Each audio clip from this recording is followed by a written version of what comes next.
running out into and out of trouble, and just very rarely keeping his eyes downfield. Just a meh at best arm. Definitely West Coast. He's going to have to be dink and dunk and levels, concepts, that sort of thing. Spreads. I mean, if you're looking absolute best case scenario, if absolutely everything worked out in the best possible situation for a guy like Ian Book, there's a little bit of Jeff Garcia there, with the weaker arm, that a guy that can move around. But I mean, that to me, that's pipe dream type talk. And I mean, let's be honest, Jeff Garcia isn't the guy that came into the NFL young. He was an older guy when he got here anyway. But man, pick 133, Jim Nagy, who is great at what he does. He said he found it hard to believe that he was getting out of round 3. And I mean, he really wasn't that far off. I mean, to me, this is way too early for my liking for Ian Book. Might get to round 1 though, didn't he, as well? So I mean, there's a bit of him standing on the table for his boys, but there, I think, in some of what he's saying there, but which I don't knock him for. I don't knock him for that at all. Yeah, in terms of and let's be honest, it's they're making the comparison to Trace McSorley here, and I mean, I wasn't a McSorley fan, but I was a bigger fan of McSorley. McSorley could actually pass the ball downfield. Yeah, that's what I'm saying. I would have had him higher on my pick, but Michael Meisner, what pick we on, guys? This is shaping up. This is shaping up so well for us at the moment in terms of people that's still on the board. The way of need. George, the way that this is shaping up for me is you're talking about those 2 6-round picks. You have one at 208 and 228, I think it is. Or is it 221 and 228 that we have? I'll have to look it up. 220, I think. All right, so let me bring up the tracker here, but I have zero problem if they want to come away with 2 5th-rounders and call it a day. Here, so we have pick 151, pick 208, pick 221, and pick 228. So to me, if I'm Ryan Pace, Jesus Christ, George, if you can tell me that you can come away with McGrone, Moses, and Hufanga, or two of the three of those guys. Hufanga, Moses, Kenny Yeboah at tight end at the moment that's still out there. Any one of those, and I'm just incredibly happy. Honestly, it looks so good for the Bears at the moment, and even there's some tackles that are out there that could still be able to play on the right, because I think Tevin Jenkins is going to be a starter at left tackle. I think that's the thought, is they want him at a left tackle. You don't go up for a right tackle. The Vikings have made their pick here at 134, and they're taking FSU edge Janarius Robinson. Again, I mean, there's Dalian Hayes is still out there, Shayne. Yep. At Notre Dame, and as Jordan an M. Position. McGrone is an off-the-ball backer. Inside linebacker, and George, he's a almost a damn near perfect fit to partner up with Roquan Smith on the inside. You talk about that duo moving forward, man. I would be so stoked with that pick. Honestly, either of those two, and you're not worrying about Trevathan coming off the field. I mean, on third down, as we saw at the end of last year, Trevathan was coming off for DeAndre Houston-Carson, who has re-signed with the Bears. He's the nickelbacker going forward alongside Roquan Smith. But in terms of grooming for the future, Dylan Moses and Cam McGrone, they're potential captains. They are talkers at the position as well. Hell yeah. And sideline to sideline and being able to coverage, it would be great value. It would be great value in terms of for the Bears' next pick. But I mean, to be honest, any one of those three, either of those two linebackers, Hufanga, Janarius Robinson at the edge from FSU, he's skinny a little bit for me, and he's coming off the all right. They did put it up there. That's what I thought. He suffered an ACL late in 2019. So that's But George, real quick, let's just handle a little bit of business here. I see we have, we're pushing 400 here live in the chats, and I know everybody is loving the coverage here. And please, we can't stress this part enough. If you're watching us on YouTube, make sure that you hit subscribe and set your alerts. We have analytics for all of this, and it still baffles me the numbers that we get, and we're still pushing about 55 to 56.5% of our viewers aren't subscribed to our YouTube channel. And that's just specific to YouTube. So if you guys are watching that, take the 10 seconds, hit subscribe. That pushes our numbers up. Just like they said, Logan said, smash that like button. Yeah, do that. But subscribe to our YouTube channel, set your alerts, because we are always in the business of popping up unannounced and giving you guys coverage. And if you are interested in even more expanded coverage, I can't stress enough.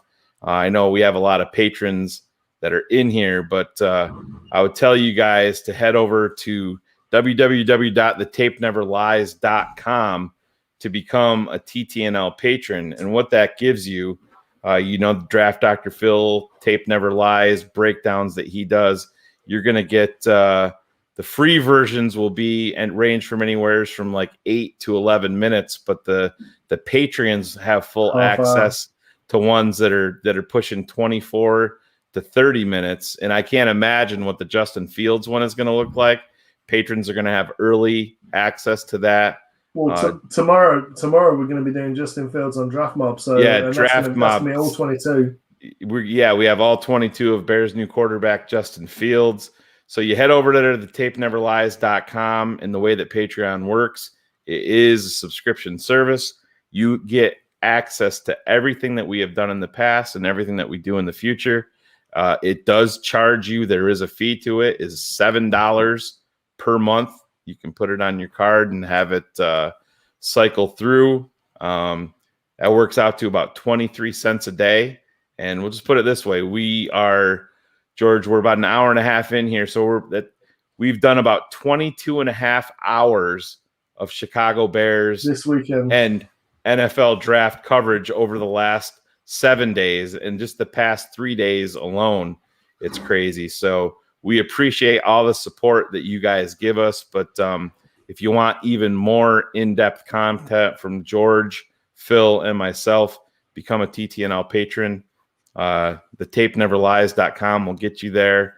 And I know there's a lot of patrons here in the chat, and you guys can share your thoughts and stories on becoming a TTNL patron and let them know that it is well worth it. But don't forget to hit that subscribe button on our YouTube page. Yeah, hit like on it as well, because if you want other people to be able to see it, it's the likes that drives it, going up the analytics to people's feeds. And when they search Chicago Bears and draft, yes, you are Robert Archiala. You are now visible in the chat. So there you go. You are now visible. Rashad Weaver to the Titans. Good pick for the Titans. That is a good pick for the Titans. He's a decent edge player and a guy that I actually like better than the other edge player out of Pitt. Patrick Jones too. Another guy too, just to update everybody, George, Marco Wilson is heading to the Cardinals. And is that who they've taken, is it? Yeah, that's again good value for them, a position of need for them as well. Yeah, they announced him as safety. Yep. So safety? They're announcing. Curious. Yep, they're announcing him as safety. That was the text I got, that it should be coming through as a safety. So that is curious, but the Seahawks on the clock. Seahawks on the clock, and we're now we're about a dozen picks away, aren't we? Yeah. From the Bears. So I mean, it's in terms of looking at teams that are ahead of us. We've got a few teams with comp picks, haven't we? Ahead now. Green Bay have another pick. They're potentially in the market for a linebacker. Yep. But in terms of what we've got available to us, it's going to be interesting to see what we still. People that we really like on the network are still there, and that's just crazy to me. It's just baffling. Just trying to check out and see if I'm getting any info coming in, but yeah, here's the official announcement. We'll see if it comes up on the screen. announcing Marco Wilson as a safety. I agree with you, George. I mean, with corner being a position of need, but they must. I mean, obviously they have their reasons, but actually they're showing a guy getting vaccinated live on air during their pick, during the coverage. What? Wow, how edgy! Yeah. So Seattle's pick is now in and official after this Arizona pick, and they are taking Oklahoma DB Trey Brown. So you're starting to see some of these corners. Bit of a run. Yeah, you're seeing a bit of a run here, which isn't surprising down here because these are guys that are going to give you a chance to start. Now, they did announce Marco Wilson on TV as a cornerback. So maybe that was a typo in the text, which makes much more sense to me, George. He's more of a sort of a number 2 corner. He's very physical as well and incredible athlete. But he's just needs to not bite as much on play action as he does. Yeah, he does get fooled by that a little bit. But I think again, that's something that as a pro, when he starts to watch tape and he's working along with vets who have been there and seen it and done it, that's going to be something he's going to be able to work on. But there is still so much value out there. It's a bit ridiculous. George, you brought up offensive line and potentially doubling up there. I know you and Phil and I have talked a little bit. Trey Smith's still out there. Yep, Trey Smith. But that's, to me, that's probably the medical there that maybe they have some more access, obviously, to that than we do. But if we look at offensive tackle, go down to Stone Forsythe. I know you were talking about him. Speak on him a little bit and how he could potentially fit in what Juan Castillo wants to do in Chicago.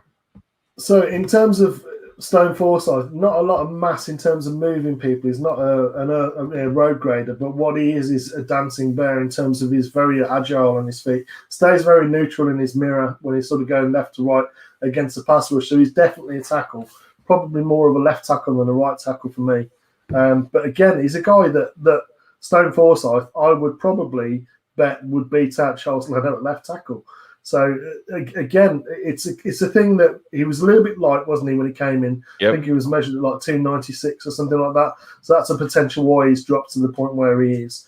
But in terms of his ability and his strength, his hand strength particularly, again, the hand fighting, he's very good, very adept.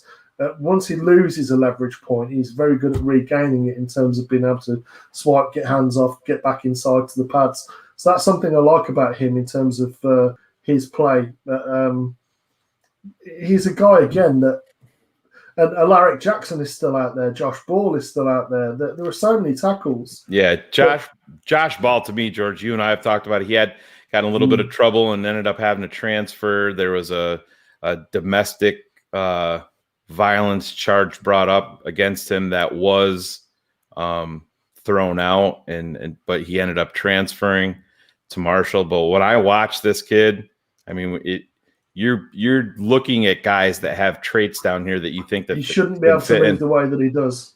Exactly. Size that he is. But I look at him, George, a guy, and I know I bring this team up a bunch, but they had him at tight end when he originally came into the league. But you look at a guy like Jason Peters that's got that mass that you're like, how the hell he's running around like a point guard out there? It's crazy. And you add a guy like that to this team if the off field is all clear. And that's, again, what we're basing on what we're looking at when these guys have helmets on the field. I don't know much about Josh Ball off the field, but George, you're telling me that you add a developmental guy at offensive tackle like that. Oh man, you're really starting to cook with gas. Someone's saying that Josh Ball's just gone to Dallas. Oh, did he go? Apparently that's someone in the chat is saying he's gone to Dallas. So I mean, that's okay. I haven't been looking at my phone here, so yeah, I don't have I have the Bengals pick, which is next, and it's Deontay Smith, the offensive tackle from ECU. But I mean, if Josh Ball goes there, that's a typical. That ECU kid is a good tackle, but he's undersized, but a good athlete right? At the position. So I think that's a bit of a. I think Davion Nixon's gone, hasn't he? Or is he still around? Yeah, Cowboys did. They took offensive tackle Josh Ball, and you know what, George? I'm going to call it right now. That kid's going to be a starter. in this league. I'm not sure if it's going to happen right now, but Dallas loves to find these guys. There could be a little bit of an issue here and there, but to me, this is a without those allegations, this is not a 4th, 5th round talent at offensive tackle. It's much higher, and I think you're gonna hear more from this kid in the future in the NFL at offensive tackle. Totally agree. Yeah, I mean, I think it's a case of victim of circumstance, and we don't know what he's like off the field, but in terms of on the field, maybe we should stop talking about these guys, George, because we're bringing their names up and they're flying off the board. Yeah, as we're talking about them. Let's talk about some people that we aren't worried about if they go. So basically, most of the people the Packers have taken so far, and the Vikes. I just don't know what they're doing. I don't know what the Vikes are doing in this draft. That's just some of the stuff that they've done so far. It just doesn't make any sense to me. But again, in terms of safety not as much of a need as it was. But I mean, with Gibson returning, but. It's got a text, and the Steelers are taking Texas A&M Buddy Johnson. This is now a Pittsburgh Steeler. So we're still in that mode. The Bears are actually not on the clock, that they're on the screen on the ticker going across. And here is my fear, my arch nemesis. The Bears are at 150. The Bears are at 151. The Philadelphia Eagles are at 150. So, and they do need linebackers in a very bad way. They don't usually take them too high, but my luck. That's the thing for me, Shayne. They can only pick one of them. Yeah.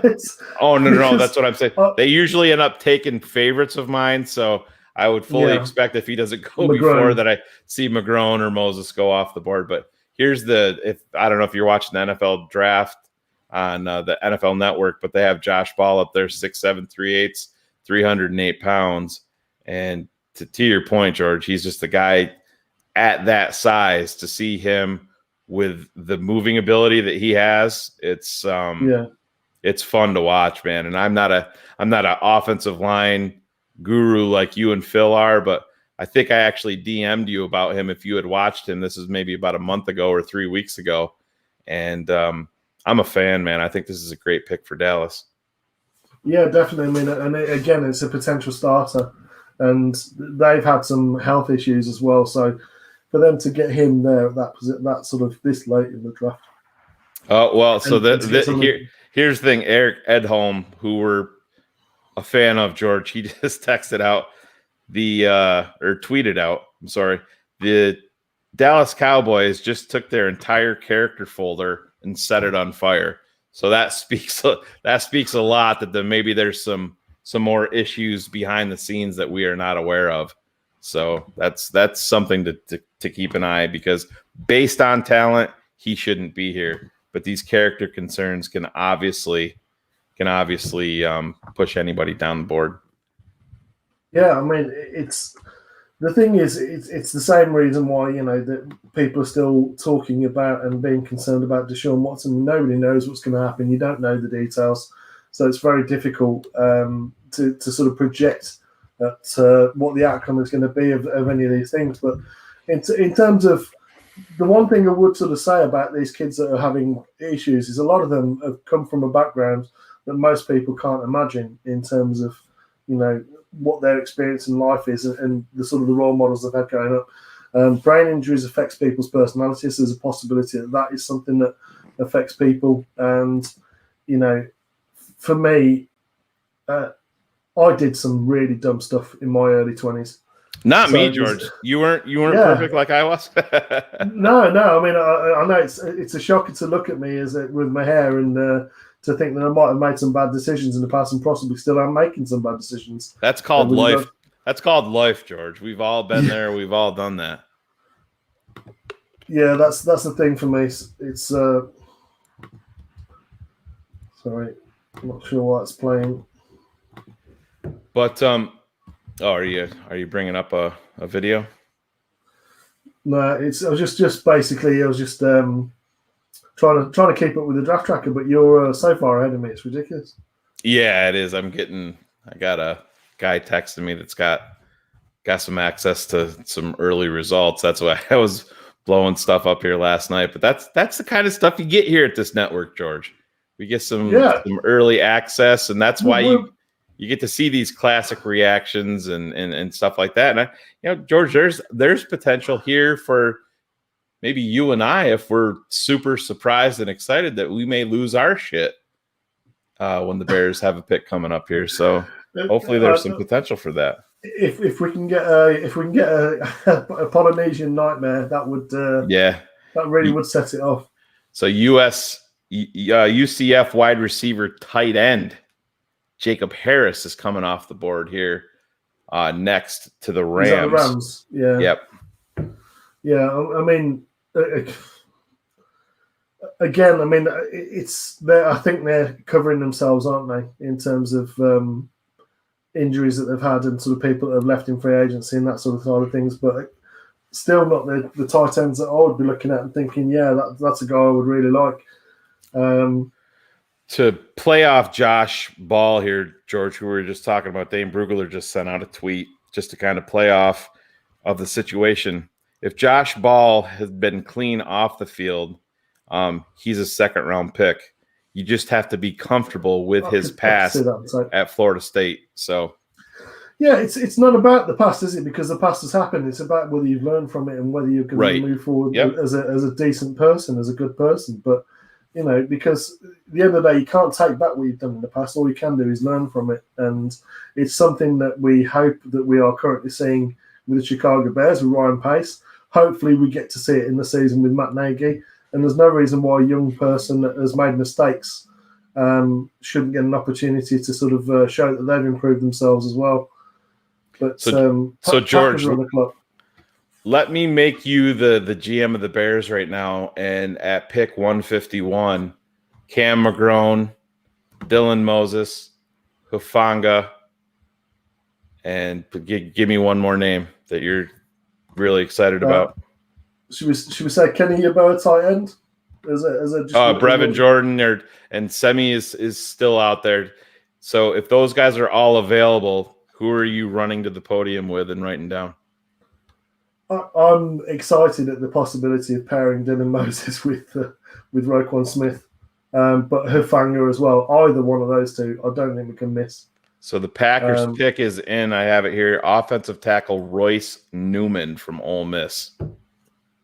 Yeah, they are very, very physical up front, Ole Miss O-line. So, I mean, but I think that's probably going to be a right tackle or potentially moving inside for them. But that's another check mark for us, George. I thought that there was some potential for them to go linebacker here. Did you not? With Green Bay? Yeah. I think it's very much a need for them. I'm not sure a heavy-footed tackle is as much of a need. I can see Khalil Mack and Speed Rush is having a bit of a field day against him. So I'm down with that pick. I like what the Green Bay Packers have done there personally because it's not someone I see as being particularly suited. I think it's more sort of focusing on run game for them. So we should have brought this up while I'll have to get what exactly number it was, but Minnesota's pick in the 4th round was actually our pick that we shipped to Minnesota last year when we came up into the 5th round and drafted. Cam Bynum, was it?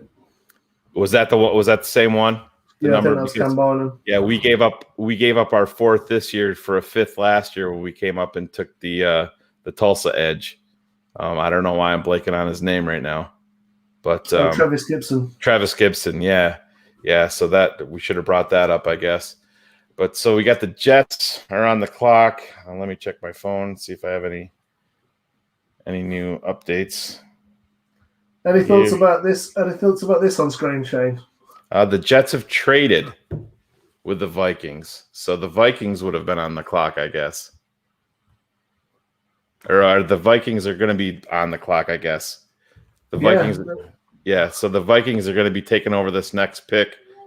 Oh no! Now it's showing Vegas is up next.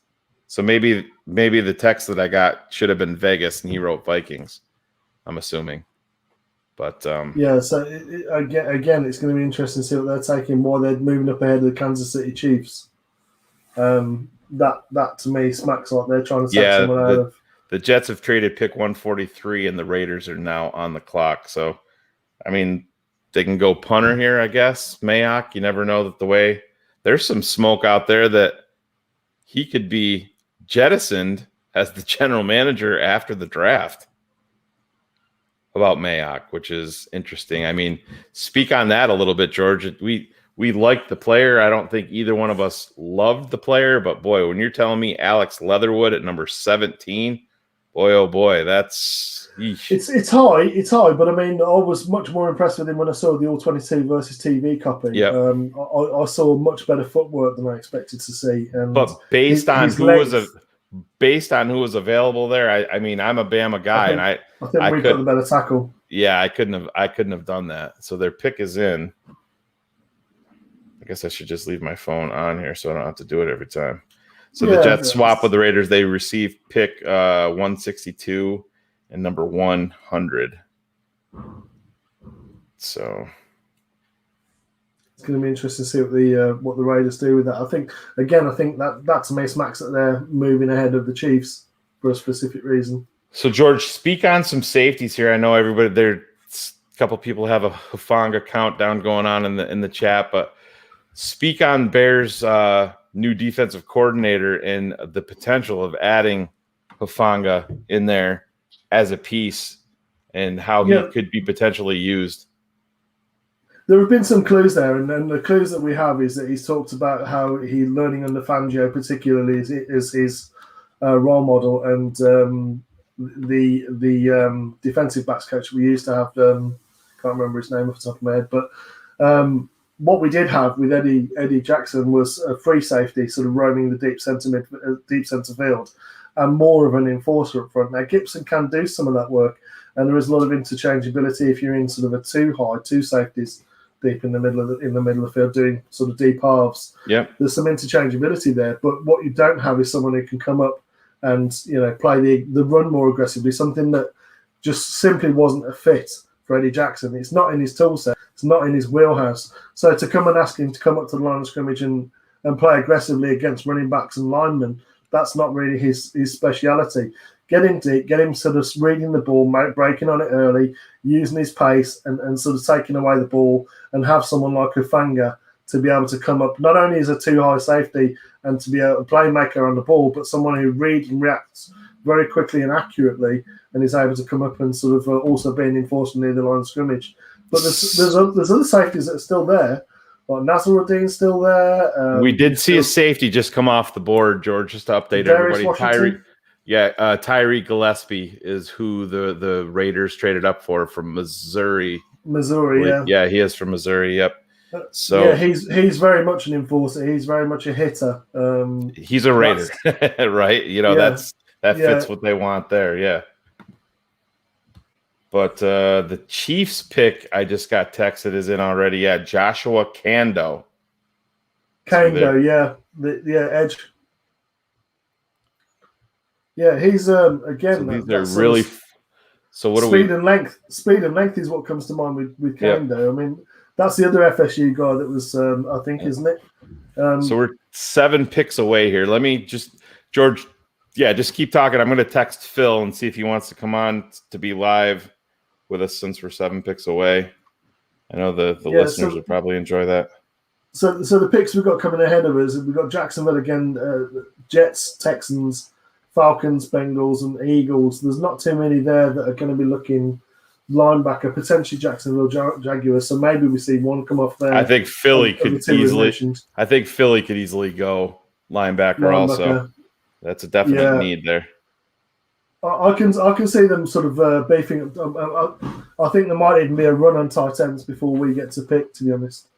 There's a couple of teams. I mean, Bengals need a tight end. The Eagles definitely need a tight end. There goes my boy, George. The tight end, you called it the run on tight ends. I brought him up, and to me, this is probably a little bit earlier than I expected him to go. But the first pick of round 5, the Jaguars are taking the tight end that I talked about, Luke Farrell from Ohio State. I was thinking about bringing him in. That's definitely an inline Oh yeah, absolutely. In line with some ability to actually catch the ball as well. So I think we're going to see a run, at least 3 possibly tight ends go off in the next 4 or 5 picks. But that again, if we're looking at linebacker or safety, I am happy with that. Yep. McGrone is still available. Yeah, McGrone is still there. Shayne, maybe if you could change the spelling of your name, make it better, add a Y in there, we'll have you on the show. Wait, why would you want to do that? Yeah, it's so terrible joke. Yeah, Josh. Yeah, those two Florida State edge guys are very much sort of a bit of a clone of each other, to be honest. There's the guy that went very similar. To me, this isn't a great comparison, but I look at both of those edges from Florida State, and they have the tools, but they're the Kellen Mond of edges. They have the tools that you want to see, but they're all over the place. Yeah, totally agree. And that's one of the things too, George. Leonard Floyd that everybody wants to say that he had this elite level season. No, Leonard Floyd was who Leonard Floyd was here. He was a sack accumulator in like 2 games where he compiled most of them, and he still was who he was.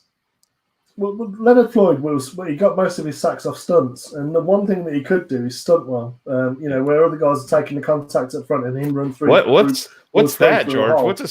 What's a stunt? That would drive me crazy that they didn't refuse to do more of that. It's something that's a little bit less than vanilla. It's a little bit more than vanilla, I'm afraid. So I'm not sure we could have done that last year with our defense, but because that's all we seemed to do, to be honest, last year was run a lot of vanilla looks. In terms of rush integrity, in terms of lane integrity, that's what we seem to be focused on. But it's basically obviously it's just scheming to try and get people open, running free with floods and overloads. But that's Leonard Floyd's speed off the edge or a stunt. That's all he can do basically. But so George, you even look at it this way. So Jags pick Luke Farrell. You got the Jets on the clock. So now we're 6 away. So give me George's big board and include 6 players that that could you would love to see here. We've talked a lot of them already, but I mean I've been a massive fan of Hufanga for so long now. He's at the top of it, but in terms of position needs potentially, there's a couple of tackles that I like. Stone Forsyth, Alaric Jackson. Those are 2 tackles that I like the look of. Linebacker in terms of McGrone and Moses, and even Garrett Wallow maybe around later because it looks like he's going to slide. We had another safety come off the board here, George, to the New York Jets, but it's not Hufanga. It's Jamian Sherwood from Auburn. I wanted to give some of the people in the chat a heart attack. A bit of a heart attack, yeah.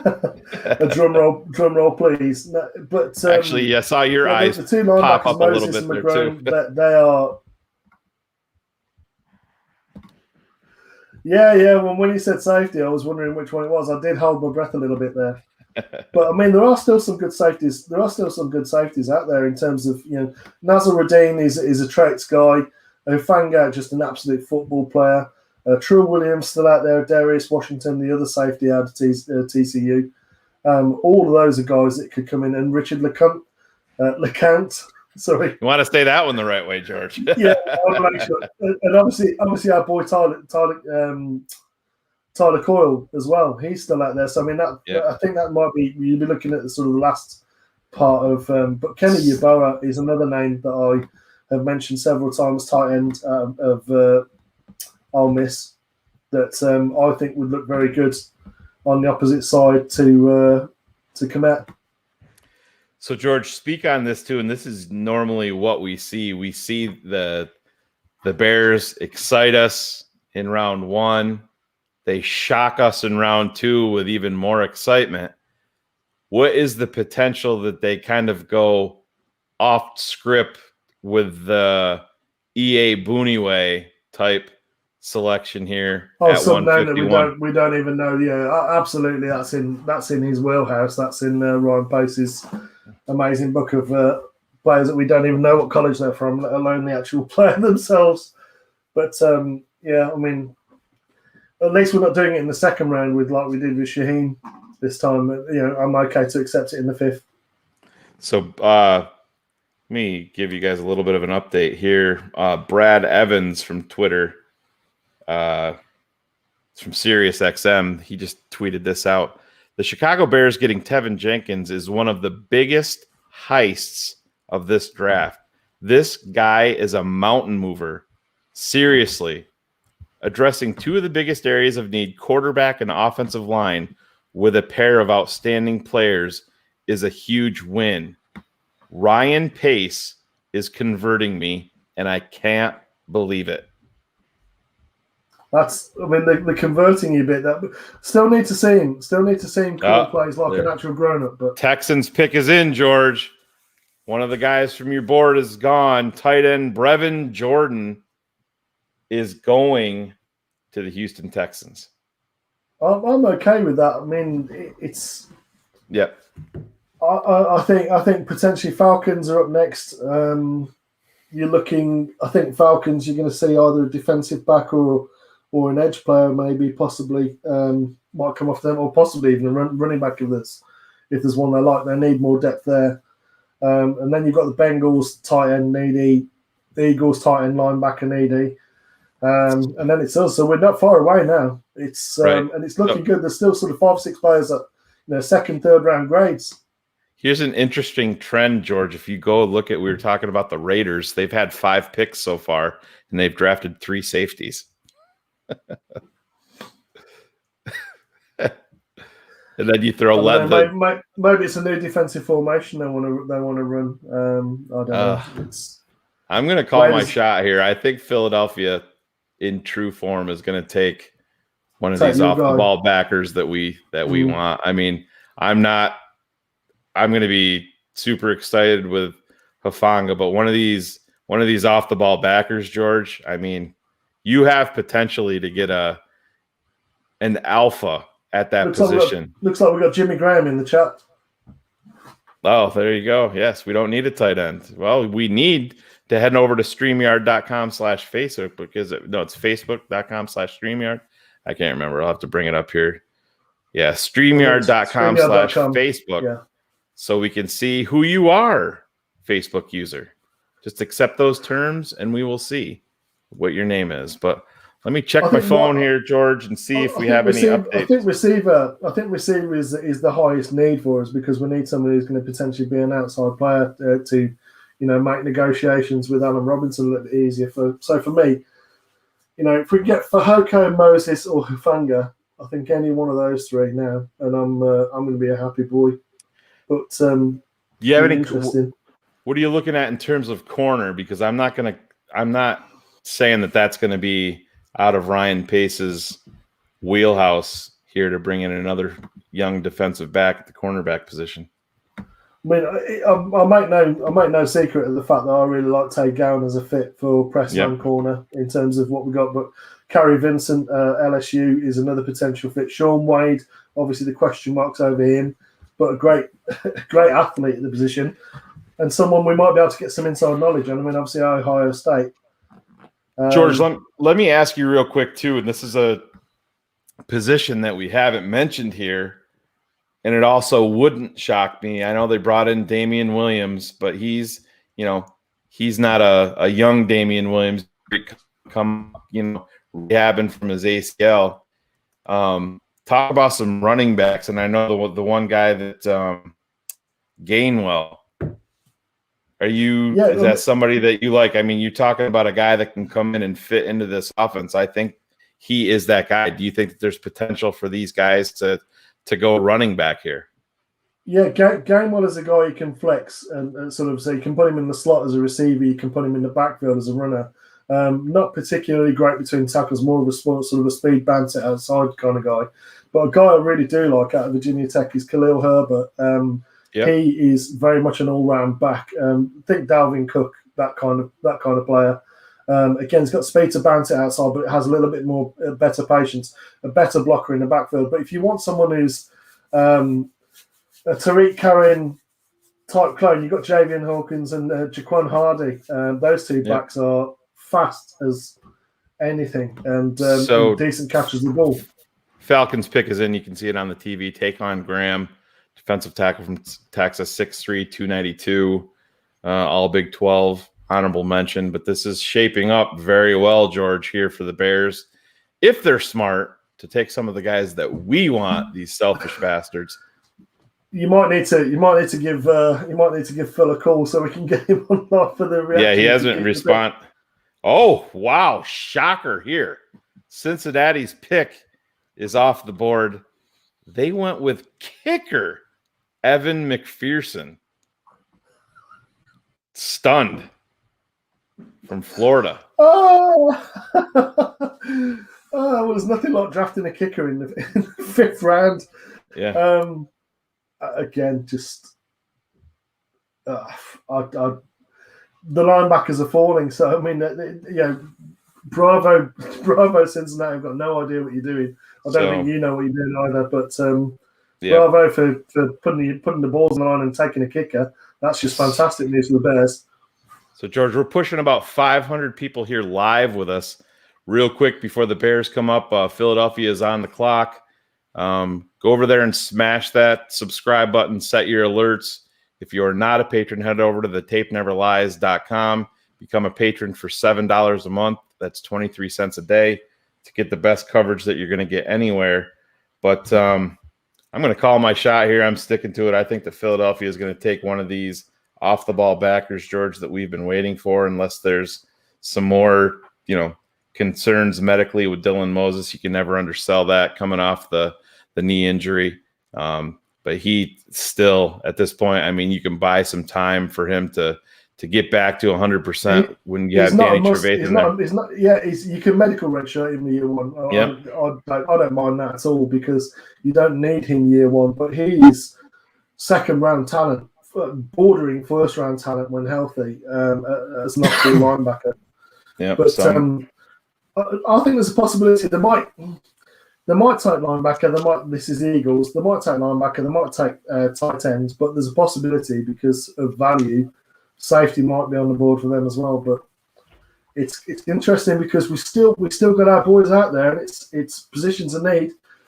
We need a wide receiver. We need a cornerback. We need an offensive tackle. We need linebacker depth. So any one of those, and we've still got some really good names out there that we can take. But everybody is texting me at the same time, and it's not the text that I want to see. It's still available. Yeah. So every time my phone goes off, I'm thinking I'm getting the text for the pick for the Eagles, but I don't have it yet. So as soon as I get it, I'm cycling through all these. The pick is in for Philly, but I don't have it yet here on my phone. Let me see. Go time. The Bears are officially on the clock, ladies and gentlemen, with the Philadelphia Eagles pick. I still do not have. Getting a text here now. That's not the one I need to see. I thought the Bengals pick is making me chuckle. That's just absolutely bonkers. Don't forget, this is the pick that the Bears acquired in the trade last night. So the Eagles have selected running back Kenneth Gainwell. That's a perfect fit there with Miles Sanders. It probably ushers Jordan Howard back out the door, I would say, George. But yeah, definitely. All of these guys that we've talked about, George, are still available. And here, do it, Bears. Come on, let's do it. I don't know what kind of Phil, the Bears are on the clock. Phil, can you hear us? Still there, Phil?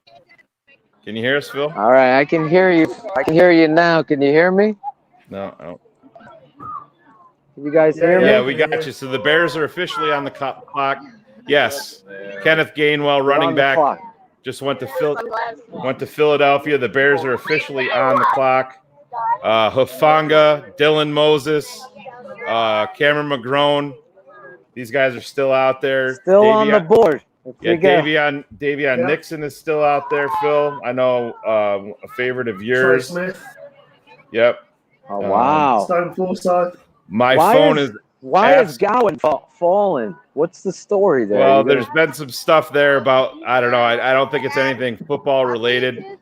Tony Pauline said it's widely expected that he's going to go undrafted, but I hope that's wrong, Phil. But Cincinnati just took a kicker, Phil. I don't know if you saw that. Fifth round? We're in fifth round kicker? Yeah. Oh, my God. I'm sitting out here. It's windy as hell. Tate had a score. They played a tough team today. Now I'm coming live here.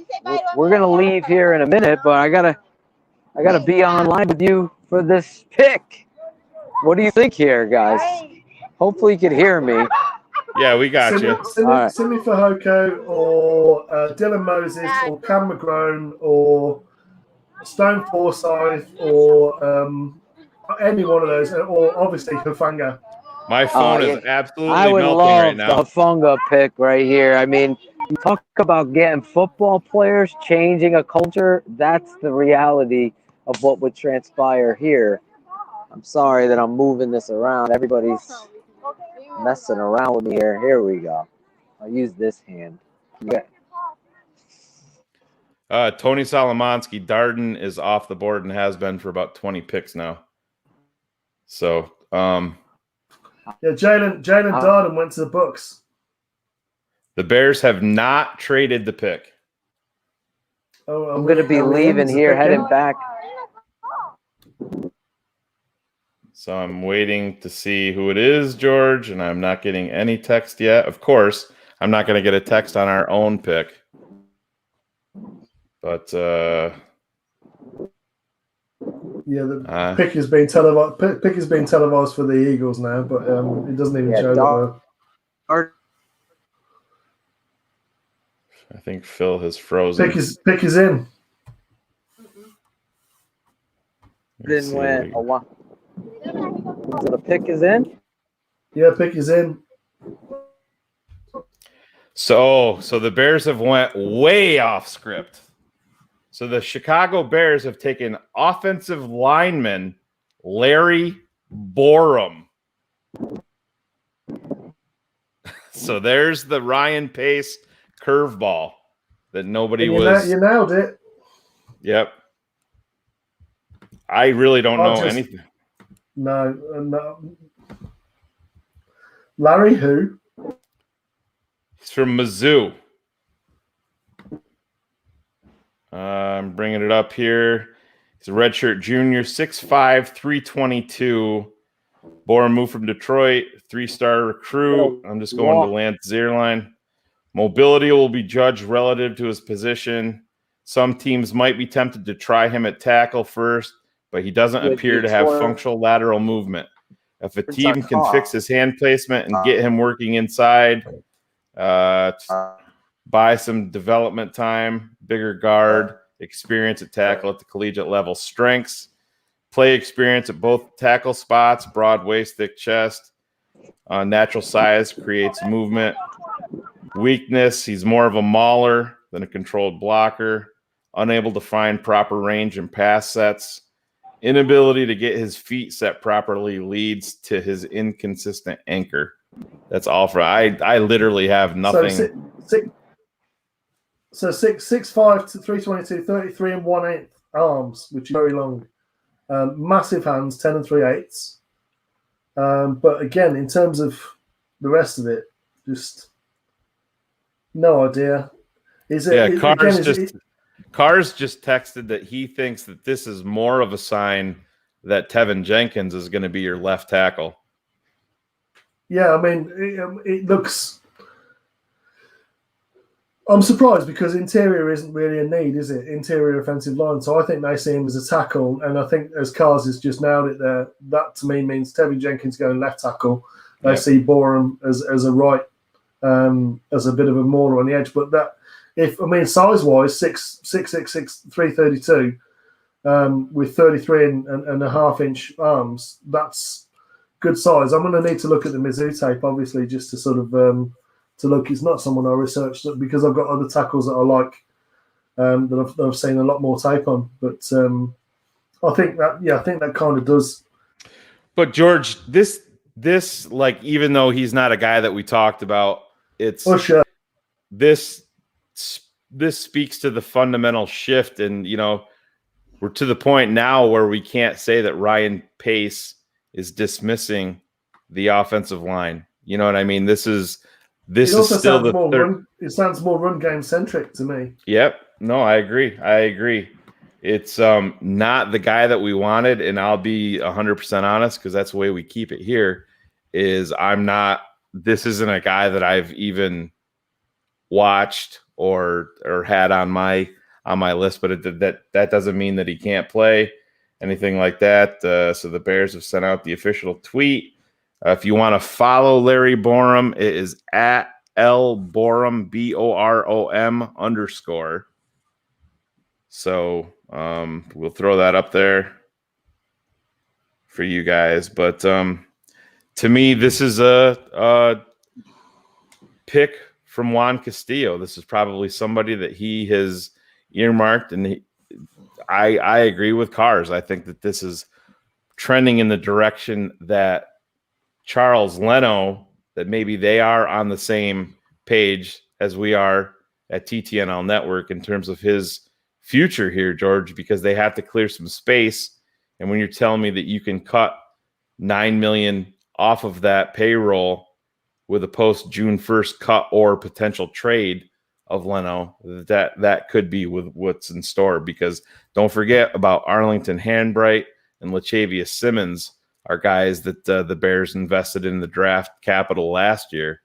So, and the kid from Denver, Elijah Wilkerson, is another versatile piece that they invested into. So the Bears, I think, have some news coming here on the offensive line in terms of veterans that may be on the move here shortly.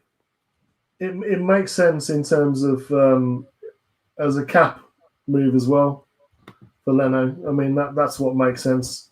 But it'll be interesting to see if that's where we go. I mean, I can see Leno in terms of run centric doesn't really offer you a great deal. So with the strength that we have on the interior, it makes sense to sort of to get the tackle sorted moving forward. But here's a little bit of an update. Dane Brugler, who obviously has all of these guys covered, produces the Beast, the draft guide, and this is what he had to say on Bears' new offensive lineman Larry Borum. Borum is a messy mauler, and it always doesn't look pretty, but his hands are so heavy and his anchor is so strong. He shows just enough athleticism to hold up in space and develop into a sixth offensive lineman for an NFL squad early.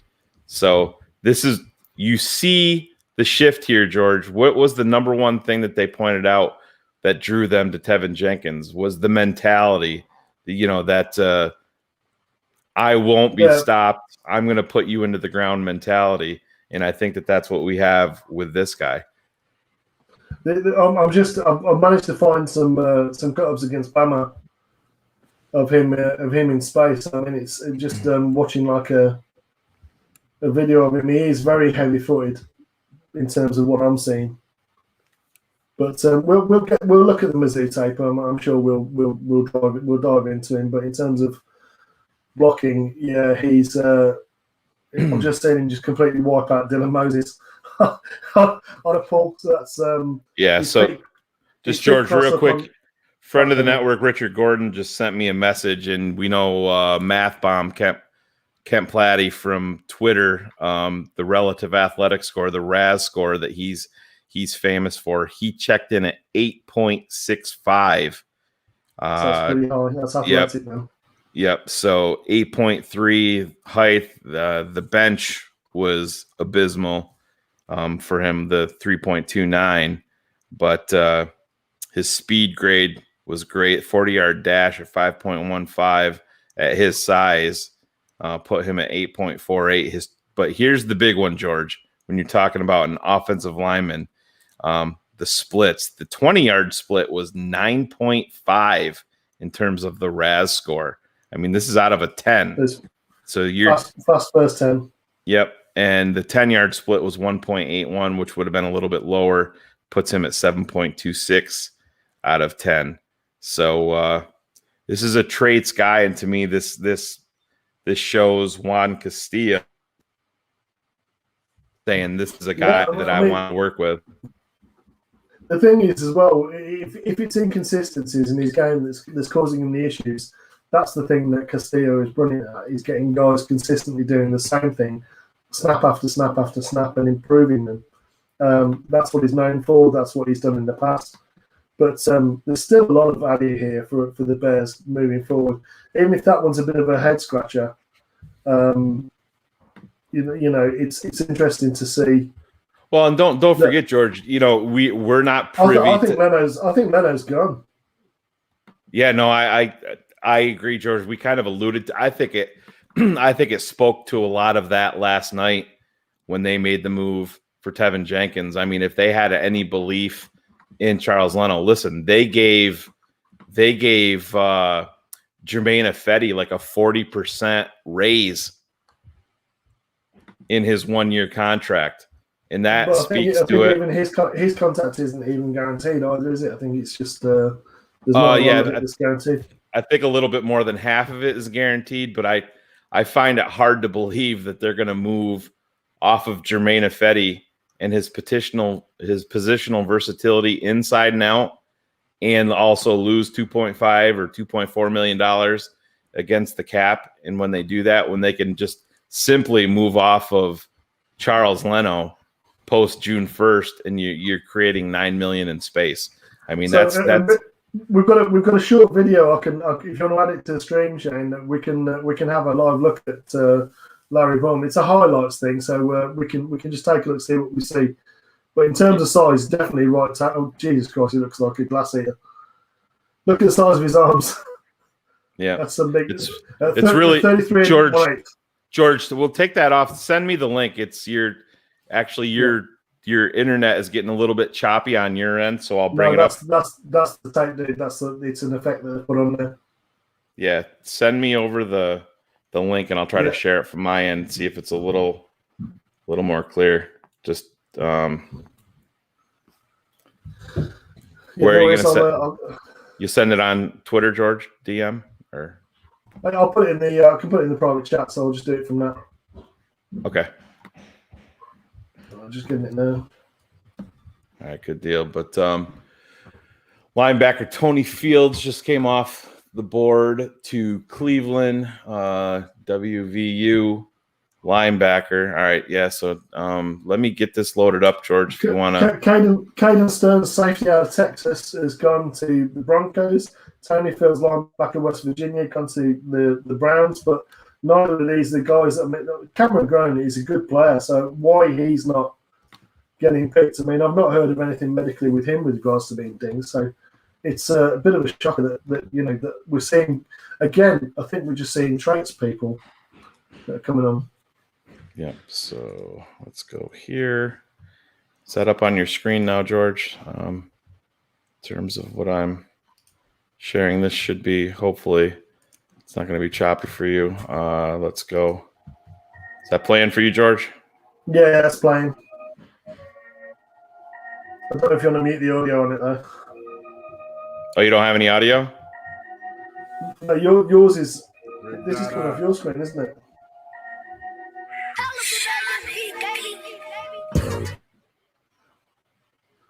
Yeah, so this is him 79 on the right side of that offensive line there. Again, sort of a zone step to the outside there, but in burying the guy in front of him. Who does this remind you of in terms of what he looks like? And just mass, that's just absolute mass mauling the guy there from Georgia Tech. That's a good use of his feet there to let the guy overextend against his weight and drop him down. Again, so decent pass set there. Gets a move to the inside, resets. Again, a lot of these, but look, I like the nastiness afterwards and giving him a little chip afterwards as well. See him get his hips on the outside. That was particularly good on that sort of zone block there. And again, once he's got his pads around someone, that's it. It's over, isn't it? And we're seeing that quite clearly on this tape here. But yeah, a little short one. We'll take a look at him on the draft mob. Shayne, are you still there? Because I'm seeing you freeze a little bit in the background. Yeah. Let me take this off here, George, and yeah, I'm there. Can you hear me okay? Yeah, I can hear you okay. It's just a little bit choppy. Okay, yeah, I don't know if it's... So another safety goes off the board. Another one that, again, it's just free safety kind of hybrid. Like the undrafted guy for me, Michael Carter out of Duke, he's gone to the Jets. But there's so many good safeties and even tackles. So San Francisco made their incredibly quickly there. So it's obvious they know exactly who they want. So yeah, I saw somebody in the chat asking about the Bears picks that they have coming up. I believe at this point they have 208, 221, and 228. So they do still have 6 picks left. I don't know, George. So you have those 3. Probably with 2 of them, you could move back up into the 5th round. Or at this point, are you willing to sit and add 3 pieces in round 6? Or are you gonna be on the move here? The way things are dropping, I mean, it's obvious. I mean, if they took the guy that they did as an offensive tackle, I mean, we talked about the positions that we wanted to take as the first 3 picks, and for me, it was 2 offensive tackles and a QB. Yep. That's where we've gone. Now, the depth of this draft for me is wide receiver. So I can see potentially the next one, if linebacker, tight end, or cornerback we need. So 3 backs. We probably need at least 1 wide receiver out of that. We probably need 1 cornerback potentially out of that. So George, real quick, George, on your I don't know, am I choppy for you? Because you're super choppy and blurry on my end. Try to bounce out of the studio and then come back in and see if that'll clear out some of the messages. You're choppy on my end, but I'll come out and then go back in. Yeah. So in the chat, maybe are we both choppy in the chat for you guys? And let us know in the comments, or if it's just one of us or the other, because that'll help us clear up the mess. Chris Provo said you're both clear to me. So yeah, I'm not exactly 100% positive, but yeah, no. My camera is not great, so I mean I probably will look a little bit blurry, but I'll come out and dip out and then come back in. But do that, because they are starting to say it's George is blurry. A couple of them. Just bounce out of the studio, George, and maybe close out your browser completely and then just come back in and see how that is. But yeah, real quick, we got a trade here. Pittsburgh has their pick in. Real quick though, don't be upset with this pick. You know, you have your offensive line here, Juan Castillo, that's earmarking a kid here. Excuse me while I take a drink. I'm not used to talking this much on this network because Phil's usually doing all of that.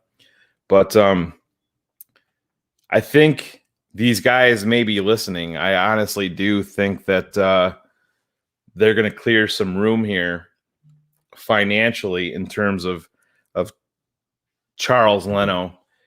We talked the post-June 1st trade or release. I'd probably be a little bit surprised if it's a straight release, because teams are in the business of filling some holes after the draft if it doesn't fall their way in terms of offensive tackle. But this is what we've been preaching about here at this network. You guys know what we've been saying for a long time. You know, just okay isn't good enough. It's never going to be good enough. You've seen the groundswell on Twitter where blog boys and stat nerds and no, Charles Leno's okay. He's okay.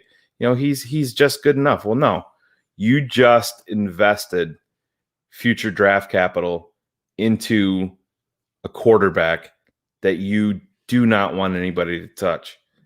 He's your focus first and foremost, 24/7, 365. And you heard Tevin Jenkins. You touch my quarterback, we're going to have a fucking problem, and I will be there to take care of it. This offensive lineman that the Bears just drafted, that's a lot better, George. Welcome back. Cool. Just talking about the fundamental shift. To me, George, this speaks to your quarterback once more because you see this philosophy. The Bears are taking what Chris Long said in that 2018 playoff game and said that you're not strong enough up front. You don't have, physical, not physical enough. And that's quite and clear. What have you seen with these last two offensive lineman picks? You've seen that. A guy like Jermaine Ifedi is a guy that's willing to mix it up. Charles Leno is not.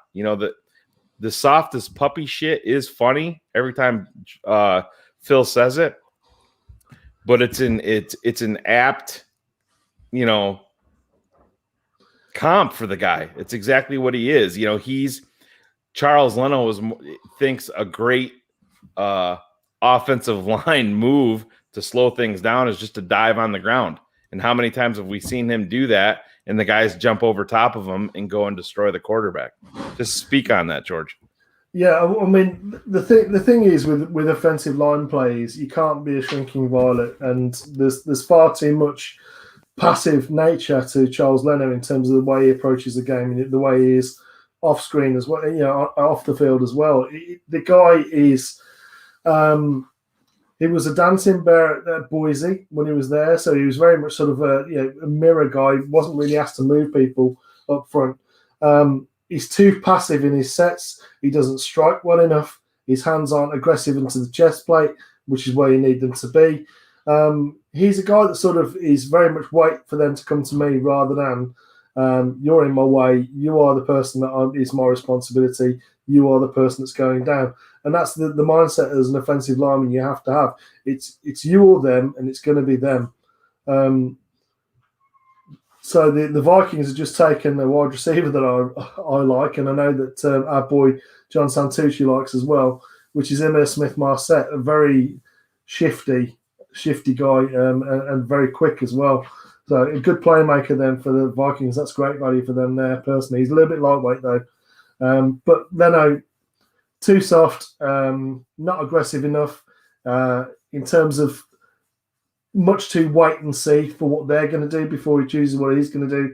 Very much the antithesis of what we've just seen with the two tackles that we've taken, which is Tevin Jenkins, just an absolute earth mover and a nasty piece of work. He's just going to take people and just try and eviscerate them.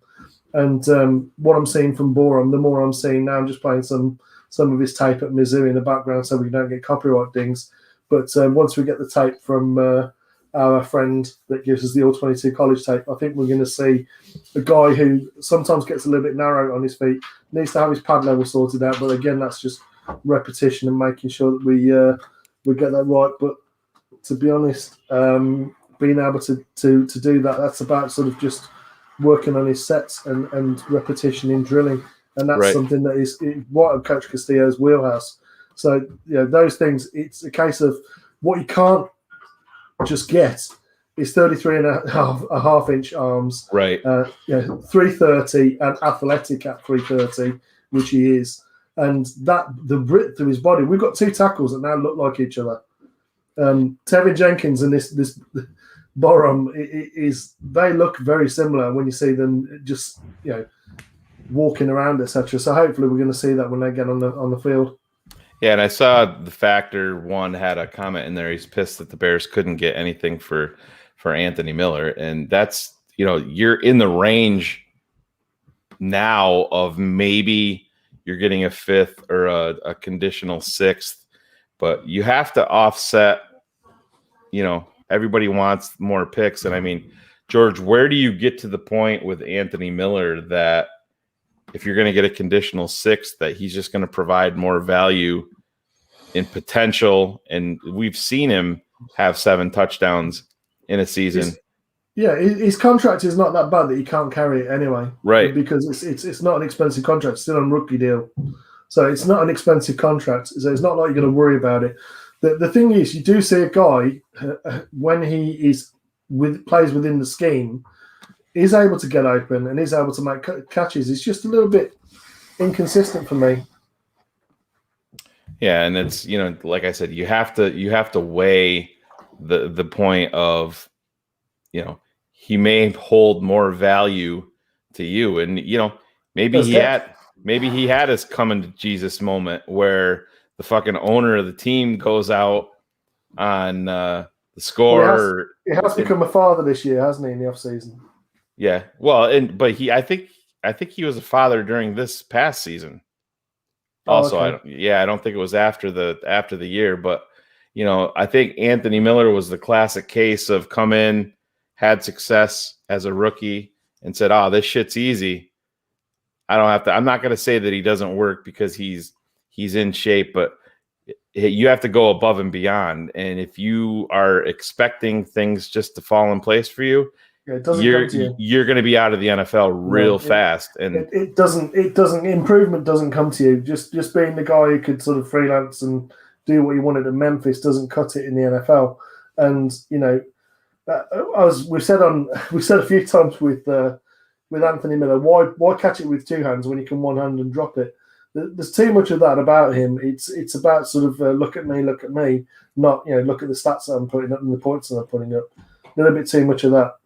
But hopefully he's refocused. Hopefully he's going to realise that he is no longer going to be one of the top options. He's going to be at the bottom of the depth chart and looking up. So that hopefully is what he needs to sort of focus and dedicate on what he wants to do. Because I'd like to see everyone that we have succeed. It's just a case of some people get it, some people don't. Here's an interesting tweet, George, from Dan Pompey, who's obviously connected within the league and obviously is very connected within the Bears organization. And when I say that, I don't want to say that Dan's putting stuff out there just to prop up the Bears in a better light, because he's not that way. He's called out the Bears Nancy more often than not. So plenty. So this Dan just sent out this tweet about 15 minutes ago. Very interesting fifth rounder for the Bears. Larry Borum has, quote, talent to be a second rounder, according to one scout that I've talked to. Another had him as a third, and one more that I talked to had him in round 4.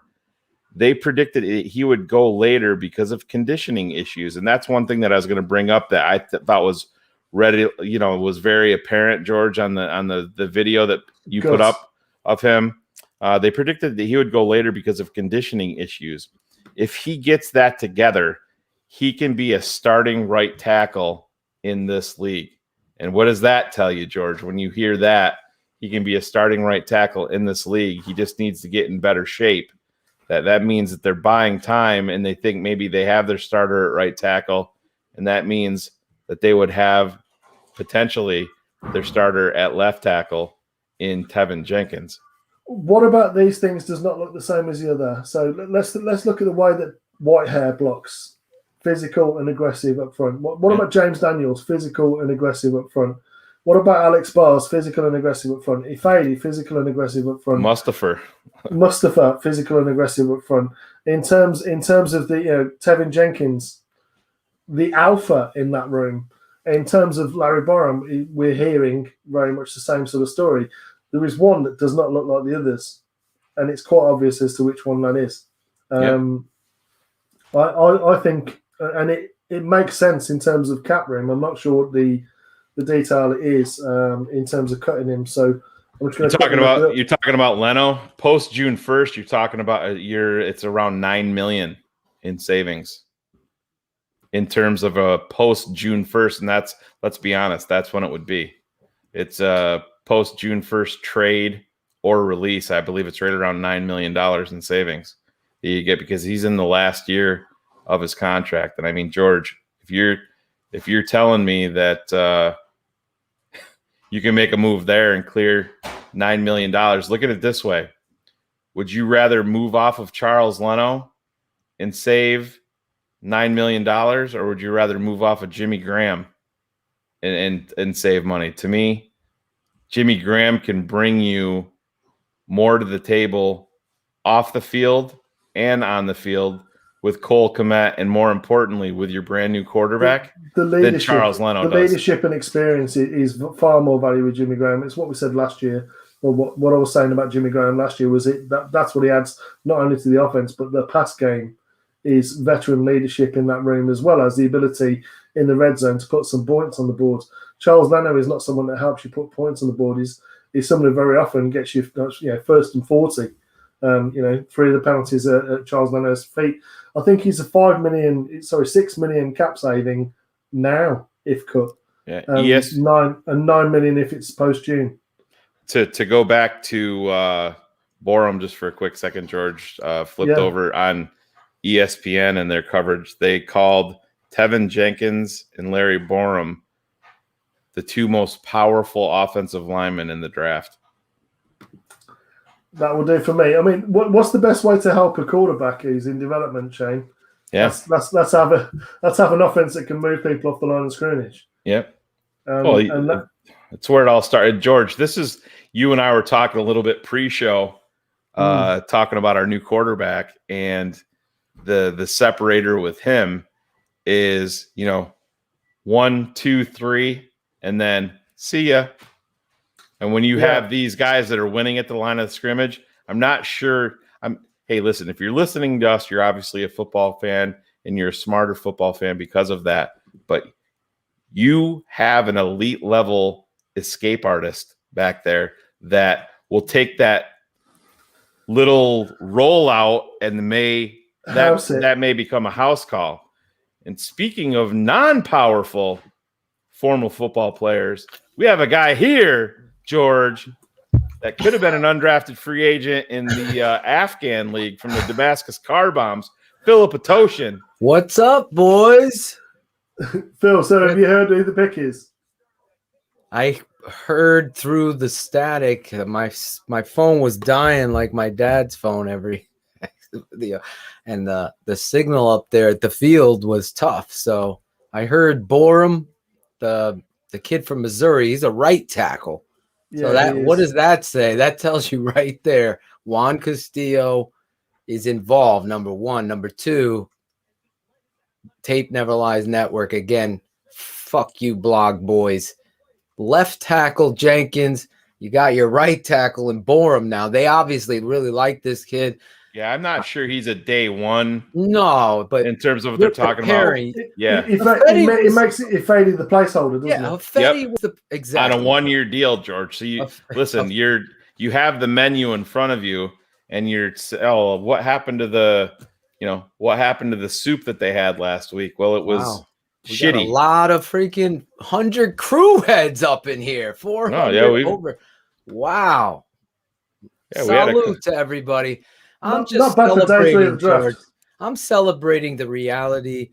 Not only I don't give 2 shits. Of course I'm going to fucking take a lap, a celebratory lap. This network was all over this stuff. Again, I wanted Hufanga there. I'm sure everybody else. It's still available, Shayne. It's still available, Phil. Exactly. Well, a lot of these guys with these drafts. Phil, we're at how many picks left? Well, we're at pick 161. The Bears have in their arsenal still 208, 221, and 228. Yeah, you got 3 more picks here, right? Yep. Yeah, we have, So you're looking at the reality of where they see this roster, this team. They said, what? We need a quarterback. We need offensive tackles. Hello, TTNL since fucking November, maybe September. Actually, September. The reality is you take the lap as well as all of you 100 crew people too. Yes, we do a lot of hard work, a lot of fucking time going into this. George, I want to thank you for stepping in for me today.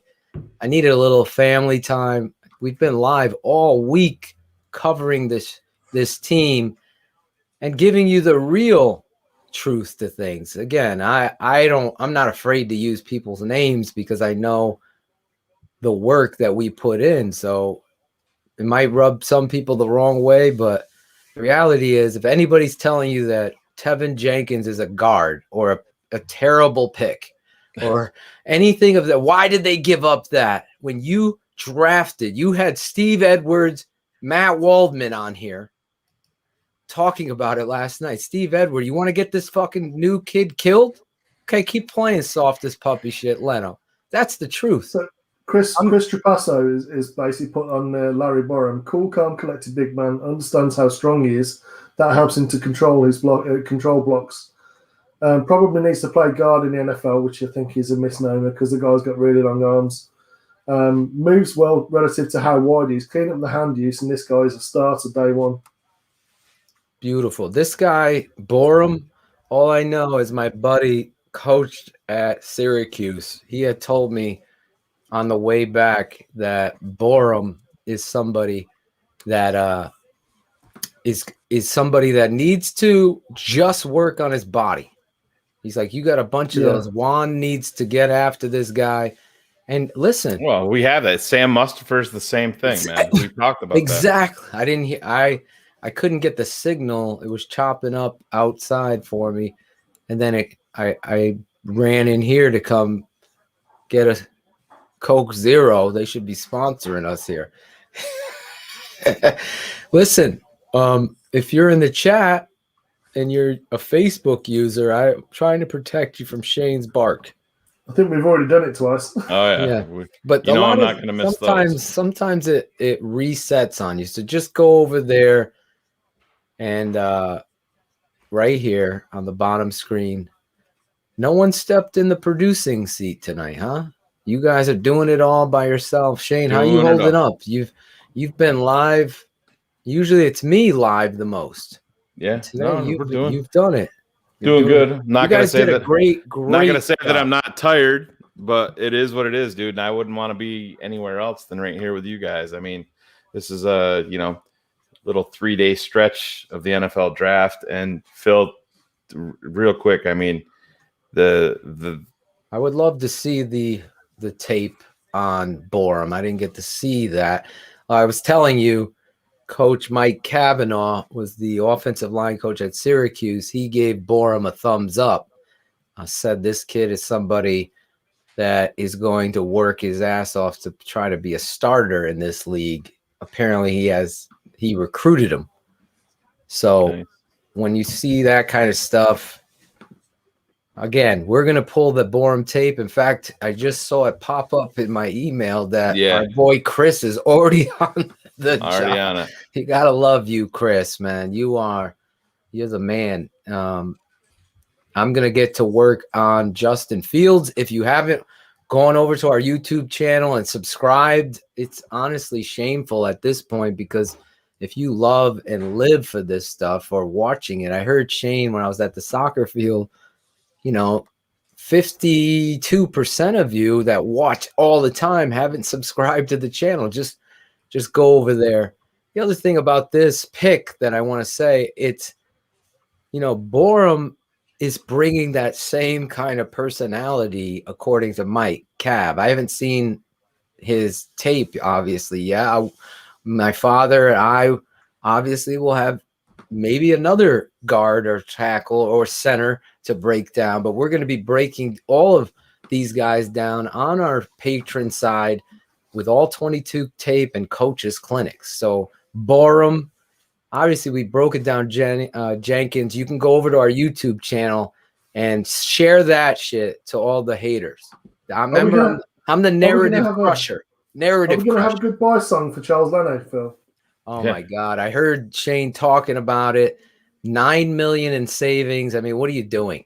9 million. I watched that. I mean, how many pizzas or Chipotle's could he order with 9 million? It's ridiculous when you watch the tape on the guy. More than Adam Shaheen. Yeah. You know what? Honestly, it gets to the point where Twitter has become a power source of, and I was addicted to Twitter at one point, so I could speak truthfully here. It's throw something out there, and that's it. And now everyone likes it or retweets it. Even they just follow. And now it becomes something that's like that little clip on a movie screen. What is that? That brainwashing technique. Oh, this person said it. At this network, we're trying to do the opposite here and show you why George is so high on Jalen Darden. Why Hufanga is somebody we really wanted there. Why Tevin Jenkins is a left tackle. Left. You see how I put it in capitals in my YouTube for a reason, because I knew there would be blog boys like Jonathan Wood and down the line, Dan Durkin. Get Dan fucking Durkin on. What tape are you watching? What tape are you watching? He's not. He's Not exactly. clearly. He went like this into a draft. I have a draft magazine here, right? Every year, my buddy sends me a draft magazine, Lindy's. So this is what Durkin and these guys do sometimes. And I'll have Dan on. Maybe he's doing the work, but I don't. Let's just look up. Maybe Borum, is he on here? I need my Actually, reading. Phil, if you want to do this, do you guys want to do a little live all 22 of this guy? Couple reps? Yes. Yeah, Here we go. Look at this, Shayne. I could download him now. So you ready to go here, George? We'll do it on the fly. We're going to get more in depth. This is what you're going to get if you become a patron. We've told you how to become get your name in there. Here's Bourne playing right tackle, correct? Yeah, 79. Look at this. We're getting live coverage. 79. Look at the How size of wide it. he You know what he is. looks like right there? Aaron Gibson. That's what he looks like. He looks like Tevin Jenkins. Yeah, he does. Or Greg Bragg's fat ass. Before he went on the diet. Before he went on the diet, guys, you're not getting this anywhere else. Even I'm fired up. We get to see this. Look at this. Well, they're running. So they're running RPO. Yeah, so he looked inside, but he went. So that was zone away initially. I don't know if you can pause it, Shayne. Yeah, we can pause it. Look at so this. that initial one was basically a zone away, and what he did was he checked to the inside. The uncovered his responsibility is either in front of him or to his left. Is this back to start? Is it? No. No. Okay, so this is the next play. Pass pro. They're playing Alabama here. Look at them. So one hand in the chest.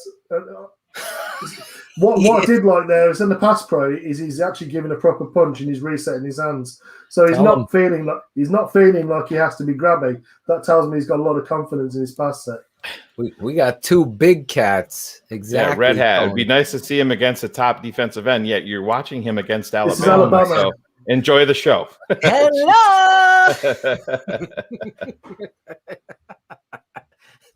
There he goes through. Zone the second level. Look at him. Yes. Look at him. Keep going. Get after it. Yep. That's what I like to see. Deep waters. Watch him. Oh my God! You know what? He looks like Big Steve Edwards. We might have to get Steve on the phone. Hopefully, he's got a better internet connection, right, Steve? Exactly. These former Bears have to get the internet connection, dude. How could you not love looking at tape on a fucking Saturday? Here he is against Alabama, walling off his guy. Again, that was a bubble screen away, but look. Who's number 31 at Bama, Shayne? That's your team. He tries to swipe down on him. The hand punch was great there, but I mean, the only problem was he got a little bit narrow in his base, which is why he came back inside him. But it's away from the play, and it's over at that point, to be honest. You know what? I love what I'm seeing in two this play. Is nice. Look at him get this up is nice on up the to back. second level. Stay with Sit that. down, sit down. Look at him. That's same play. Oh, now he's talking shit too. That just went off the screen. But yeah, watch right here. Watch him continue. Look at he's staying to the echo of the whistle. Now he's going to tell him. Now he's telling him. Motherfucker, I'm here. That's what I'm talking about. So third and 7, pass set. Let's see if we get in the pass set. Motioning, they're squeezing in. It tells us his zone. Okay, the defensive end has just switched his stance. He's probably going to drop. Yeah, he's going nowhere. He gets into his chest, just absorbs him in there as a blocker. So yeah, we're gonna page we'll do 45. Let's see. We'll do 2 more. They reps have here. Borum moving to guard in this book. In the book, 33.5 arms for Phil. I'm not sure he's going to move to guard. No, I'm just telling you that's what they're doing here in this book. Massive right tackle is a late bloomer with training. Hey Phil, I gotta. That's a nice pass set. I gotta step out for a bit. So sure. Yeah, Sure. I'll remove that so you guys can start talking. And I'm gonna go off cam here for a couple minutes. No worries. All right. Oh, so that was your tape that you were sharing. Yeah, that's Listen, you're getting an offensive tackle, big boy. Obviously, Juan Castillo is listening to this network. An attitude is needed and necessary. You need that kind of energy and effort when you're dealing with a football program in the Chicago Bears that is in desperate need of football players. Freaking Justin Fields and Tevin Jenkins are two football players that are staple pillar pieces of a rebuilding situation to go along with the collaboration crew.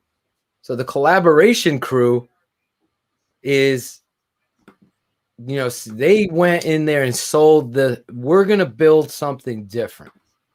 We're going to get an offensive, a quarterback, and we're going to build our line around them. And that's exactly, how do you win games? It all starts up front, right? So Phil, I've got it in coach's eye now. If you want me to run through some of it live, Larry Borum. Hold on. I've got the Bama game in coach's eye. I don't know if you saw this yesterday. I'm looking for it on my desktop. What is this?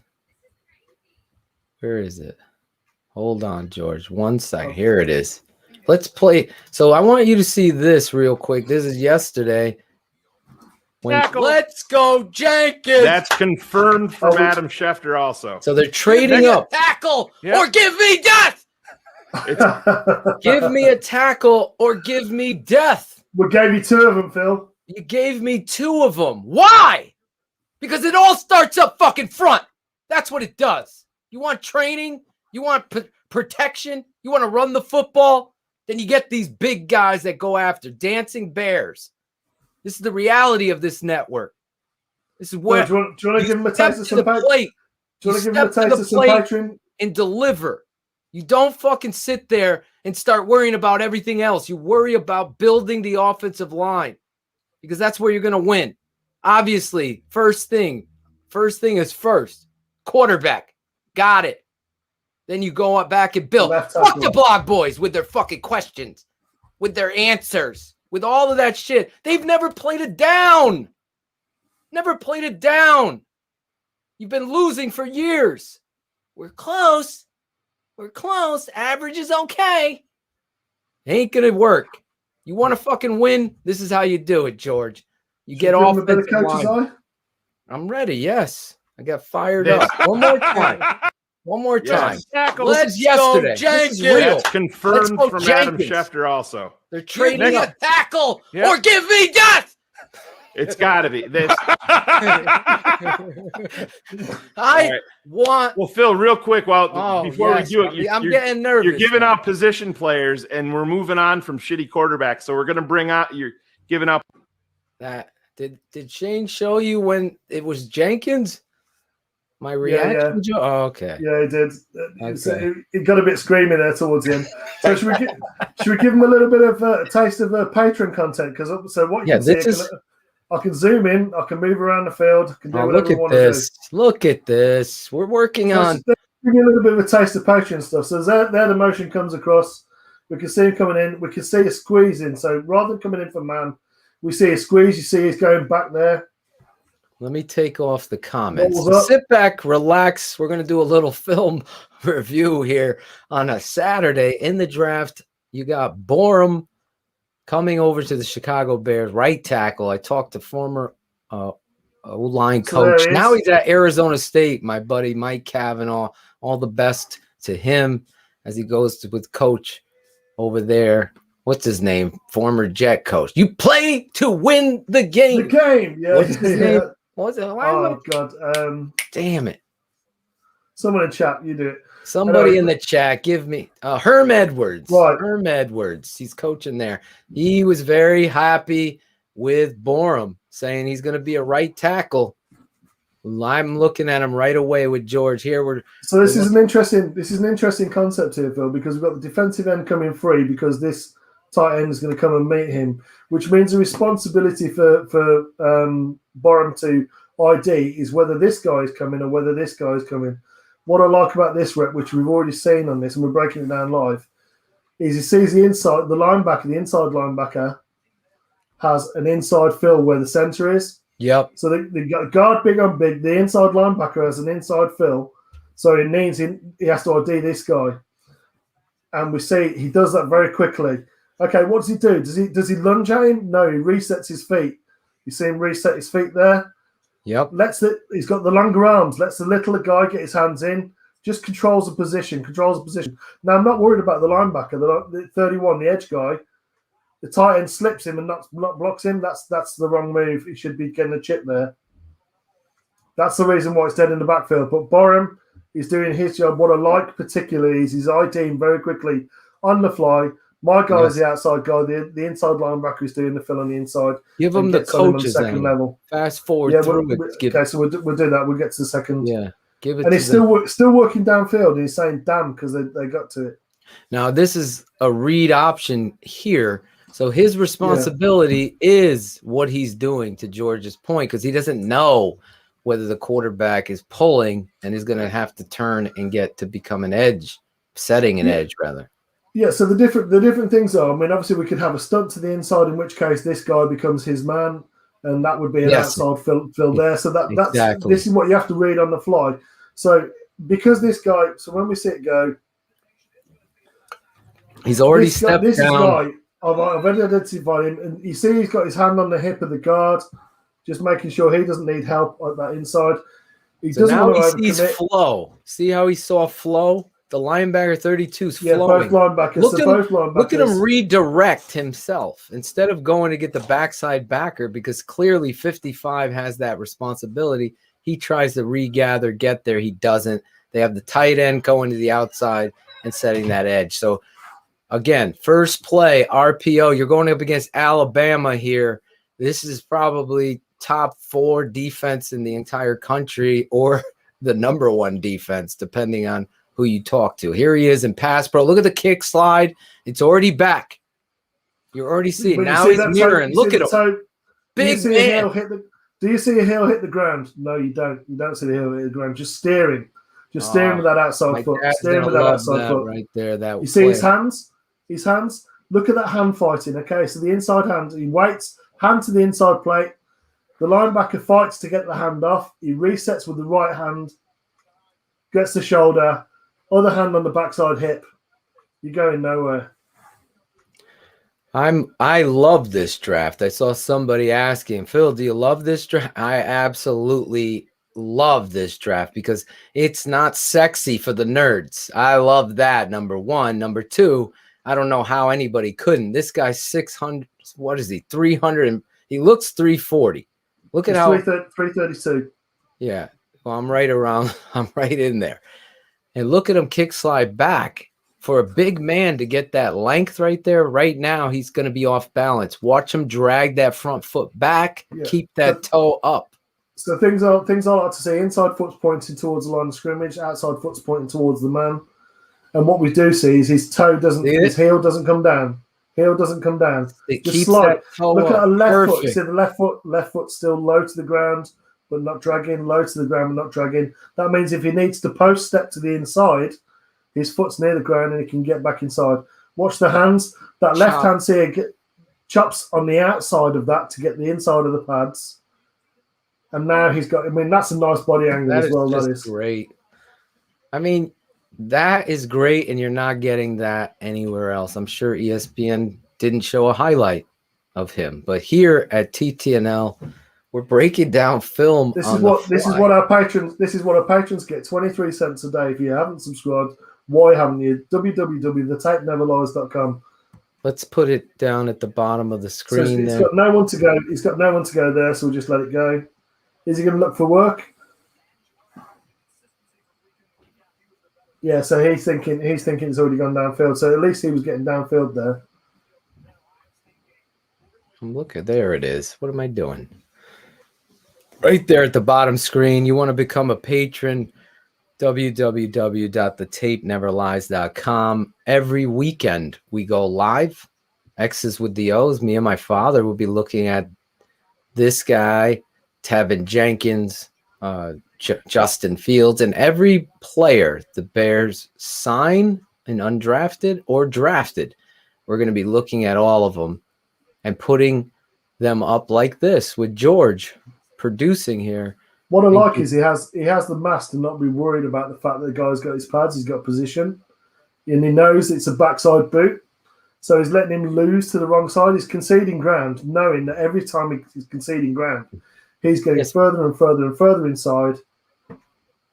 Well, so he knows it's a boot. And he knows he's got boot action around the back. So he's now got position to the inside. He's letting him think he's won, but he's actually losing. This is the stuff that we do on Draft Mob every Sunday, and we'll be continuous throughout the month of, what is it, May 1st today? It is. Holy shit. Shayne's back. It's May 1st already. I had to go downstairs. The TTNL Shayne Marsaw studio floor is installed. When I tell you it looks fucking fantastic. Did you share the Keepin It 100 red shirt?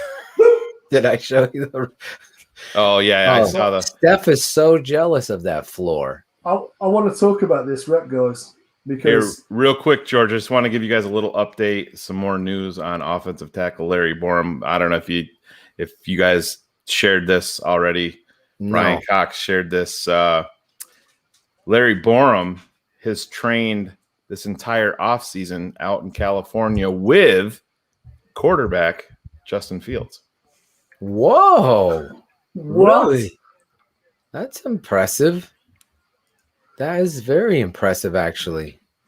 So, guys, this rep here, this is the boot action, isn't it? Oh, George, wait a minute. I'm sorry to butt in because I need to hear you say Michigan. This. The Georgia safety, George. What is his name? He just went to Cleveland. I want to hear you say it. I'm going to say it differently. Richard LeCount. He almost butchered it really, really bad earlier. I heard. That was one of the things I heard. LeCount. All right, get back. LeCunte. There you go. Yeah. I've gone completely different again. You from Canada? Yeah. That or Nigeria. One of them. Anybody awake in here? I'm taking your lunch and you're giving it to me. Hey, where's Leno? Is he at Chipotle still? No, because you've already ate him. All right. So what I like about this particular play is this kind of really actually goes against the blocking scheme, because what we want everything to do, because it's all zone set. You see zone set, everyone's zoning. So what we actually want these guys to do is to read and react and to come with you. Now, he's not. He's actually coming towards the gap. But what he does is you watch him slow his feet down. So he gets contact, slows his feet down, lets him think he's one to the inside. Controls him. Smart. Now all he's got to do there is regather and control that right arm. That's all we needed there. Unbelievable. That's a big man playing right tackle there. It's playing with a bit of intelligence as well. I like to see that. So I mean, that's encouraging. So guys in the chat, I saw Ed Loya. Leno's not staying. Goodbye. That's the end of it. Don't even put that energy in the universe. You want to fucking keep losing?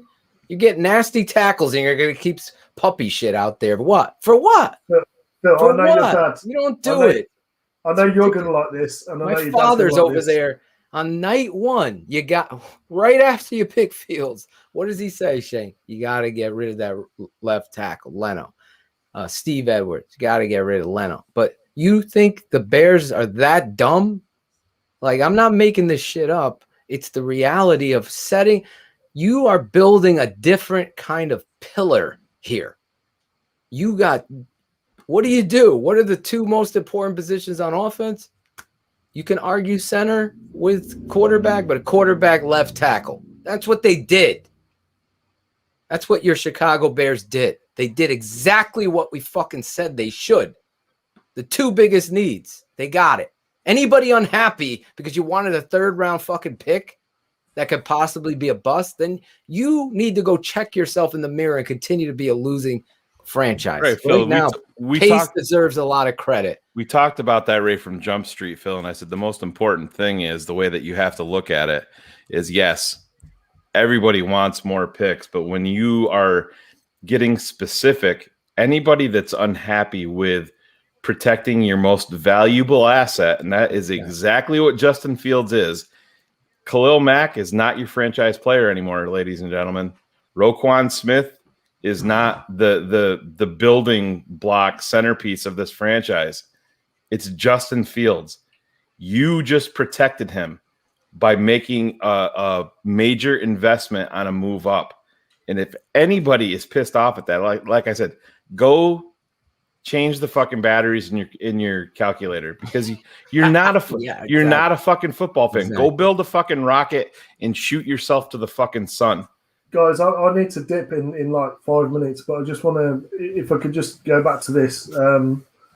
So there's a difference in pull technique here, because we're going to get Garrett Wallow just went to the Texans. And he stays in his home state, so that's really good for him. So that's great. We've got a good old counter tray here, Phil. So yeah, we got counter tray here. Yeah, look at them. They're in the pistol. They're gonna run Dalen Hayes off the board. George is going to Baltimore. He's a good edge guy. I mean, that's a good pick for them. I saw they got Sean Wade as well, Baltimore. So the difference in the pull technique here between the guard and tackle, the pivot step there for the guard. So he just opens up, puts a pivot step with his left foot, drives. You see, Borum has to, because he has to let the center, really difficult block, reach block across the defensive tackle. So he has to lose ground first, two little shuffle steps, then pivot and open and drive. You see him driving, IDing his guy, 8 is the inside guy, 9 is the outside guy. That's my guy. Running back has his hand on his back. Larry feels it. You see him just check his guard there? Yeah, look at him. Just to help him push. You want to scrape off his ass. He does exactly. Is smart stuff. This is smart great. stuff. I can't wait to see it from the coach's angle. Perfectly done Gets right the there. inside. Look at the position on his guy, and he's driving him. Perfect. I don't know how someone could come in here and say after 3 plays that they know. Look at this man move at 345 pounds. I'm telling you right now, we get this dude on a scale right here. He's been at the fucking lunch counter. What do they call that in college? Fucking, what is it? Dining hall. He's been at the dining hall at Missouri. You can tell he's got some weight. I mean, look at this here. For a man who's 332 pounds, 6'6", and people are talking about this guy being a guard. Shut the fuck up. I know. Watch That's this. Just dumb. You see the pebbles come away from the floor as he's pushing off on that outside foot. You gotta love that. Look at this. See this? Look at the foot. See this? George is being able to zoom. That's a dancing bear right there. Counter. That's the karaoke drill that you do. You want to get depth because that guard has to cover block. Go back, George.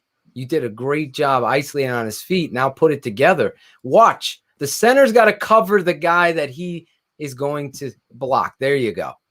So the guard is going to pull. Someone's got to block the nose. That's the left guard. Now he's got to step back, target eyes, identify who's going to be the guy. That's a 5 tech. That's a 5 tech to block. That center did a great job. Look, he wasn't even prepared, that 5 tech. Now look at the big man rumble. Rumble, big man rumble. Find it. Scrape his ass. He feels the hand in his back. Gives his guard a hand in the back. Look at him. Now it's time to kick out. Just carry look that. Look at the drive. Dude. Look at the movement he's getting there. What, 4 or 5 yards? All I need to see. That play. I've seen him do pass pro. All I needed to see was that play. This is a fucking big Akeem Hicks size offensive lineman moving like that dancing bear. That's what you're getting out of Borum here. In only a couple of plays, I'm watching this guy. Now, Phil, respect. What about having him as a slot receiver? Oh, shit.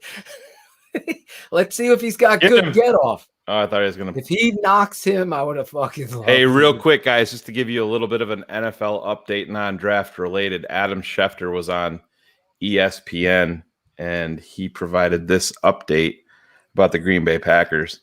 There are many people very closely connected to quarterback Aaron Rodgers who absolutely believe that he has played his last down for the Green Bay Packers. I feel so bad for them. Yeah, me too. Watch. Bye, Aaron. We got to show Adam Ranks. I don't care about Aaron Rodgers. That was great. Oh, my God. I can't believe the fun that I've never felt this way. Phil, show It's so long, and then you add that. Yeah, here's another great tweet, guys, from friend of the show, DeWindy City Productions. He's the guy that puts out all those dope highlight films. Yeah, we gotta get him on the show. Fun fact, Ryan Pace has never drafted an offensive tackle higher than round 6. He's done it 2 times this year. Phil, hey, what have I said about on Draft Mob about your kick slide? You push off the inside foot. Look at that. You see his toe? This guy is toe in the ground. Shuffle. All I gotta hear from is Mike Cavanaugh. Look, his foot sliding, inside foot. Now he's going with his guy. We gotta get the Windy City. I wanna talk to him. I like that dude. You think if you listen to Lemuel Stinson, who's locked in, he knows they're listening to TTNL. Look at this.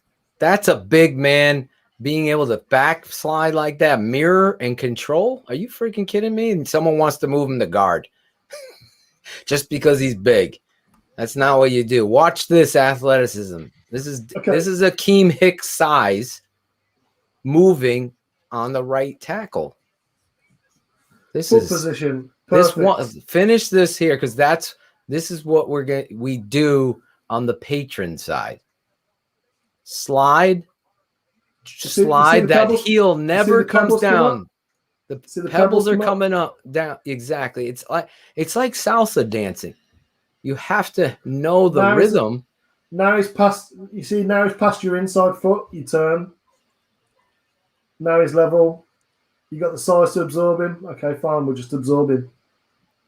I'm going to be interested. This guy's good.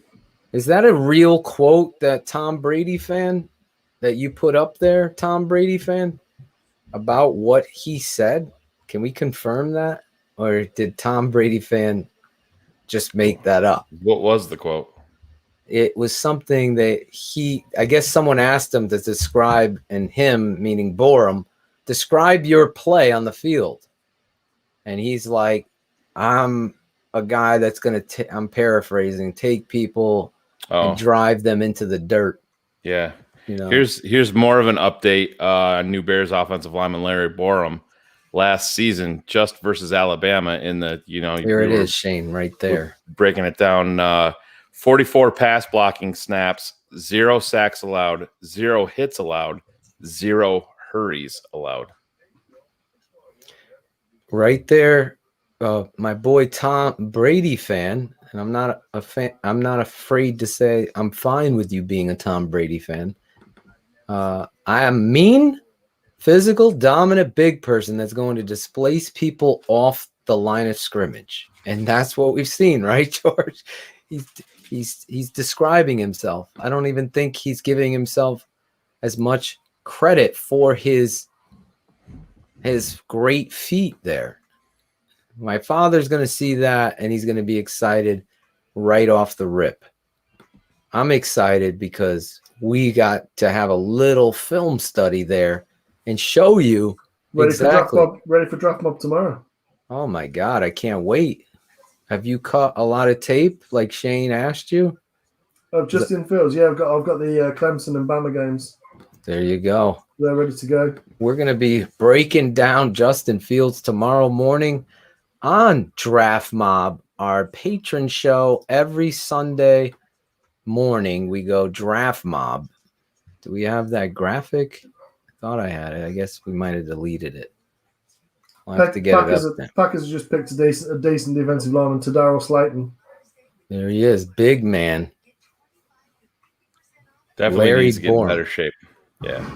Yeah, that's exactly what Coach Cav said to me. But you look at him moving there. Oh, yeah. This isn't like he needs to be better shape because we need him to be quicker or more athletic. So, sometimes when you have that kind of bulk weight and strength, then a lot of times you're okay. Like, think of Donald Penn. Donald Penn's not in the best shape of his, but he's able to control and the same thing with Trent Williams. For his size, his weight has always been so bulky. Phil, last night, Tariq Cohen, after the Tevin Jenkins selection, sent out a tweet. It said hog. Well, he just sent out another tweet, and it says hogs. Yeah. I like that. David doesn't even have to speak. So, George, we don't want you to get in trouble, my man. Because I've got a dip. So, George, great job. Man. Thank you for jumping on in a pinch, covering the draft day 3 on the Tape Never Lies Network. George, a.k.a. Bearlissimo, a.k.a. George from England. He's got a lot of AKAs, but he's our guy. Great stuff, George. The top hat. I'm surprised I haven't seen more faces from the network today. I was surprised. But everybody is busy doing things. Did we hear from Acevedo? I've got to go anyway. See you, man. Thanks, Bearlissimo. George. Love you, brother. Thanks. Great job. Tomorrow with Bearlissimo. Just like that. Similar, breaking down the tape so you can have a real good look. And then, of course, the Draft Dr. Phil tape breakdowns will be present. Short versions on the YouTube channel. So you want to subscribe there. If you haven't subscribed to this channel, I don't know what you're doing. So and then Phil, long ones there. We have no blueprint here. We are 3 hours, 20 minutes in. Crazy. Pick 175. In terms of, I don't think that there's any way that I'm going to be able to go to the end here just because of family obligations and stuff like that. But what are you thinking in terms of time? I can carry through our picks and then I'll wrap it up. I could do it. I mean, did we hear from any other people in the network? No, there wasn't any. Oh my goodness. What about Steve Johnson?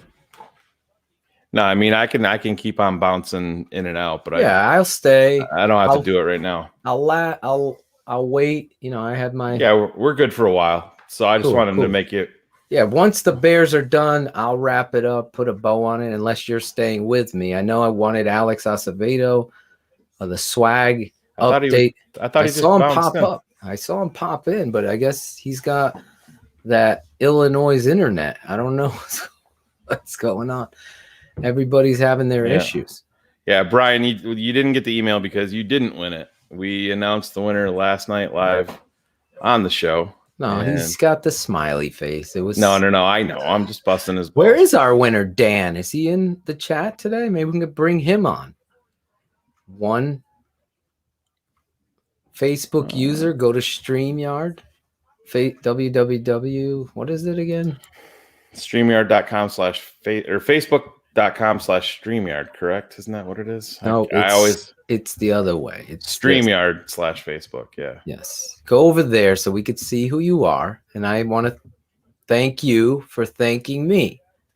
Thank you for thanking me and Shayne, because Shayne does deserve a lot of credit, and the whole crew that has helped produce, direct. I'm going to reach out to a couple personalities on the network, see if we can get them on. Chris Sandlin's been a very big disappointment. His 40 time was probably about 5'7", just like his height. And that's it. So maybe I'll reach out to... Did you hear back from a certain... Who's this guy? Oh, hey! There he is. What's there going on? he is.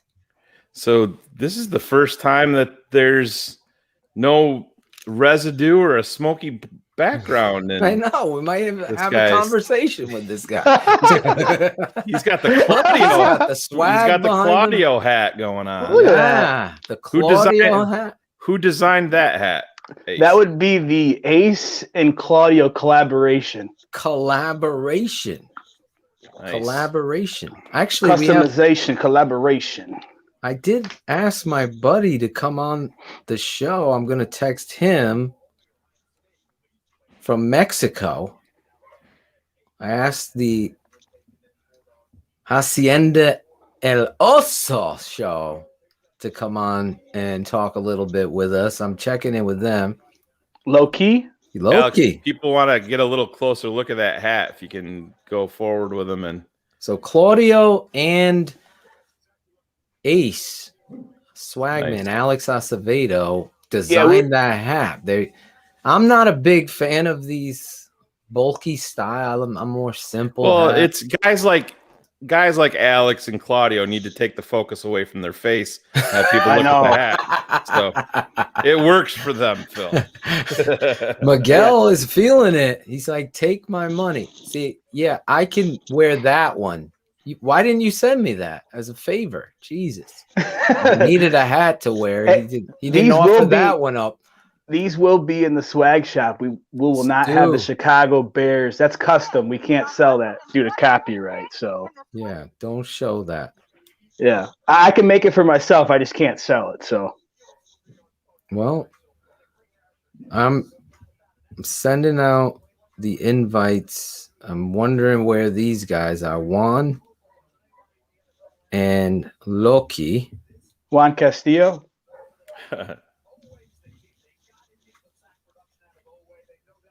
I love to talk to them. I love this shift in the draft. You're not reaching for, you're bringing in guys. No, when do we pick? Adam Hogue just sent out a tweet and said that Sam Mustipher will be the starting center for the Chicago Bears. I love how Adam's reacting, and there hasn't been a training. Yeah, there it is right there. I was just going to say that too. The New England Patriots stole this dude, Cameron McGrone, going to New England. Oh, my God. He'll start. I'm way behind you. What pick? Oh, you're at 177. I'm here watching KJ Britt go to the Buccaneers. That's how far behind I am from you. Shayne's got him way before the TV too. Broadcast. Yeah, I know. I love. He's my insider. Who was the other guy that wanted to come on the show on Saturday? It's been such a crazy time. Well, Alex, we got a lot of stuff going on in our swag shop. Obviously, some new news of we might be opening up a different website. We're going to be keeping you posted on that. That'll be in the show stories, right? Moving forward. Yeah, it'll be it'll be linked on the YouTube. So when you click on the YouTube page and you're watching, it'll be below. We're switching vendors. We're going a different direction with some things. We're still going to use Superior on our hats. We're going to bring out some new hat designs. Like I said, we'll have this one, but it'll have the TTNO on the bottom. Still keeping it 100. This will be the Keeping It 100 design. But yeah, we got some new things coming. So we'll be using a different vendor. But I'll go follow us on Facebook, TTNO Network Swag.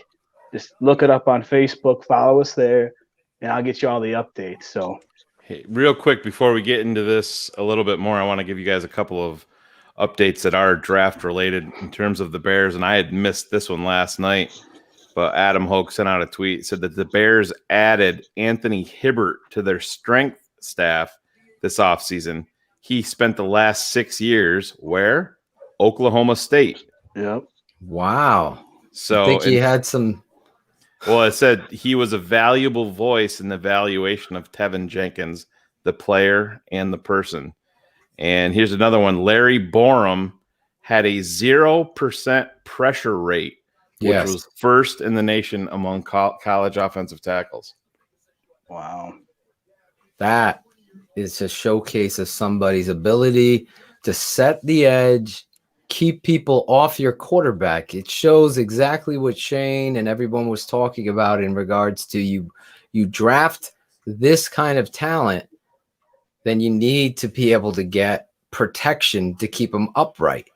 So when you do that, then you're cooking with gas, because the problems have been showcased in not addressing the offensive line early. Finally, Ryan Pace, like we said, needed to address offensive tackle in the top half of the draft, and he did that. And he got probably one of my favorite players in this whole draft, Tevin Jenkins. I know you guys apparently played my reaction earlier.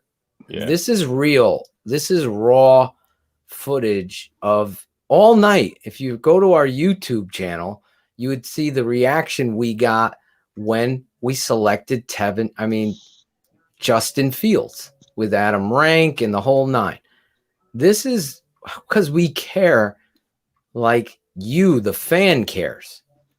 The reality is that you need to give a shit about this stuff. I know George was calling it like fanboy stuff, but the reality, it's not. It's fucking a life. It's a lifetime of neglect, and you get it out. Finally, they're doing something in a manner with which is stating, hey, I give so much of a shit about changing this culture, changing what it is we've seen on Sundays. Hey, the Tape Never Lies Network keeps calling us the fuck out. It's getting embarrassing. It's getting embarrassing. Being a fanboy's cheering for Charles Leno and saying he's average. It's time for a change. It's time for a fucking change. Exactly. I'm so pumped for Tevin Jenkins to come in. Oh my God. People change their tune. I remember the critics of Tariq Cohen when he was drafted. He's too fucking short. He sucks. And then all of a sudden, come training camp, their tunes have changed. When we were there describing what the pick was. And the reality is you can't ever get caught up, even for us, for me, in the reality of, I wanted Hufanga there. But I look at Borum and I see a guy that's going to come in here and give you an opportunity to beat out a Fetty at right tackle. And then I'm telling you right now, Simi Fehoko is now off the board. He is a Dallas Cowboy. Oh, nice pick by those fucks. I like that football player. But like I was saying, Ryan Pace's presser about I don't know what Charles Leno has on the Bears or whatever. I know he's got a cult following of nerds. I don't know who and what. The reality is he has a big contract. There is a locker room situation. So he's not going to come out there and say another great pick. He's gone. He's gone. Guys are starting to come off the board. Sorry, Phil. I want to keep everybody updated. But Kansas City Chiefs just drafted wide receiver from Clemson, Cornell Powell. Oh, he was another guy that you really like in regards to what he could bring speed-wise. You're just tuning in. You didn't see us yesterday. We went live until Steven pulled the plug on us. Here's my initial reaction when I really was praying. Shayne tells me the story of what's going on first, and I want to thank you, Alex, for cutting these for me today, because we've been going nonstop trying to produce, get stuff out there, and give you the best coverage. But let's go back. This is I'm going to play real quick. Big one just came off the board. San Francisco 49ers safety Hufanga. Oh, damn. You saw John Lynch knows what a safety football player. Oh, that breaks my heart. He doesn't have to move far. Moving expense is going to be real cheap on that one. That's a good pick for them. Oh my! And when do we pick, Shayne? 208. So we have like 28 picks to go. That sucks. He was the one. He was the cherry on top today for me. I'm not gonna lie. I really love that kid. But you know what?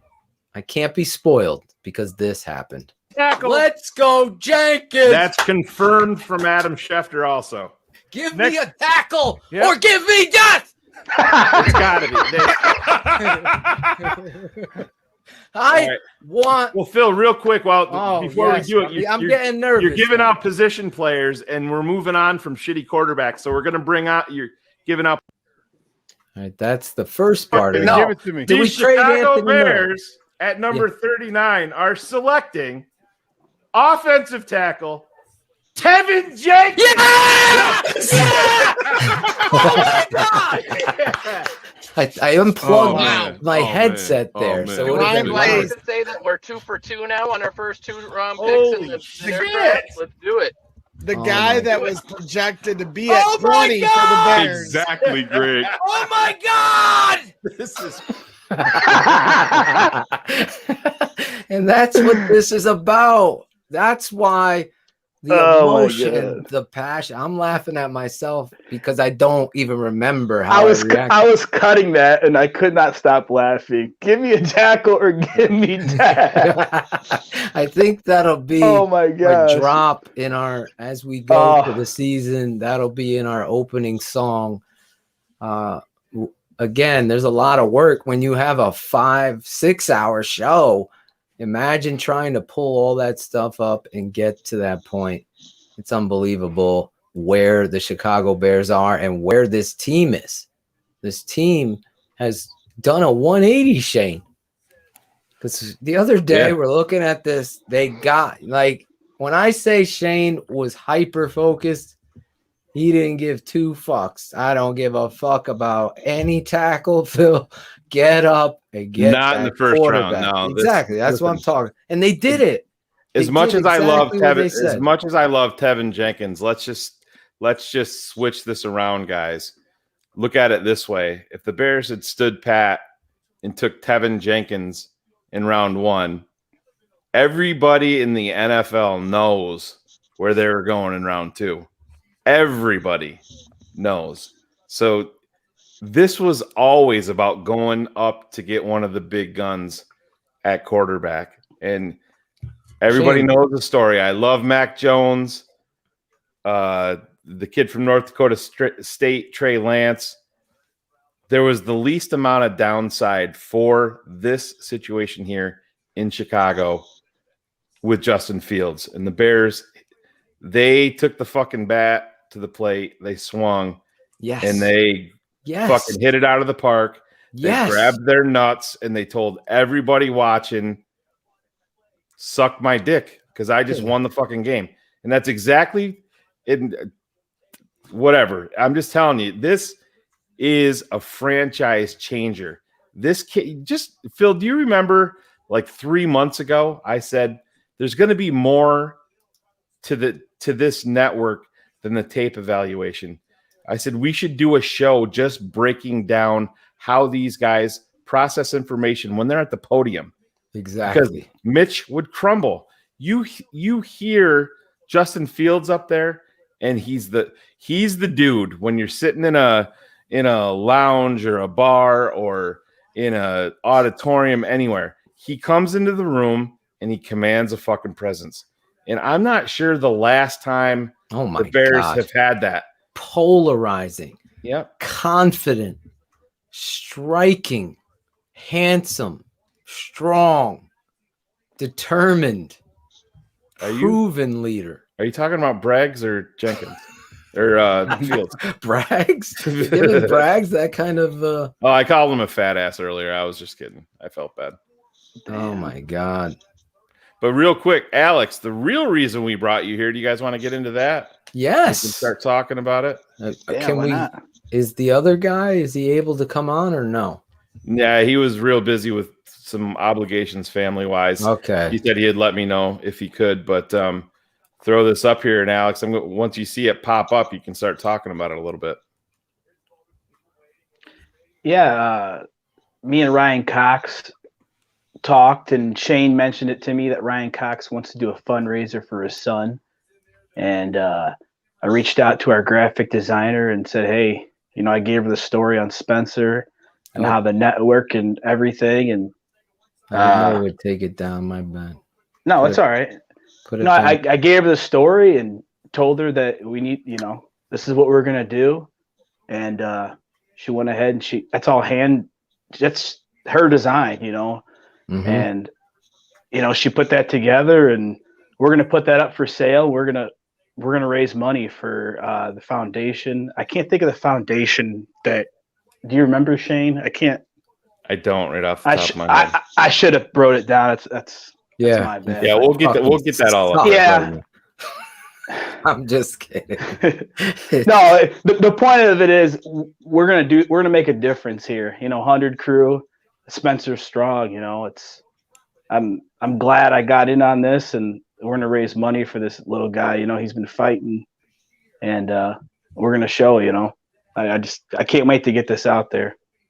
Yeah, it's a great cause. If you're just tuning in or you just subscribed, obviously you're behind the times. Every week on Keepin It 100, we go and have our shout out segment declared to Spencer Cox, young. How old is he now? Like almost. I believe he's 2. I was going to say it's 2. It's the same age as my daughter. Okay, so he's 2 now. His family have been struggling with a tumor in his brain, a cancerous tumor. They've got it cleared up, and then it has come back. They've gotten it cleared up, and then he's going to come back. So it's been just a struggle and a fight that this kid has been determined to beat, and his family have been through it. And I can't even imagine. I know everybody has a story. Everybody has stuff going on. But this guy is a patron, a true friend, someone that has supported me and Shayne in the network, and it's an honor. That's why you always see us saying Spencer Strong in our posts, in our social media stuff, in our show. And of course, we want to be able to raise some money for childhood cancer and awareness to it, because it's a big, giant issue. And there's nothing worse, in my opinion, than cancer. Yeah, if you didn't get the design too, that's what the gold ribbon is in there for. And if you can pull that back up, Shayne, the front of the T-shirt, it's the ribbon. It says "Fight like Spencer," and I'm pretty sure I can't remember what it says. Fight like a champion. I'm pretty sure it says in the ribbon. Yeah. But yeah, it's heart of a champion. Heart of a champion. Heart of a champion. I can't. Yeah, heart of a champion. We're not putting a Notre Dame quote out there.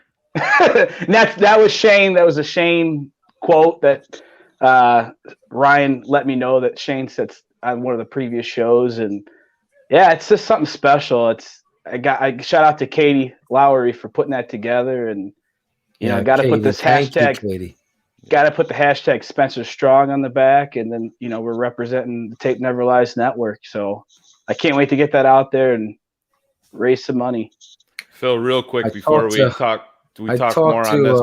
Phil, real quick, your Baltimore Ravens just made an interesting selection and made the announcement. Tight end Ben Mason. They did.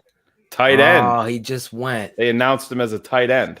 He was going to be my support as we led up to that pick. Fuck. So now my guy is off the board with those 3 6-round picks. I've been away. Has Dylan Moses been off the board yet? Because if he's there at 208, I'm running to the podium. Jesus, Ben Mason went to the fucking. I mean, he's the perfect fit in what they want to do. Could play fullback. He also could play wing, and handle himself tremendously when it goes to the position, especially in that offense. He might get a few carries running that dive with him. It's gonna fuck up a lot of teams because he's an athlete. This kid's from Connecticut. Highly touted coming out of Connecticut in regards to his athleticism. Went to Big Blue. I know there's a lot of Big Blue fans. Ben Mason was somebody, again, Hufanga and Mason are 2 football players that I've scouted that I was like, we need to get this guy. Football players for me. Oh, no shit, they're football players. Then you ever go to a bar and you're proficient in something. It's like, or anywhere, you can be the library and you fucking know iOS backwards and forwards, and somebody's there telling you, you know, this, that, and the other, and you're like, okay. That's how it is for me with football. When I see these fucking blog boys going out there, running out these tweets, deciding everything in fucking May 1st of what they think they know, but they never know. It drives me insane. That's why I was like, we have to do this the right way. Always be truthful. Say, a lot of people tap dance around subjects. We don't. We hit it straight on. And we also tap dance around who might be possibly spreading this kind of bullshit. And I'm probably number one on people's lists of most hated because I call them out. But the reality is Robert Schmitz, Jonathan Wood, the Bears blog, a bunch of these guys, I'll have them come on the show if they want and speak this. Peter Bukowski came on here. He's the same kind of bullshit that you see them running with and stating. We had this happen again many times. We'll bring on Peter when Aaron Rodgers leaves Green Bay. Yeah, so at that point, when Jordan Love is their starter, I'm just about positive he'll compare Justin Fields to whoever the backup is in Green Bay. Yeah, they're very similar. That's Peter's MO. Oh my God. I'm here just embracing, because you got the 2 picks for me. You know, I haven't followed the drafts really because I've been so on the show focusing, and Shayne's giving me names on our picks. So this is different for me than I'm used to, because usually I'm just watching every pick as I have no idea where bunch of my players went. Safety just went off the board, Phil, that we broke down on Draft Mob from LSU, Hamza Nasruddin. Yeah. But here's the interesting part. They announced him as a linebacker. Where that's so interesting is that's what we said. That dude did not enjoy, you know, he whiffed a whole bunch, if you remember that. Oh my God. Sometimes he was shying away from contact. And now you're that's linebacker is a very high impact position. So that's going to be an interesting transition there for him. Yeah, that kid is somebody that looked like he was very athletic and not polished when it came to the tenacity part of tackling. Sounds like Eddie Jackson there. But the reality was, you know, he has a lot of traits that you like. It's interesting that they're going to move him there. I wonder if they're going to try to put him in a situation that, you know, he's going to be that nickel linebacker. Maybe that's what they're trying to say. Remember Dayon Buchanan? They tried to use him like that. I don't know. But Dylan Moses is falling down some charts. I honestly need to understand who is on the board. So maybe there's a website that I could see. I can. Is there a website? Yeah, just start going and I'll pull one up.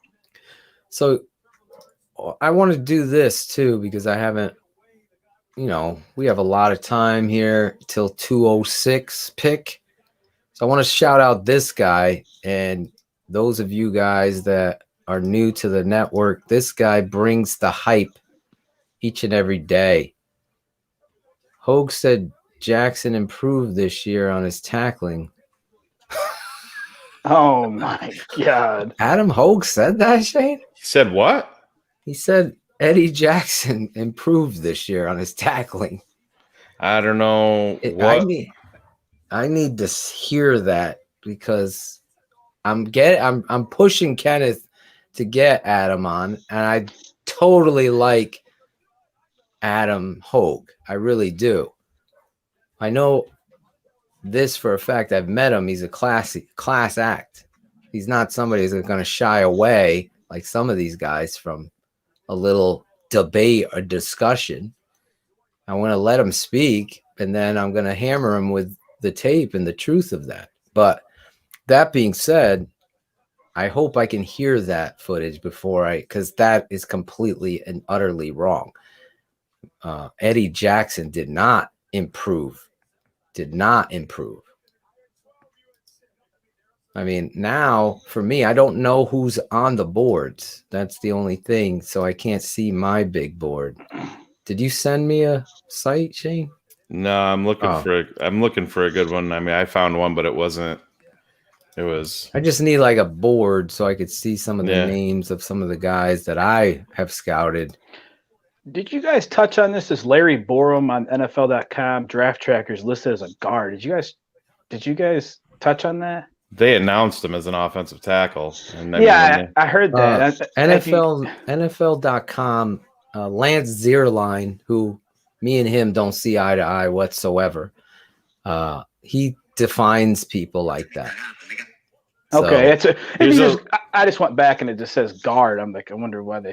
I'm just gonna play this audio through my phone, Phil. But this is about our new quarterback. Here's a little bit of an update from today, from Ian Rappaport talking about the Chicago Bears and Justin Fields' playing time situation. Rich, two important things here. You guys talked about how Aaron Rodgers did not know about the Jordan Love pick, obviously leading to so much discontent. Well, the Bears did call Andy Dalton, did have a conversation with Dalton about potentially doing this, about taking Justin Fields. And he's a competitor, obviously, but it does sound like at least he understands. I talked to Bears coach Matt Nagy a couple days ago about this pick. And the main thing he wants is, just like Schrager said, he wants the Kansas City model. So, yes, there's going to be pressure to win, but their goal is to have Andy Dalton play the entire year, have Fields develop under the radar, and then pass the torch the following year. Just takes a lot to make that happen. They got to be playing well. I would. Rich, two important things here. You guys talked about how Aaron. Yeah, so I think that's their dream scenario. You know, we know there's 100% injury rate in the NFL, and you know things happen, but that is their thinking, and it's going to be interesting because you know Andy Dalton knows this offense. He knows Bill Lazor. He's familiar, and that's why it's going to be interesting in preseason.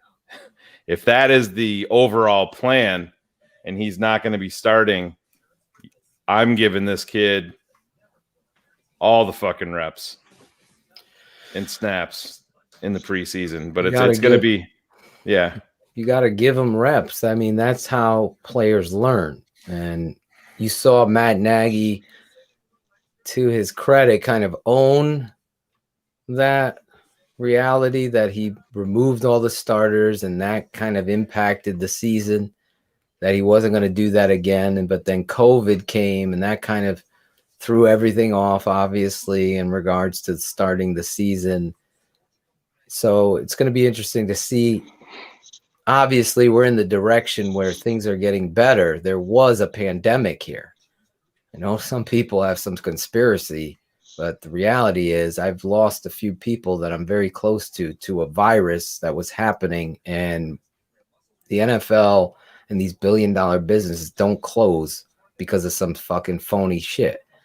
Let's get that shit cleared up. Now, I've gotten both shots for the vaccine, so I'm pushing people to do that so we can get back to some normalcy, because if you go back in history, there was the Black Plague. There was these things that affected this great country, and people had to be vaccinated to get away from some of these diseases. So I wonder how the NFL is going to handle. Are they going to make players get vaccinated in order to play because of the sport in above itself, the physicality, the traveling, and all of that? And what would they do if a player is refusing something like that? That's right. That's something else. That's going to be. I think they handled it really well last season, though. Oh, they did. They shut it down. I mean, they were going to hold. What was that team? They were going to hold accountable, and they weren't going to let them try, because they had a bunch of players on the injury report in regards to COVID. Wasn't it the Raiders? I can't remember. I remember that though. I know he got fined a bunch of times. He wasn't wearing his mask on the sideline and all that stuff, but I thought they handled it really well last season. Cherie, our producer, doing a great job last night. She's telling the Bills are allowing vaccinated fans in the stands, Greg. Don't fuck with her Jeopardy. I don't know what probably Phil means, but mystery potion. Yeah. As long as you get better. Get better. The pressure is on management, though. If Soldier Field lights up in the preseason, Dalton plays 500 ball right. Yeah. I think Andy Dalton's a solid starting quarterback for your Bears and is the perfect bridge to somebody that you're trying to get to a level of where he's going to be past the baton. Obviously, you picked this guy to be the baton pass. And that's the reality of what you're trying to get in regards to that. I don't know if you can see these, Phil. Here's a best available. I can't. Let me get my glasses. Yeah, we'll just scream it, yell out some positions, and I can read them to you. So obviously, you want to be looking at corner and wide receiver here. All right, so starting with corner, Tay Gowan, number one. Whoa, what's the story there? Are you not wanting to still share? there? No, they just it seems to be there's, like I said, this is. I don't have any inside knowledge, but according to Tony Pauline, it seems like there's a little more to the story about why he sat out that's being questioned. And like I said, that did not come from me. Shayne, if he's there at our pick, are you taking him? Well, the interesting part is these guys have a lot more access to behind the scenes stuff, and this is where things come into question. You know, these guys know a lot more about character concerns, anything like that. And if you're questioning, well, I'm going to work my ass off now because it's time to get paid, there's another whole different set of standards here that teams in the NFL, I mean, you either have to be ridiculously good for them to overlook things like that. And I don't know. Like I said, I'm hoping for Tay because based on tape, he deserves to be drafted. But when you have a guy come out and say it's widely expected within the NFL ranks that he's going to go undrafted, there's got to be something. There's got to be something there. And Tony Pauline is not a guy that's just putting shit out there to get clicks. He's about as connected as they come. So, but to get back here in terms of best available, Phil at the corner, you got Tay Gowan. Trill Williams is another guy that's got some talent. Gotta stay healthy. Elijah Griffin. That's Warren G's son, Snoop Dogg's nephew. Willie McGinnis is his uncle. So that's a guy there playing at USC. We could switch that up and go to safety. Adarius Washington from TCU is a guy that we talked about a little bit. Tyler Coyle is a guy that's out there to me. That's I'm right there. I'm pushing him up there, but there is some interesting names, especially when you get over to wide receiver. Cade Johnson is one that sticks out. Dax Milne from BYU is a guy. Shi Smith, I know my son would be. Shi Smith from South Carolina. Yep, my son would be very excited about that. Tamarius Terry. I love that. Terry. Too. Yep, Sage Surratt. I know some people. I think he just went. I saw did he? Him. Yeah, I liked him too. Okay. Sage. But, Phil, I don't think we could, You might have to, if you're looking. I'm a fan of. Newman is still out there. Felipe Franks. I mean, to me, I like Ellinger. Yeah, that's coach there. Right, with the Bears. That's the guy. But tight end, my guy Luke Farrell went off the board, I think, quicker than people were expecting because I think he's going to be a guy that's going to come in and have a long career. What about the kid from Illinois? He went with all the traits, remember? Oh, Amira. Yeah. Yeah, he's all over people's boards. No, he's still available. He's still there. He's from Illinois. That kid has a lot of traits that you like. Yeah. The tight end from Ohio State went, right? Yes. Khalil Herbert is a very interesting name, as is Chris Evans, who was really underutilized quite a bit at Michigan. I think he's a kid that can play, but there is some off-field concerns, and with him also, that's probably why he's being pushed down boards here. Sage Surratt did not go yet. I thought I saw it on the board. Maybe it was just Mel's thing. So that's I guess Tay Gowan tweeted out, "God, what did I do wrong?" a little bit ago.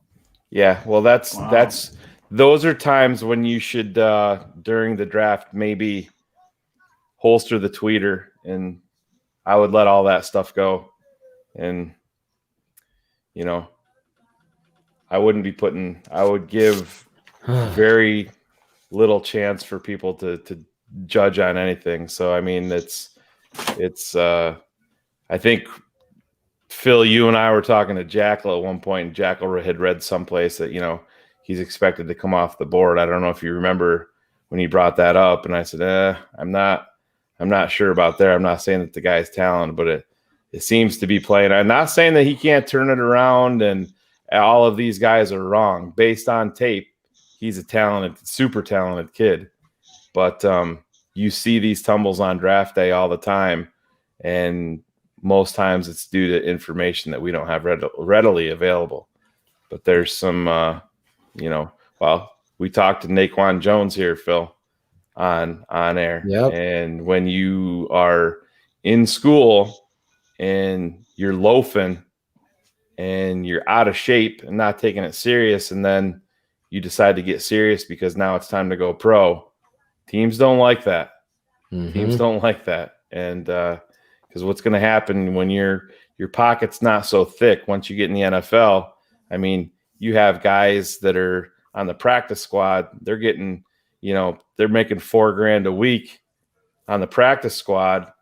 And in the NFL world, that's peanuts. But in the real world, I'm sure there's a lot of people out there that would love to make $4,000 a week. So, yeah, Alex Acevedo is one of those guys. Oh, I wish. Oh, my own. Shayne, there's a center from Penn State. Has he gone off the board? Michael Manet? Is he still there? Can you he's check? He's not on this board here, but Trey Smith has medical concerns there. He's been having there was blood clotting. How about your boy Shakir Brown? He's still there, right? Yep. Shakir? The other guy is the mountain from Alabama on the interior of the line, Deontay Brown. I mean, you talk about a dude that needs to get in shape. He went from like 370 and got down to like 340 at his pro day. And honestly, he needs to drop about another 25 pounds from there, because there's being big and then there's just being fucking sloppy. And that's what he was. But yeah. What about Bryce Thompson from Tennessee, corner? He's someone that I like. Yeah, Shakir Brown, Phil, is the. How about DJ Daniel? Has he been picked yet? No, he's still there from Georgia. Yeah, he's still available. To me, far and away, my top guy, and if he is available when we pick, and you can get Dylan Moses in round 6 at 208, that's, to me, it's a linebacker. It's a home run. If there's medicals there, like I said, we're not privy to that. But yeah, we'll see. Stone Forsythe is still out there, the offensive tackle.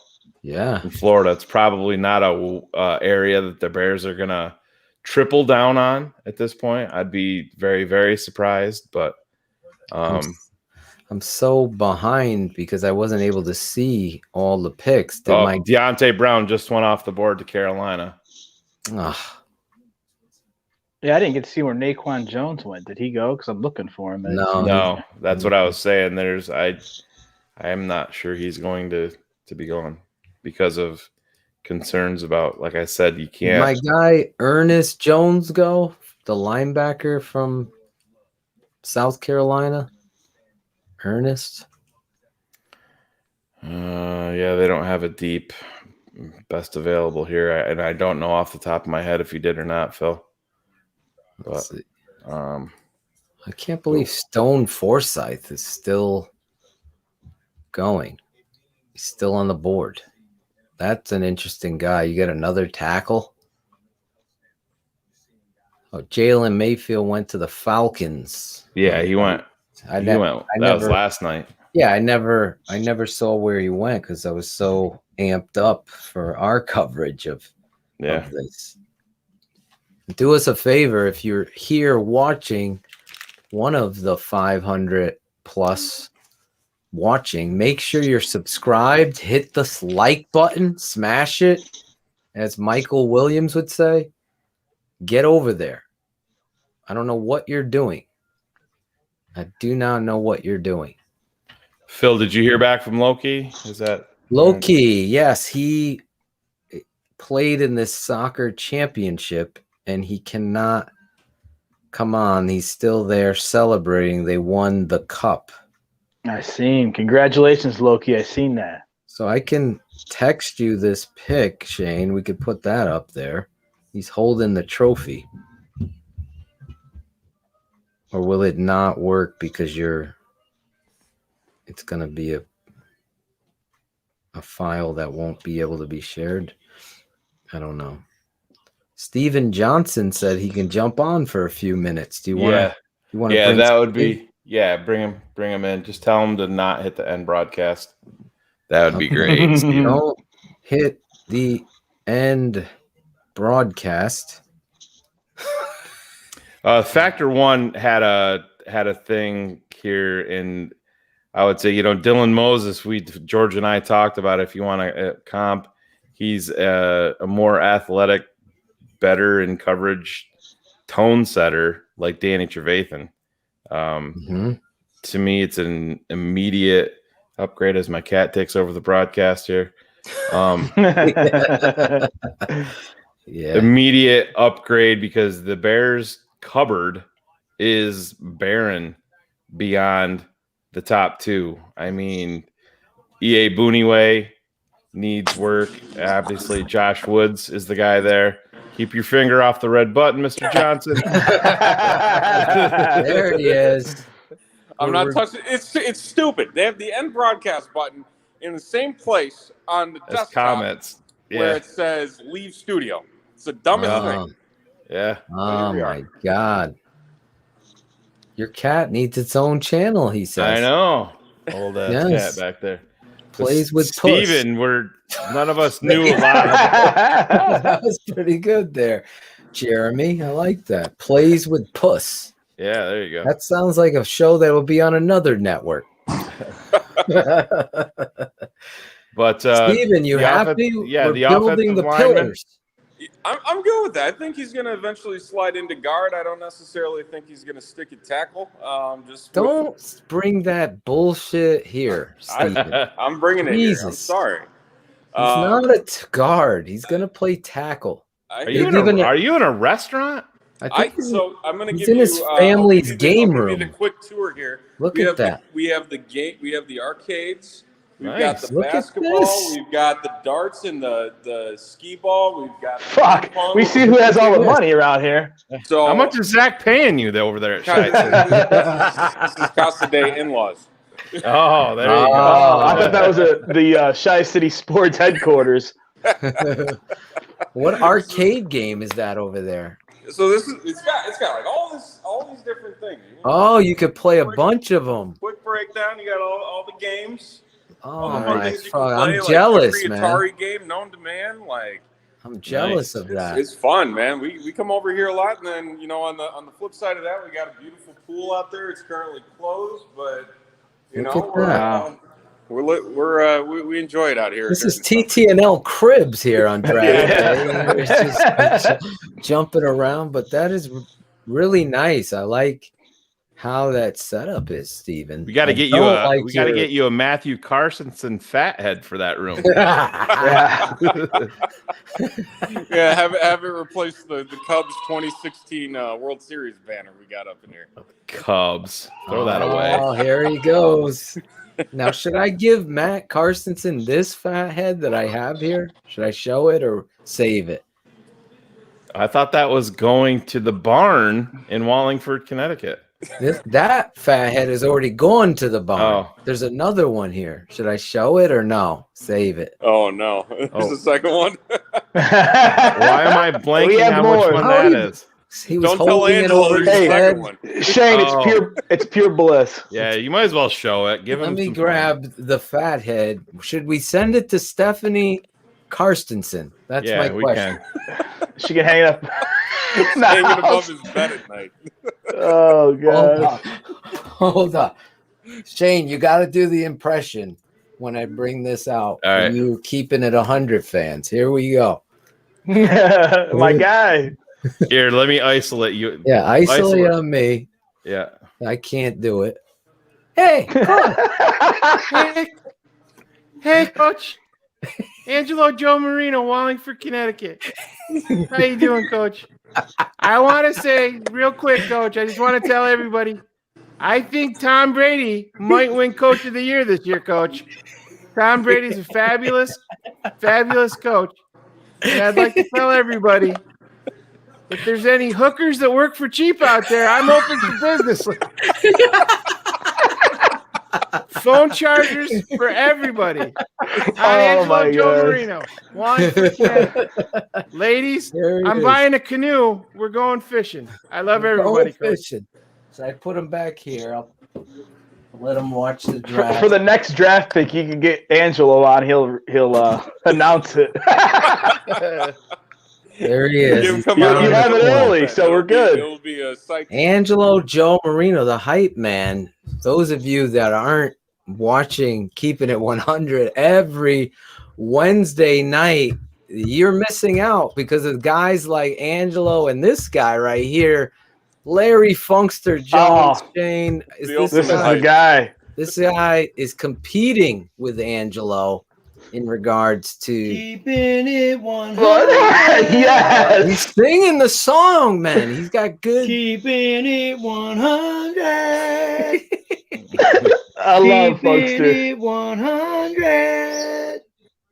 Keeping It 100, baby. 100. Keeping It 100, baby. You know what? We're gonna be here all day, baby. I like this kind of party. I love it. Here he comes. Watch. He gets into it. Yeah, baby. Yeah. Custom. Larry Funkster Jones here. Larry Funkster Jones here. Yes, the and I'm Keeping It repping 100. number Look, one. TTNL. Number the Tape one. Never Lies Network. The Tape Never Lies Network. Whoa! And I'm repping it for the Chicago Bears.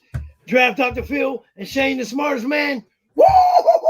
They keep it 100. And they got us covered on the draft. You know why? Hey, baby, we're gonna be here all day, baby.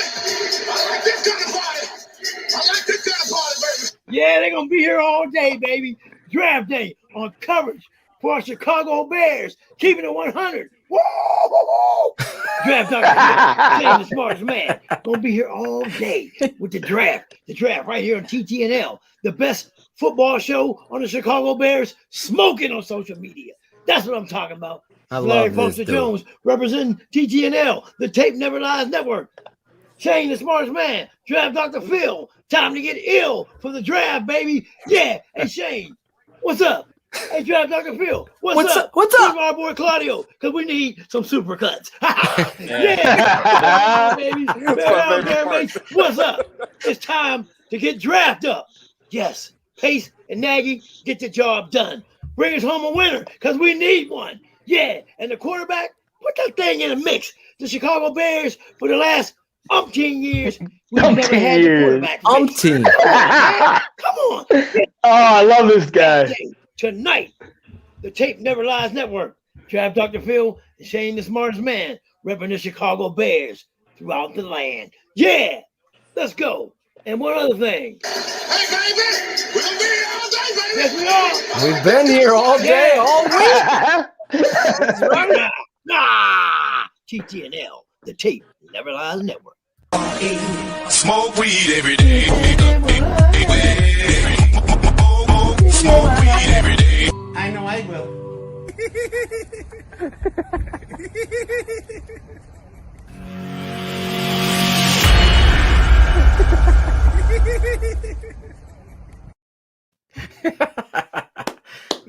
love it, guys. This is network. I was telling my wife when I was sitting at the soccer game and listening to Bearlissimo and Shayne, I'm like, I wish I was a kid and had this network and shit, because they're breaking down the draft. All we had was Hub Arkish once a week on exactly Pro Football Weekly or whatever the fuck newspaper it was called. the following day. Steve, I used to take like tinfoil at night in Connecticut, extend it off the antennas on my radio, and I would be able to get in AM 1000 and 670 if I moved it a certain way. Wow. To hear, I still remember training camp interview with Desmond Clark that I was able. No, it wasn't Desmond Clark. It was Keith Jennings. I apologize. Keith Jennings as a kid. I was tuning in using these gimmicks, and then the fucking internet came and they gave you radio. But in Shayne, that's how we and Shayne met, on a message board talking about these guys. ASL? AOL. AOL, yeah. You've got mail. And popped on. What did it say to begin with? Connected. It used to be like 3 boxes. It'd be like, and I used to get screamed at. I'm on the phone. Yeah, my father would. AOL Instant Messenger. Jeez. AOL Instant Messenger. That was the original sliding into someone's DMs back then. Oh, yeah. There's one of our guys, Brad Baldonado, Shayne. Remember, BB fans message. Speaking of Funkster, the Bears play Pittsburgh at Pittsburgh. What's so up, I got to go to that game. Funkster will be there. be there for that game. We go. What game? We're all going to Pittsburgh. Yeah. We go every year. We've gone every year since we've been together. So this will be our 3rd trip to Pittsburgh. I'm looking forward to it. So then we'll meet up there, because we'll take we'll take your jet. Yeah, take Steven's jet. Oh, he's limousine riding, jet flying. Yes, we are old. Woo! Woo! Where is Funkster Jones? Oh man, we haven't planned the meetup I hate to yet. cut it short, though, No, guys. we wanted you to just jump on. I'm getting the eye. All right, set the phone down calmly, Steven. Calmly. When we hit just leave actually studio, slide up, Steve. I have a can in my hand, so I'm gonna put it are you down drinking gently. a White Claw? Oh my God! This is the better seltzer, the Corona okay. seltzer. Oh God, there goes. Corona. I'll give him a You can- pass. Yeah. Greg Braggs is a big White Claw fan. Nah, can't do the White Claws. Got to do the Coronas. Steve, all right. thank you for everything. We had a lot of fun. Absolutely. We appreciate you and all you did to help bring this show live. Everybody all week. focus on Steven. This is the critical part of the show. Do your thing. We're going to see if this ends. I'm going to do this quietly because the exit button is right above the end button. And goodbye. Oh, he did it. He did it. Yeah. Good job, Steven. Yesterday, during the live broadcast, Steven, as he explained, hit the wrong button. The whole show ended. That's why we have 2, part 1 and part 2 from yesterday. If you want to go check out the live coverage, we had Kenneth Davis, Sean Sierra, Austin Carter Samuels. You almost call him Mueller? Yes, I almost did. Lemuel Stinson was in my head. We had Lemuel Stinson, the former Chicago Bear. We also had a surprise at the very end, Matt Waldman.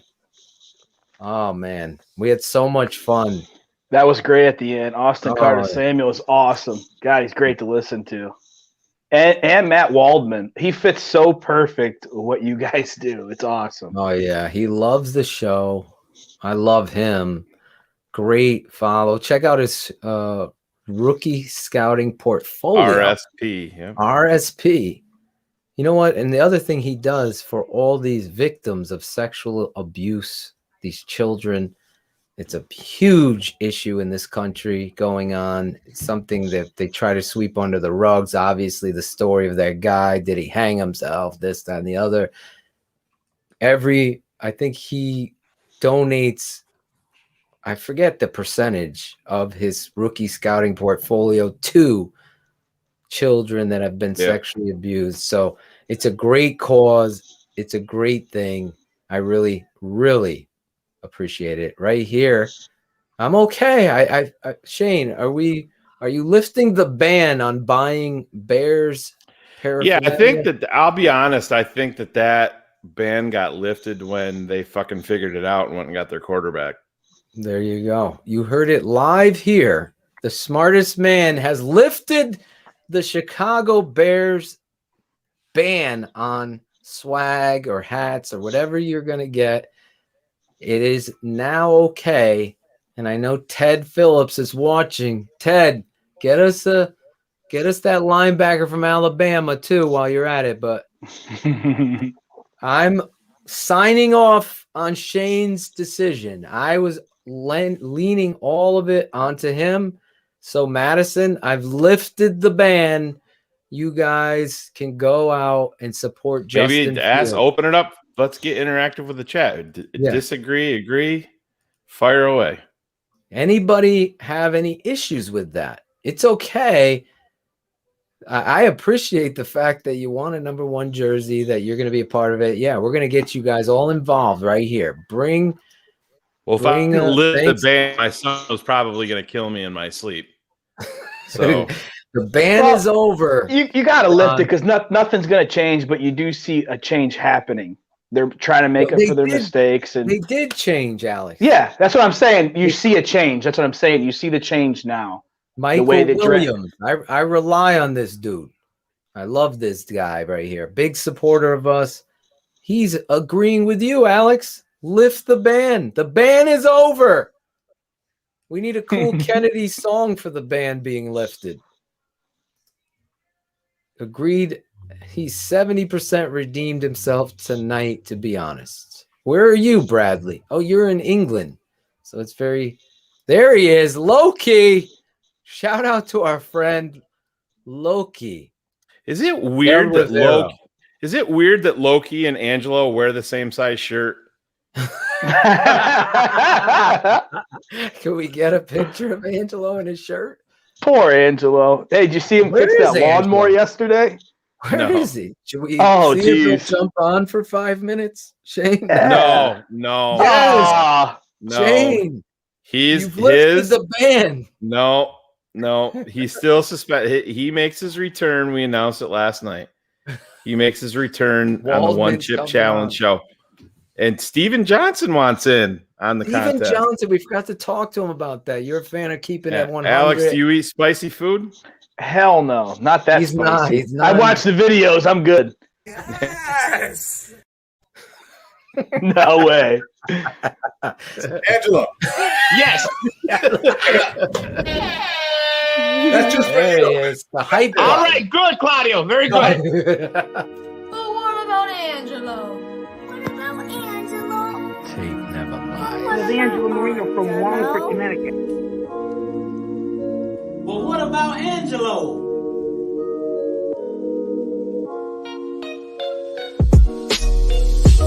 What about Angelo? But what about Angelo?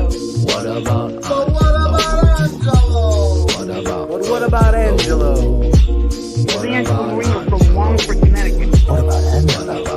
But what about Angelo? But what about Angelo? What about Angelo? What about Angelo? What about Angelo? What about Angelo?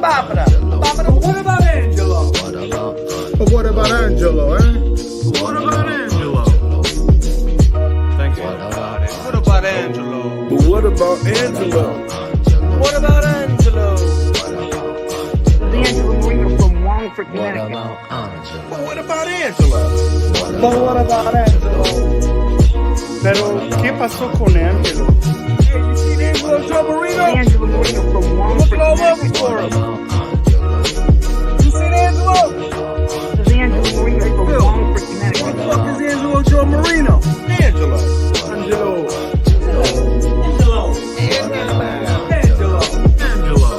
What about Angelo. Angelo.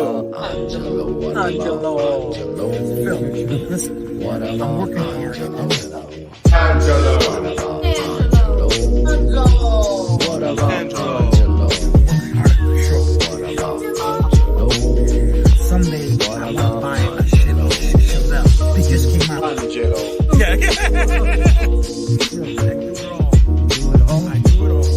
Couple bears, huh?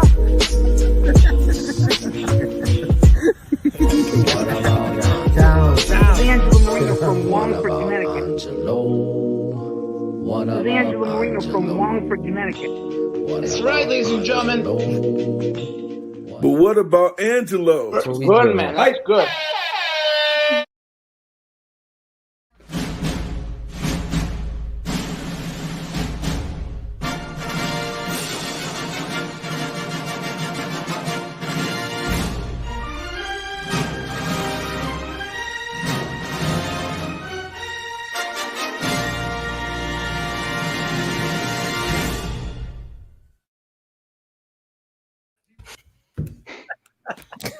Forgot about John. What about Angela? That was awesome. It brought me back. All those people, I love them for recording that and being involved with that. So you, Alex, is that what you have to wear to your job? Yeah, hard hat, mask, yeah. Mask. I saw $4.99 in there. $4.99. He was in there. His wife. Hey, we hope there's hope, Gary Williams. Oh, I love the way Gary says it the best, too. Oh, yeah. But what about Angelo? Yeah, we're moving along here, guys. Giants just took Rodarius Williams. We're getting close, Shayne. Yeah. We're getting close. But 208. Listen, there's still a lot of there's a lot of talent left out there. Who did the Giants take, you said? Rodarius Williams. Rodarius Williams, really? Yeah.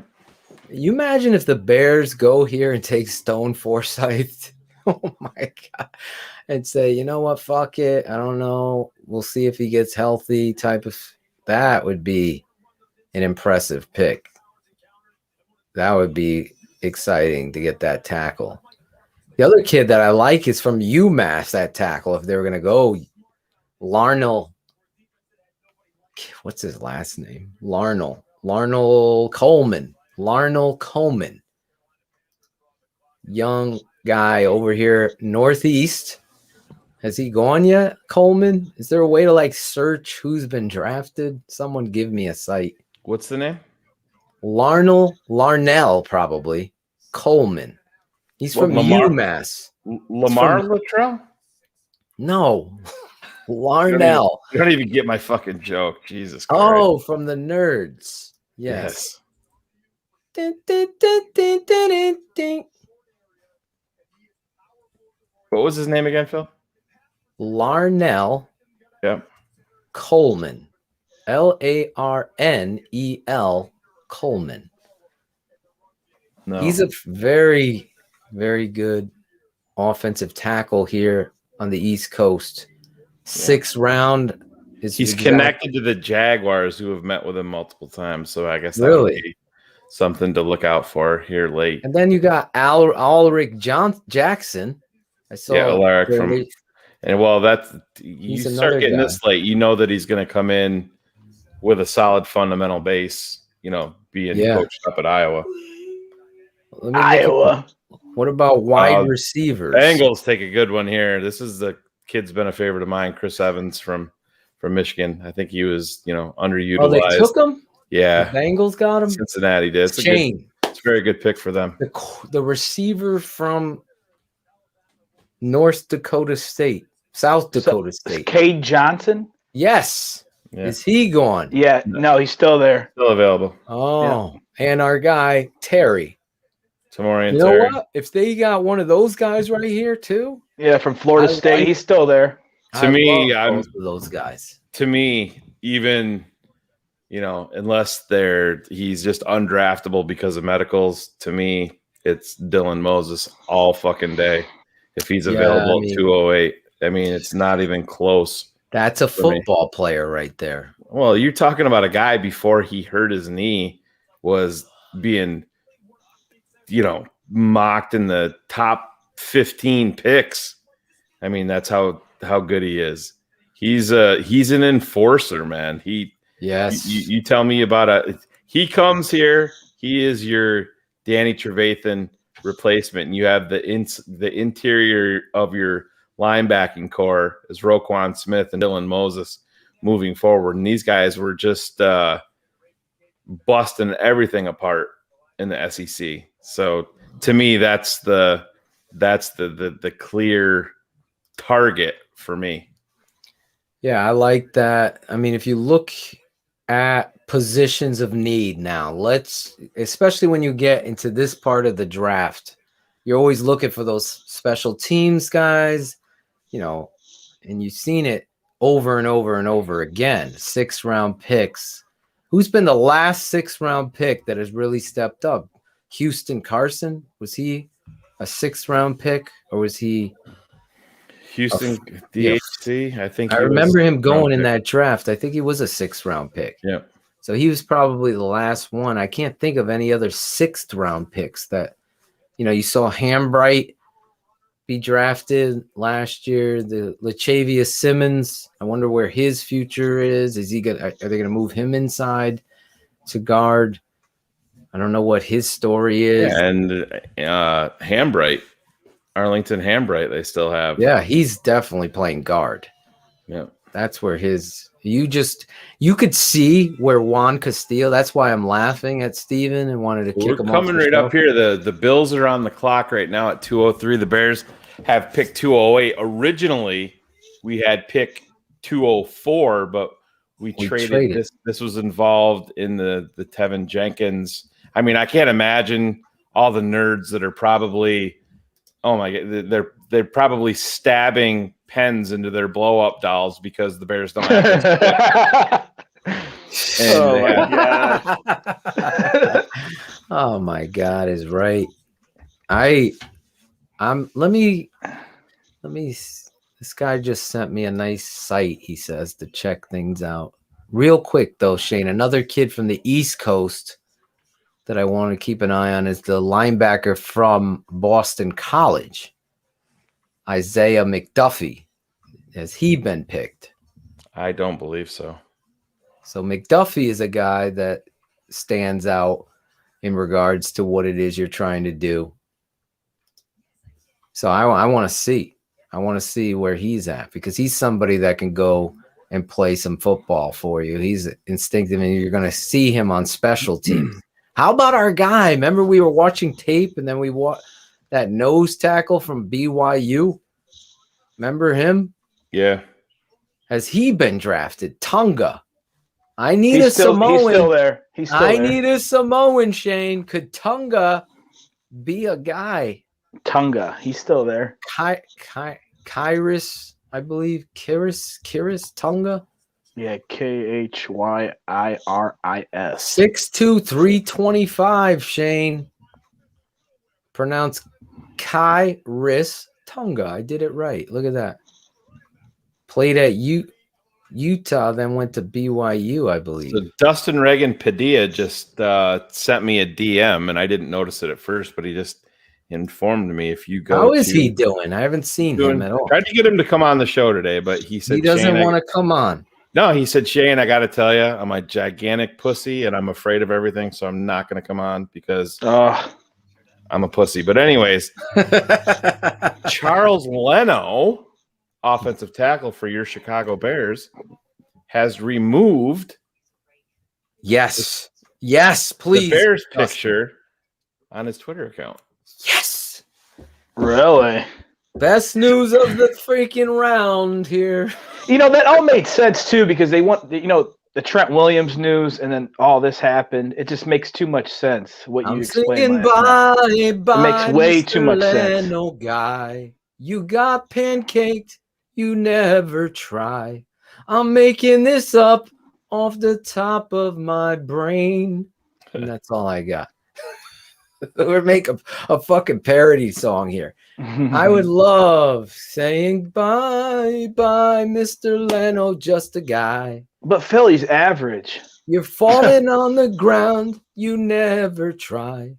Bearlissimo and Phil's dad wonder. That's fucked up, man. That is fucked up. Good riddance, EJ, right? The feed me tweet is so bad, Factor One. It was embarrassingly bad. And Steve Edwards made such a great point about that, Shayne, that night and Alex, when he goes, you know what? If you're really a dominant football player, you make that kind of joke, and everyone's like, yeah, cool. But the reality is, you have fucking punked the fans with your effort after you get paid.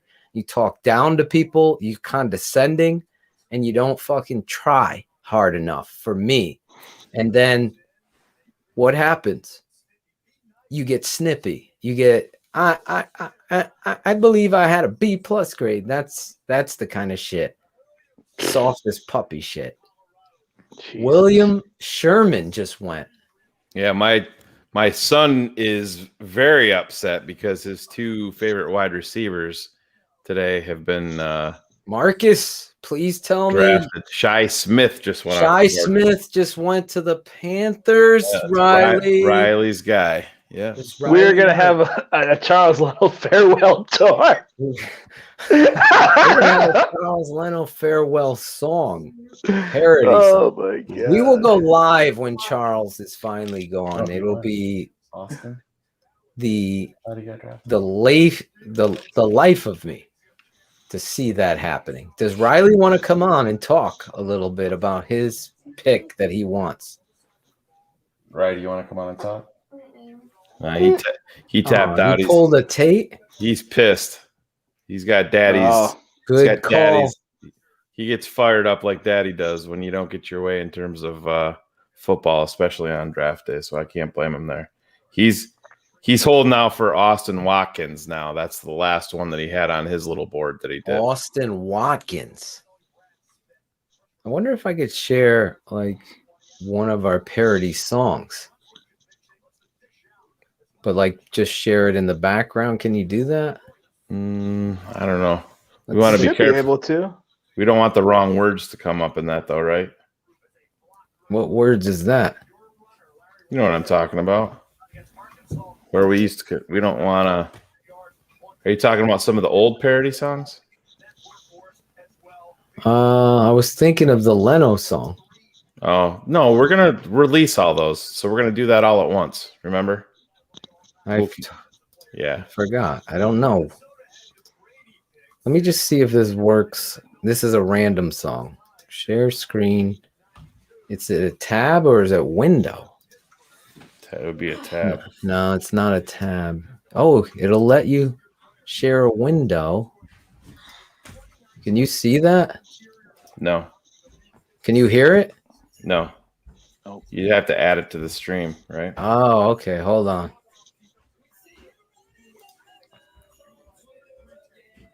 Can you hear it? No.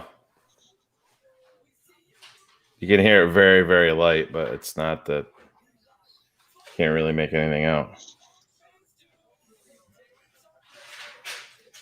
We are just a couple picks away. That sucks that you can't share that. You can't share it. That would have been dope. We're learning as we go here. Here, I'll give you some almost more. There. We're I'll give you one more update. Away. Here's another update today being talked about the Bears' new quarterback. Well, he was my quarterback number 2 overall, and I spoke to a number of scouts who finally tell me their actual grades. He was quarterback 1 for about half of them, and I talked to 16. So that's 8. They got him at pick 11. So this is a guy who many believe, at least a quarter of the league, believe that was the best quarterback available, better than the guy who went number 1. This is a guy who adds an element of a run game, the scrambling, 5 scrambling touchdowns, 630 scrambling yards. He adds the clean pocket. So half of the people that she canvassed in the league, scouts, had Justin Fields as QB1. There you go. Who is that? Cynthia Freeland. Okay, I like her then. I'll tell you what, I was having a hard time. Let's just keep it 100 on this show, listening to Mina Kimes. Holy cow. I'm listening to her on ESPN. I'm like, can we get this woman another job where she doesn't talk? She just oh my God, she is awful.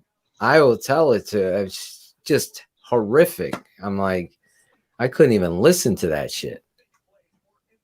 So is Surratt still on the board? Colts have traded up above the Bears. Yeah, I know. Yeah. I hope they don't take my Samoan. So the Saints right here, they traded up and they just took Kentucky offensive tackle Landon Young. So now the Colts are on the board, and then the Bears would be up next. Shakir Brown, Shayne, you love him. Yeah, he's somebody you got to be thinking he's about. not going to be a super athletic guy, but to me, you look at a guy like Charles Tillman. He knows how to. He's always around the football. Exactly. He's not going to win any track meets. He's not going to be crazy athletic guy, but he's always around the football. Phil, I look to a guy like Nathan Basher that way. Remember the interceptor? Always around the football. I like that. I like you guys here giving me updates. TJ normally does pretty bad with his selections. Who's TJ? Saints? He's talking about? I don't know who TJ is. There he is. Gary Williams. We hope there's hope. There he is. I might bring on a few of these. Not the way that works, Factor. If I get it, I'm spoiling it. Yeah, we do it here. Dax. Where's Dax? Is he still on the board? Milne, yeah. JT O'Sullivan. Yeah, JT O'Sullivan is very weird to me. When someone sent me a TikTok of him, I'm not going to tell you who sent it, and I'm like, oh my God, this guy's a weirdo. The center from Penn State. School. Yeah. The center from Penn State. Will I like this kid, Will Bradley King from Baylor. He's an interesting guy, plays defensive end, big guy. All right, so the Bears are officially on the clock. The Jets took who? No, the Colts. It's not. I don't have it. Well, it says the Jets. Why is it the Jets here? Yeah, all right. Jets. Yeah, I'm sorry. That must be that wasn't the trade up.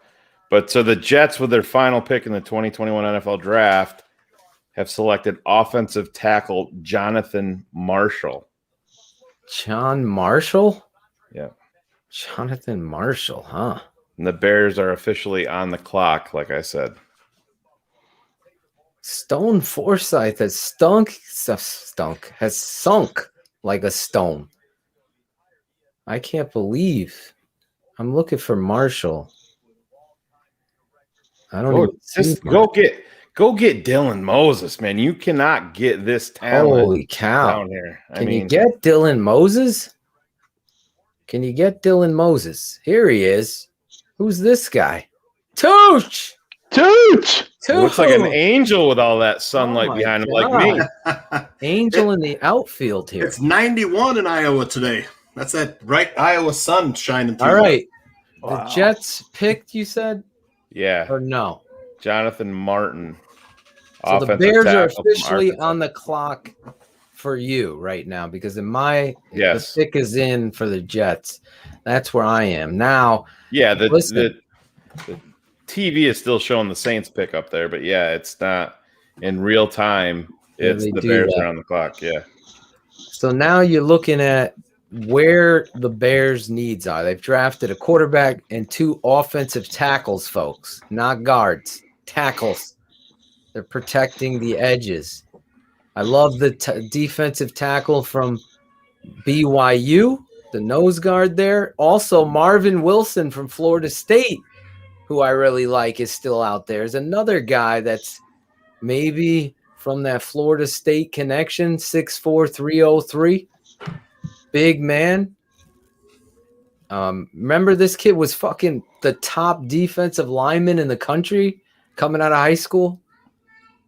This kid has got a lot of talent. Build the trenches. Yeah. Go on the defensive line. Get a fucking young buck in there. Ryan Pace has been replaced by an exact duplicate that builds the trenches and gets quarterbacks. Edge guy that you like, Shayne, from Virginia.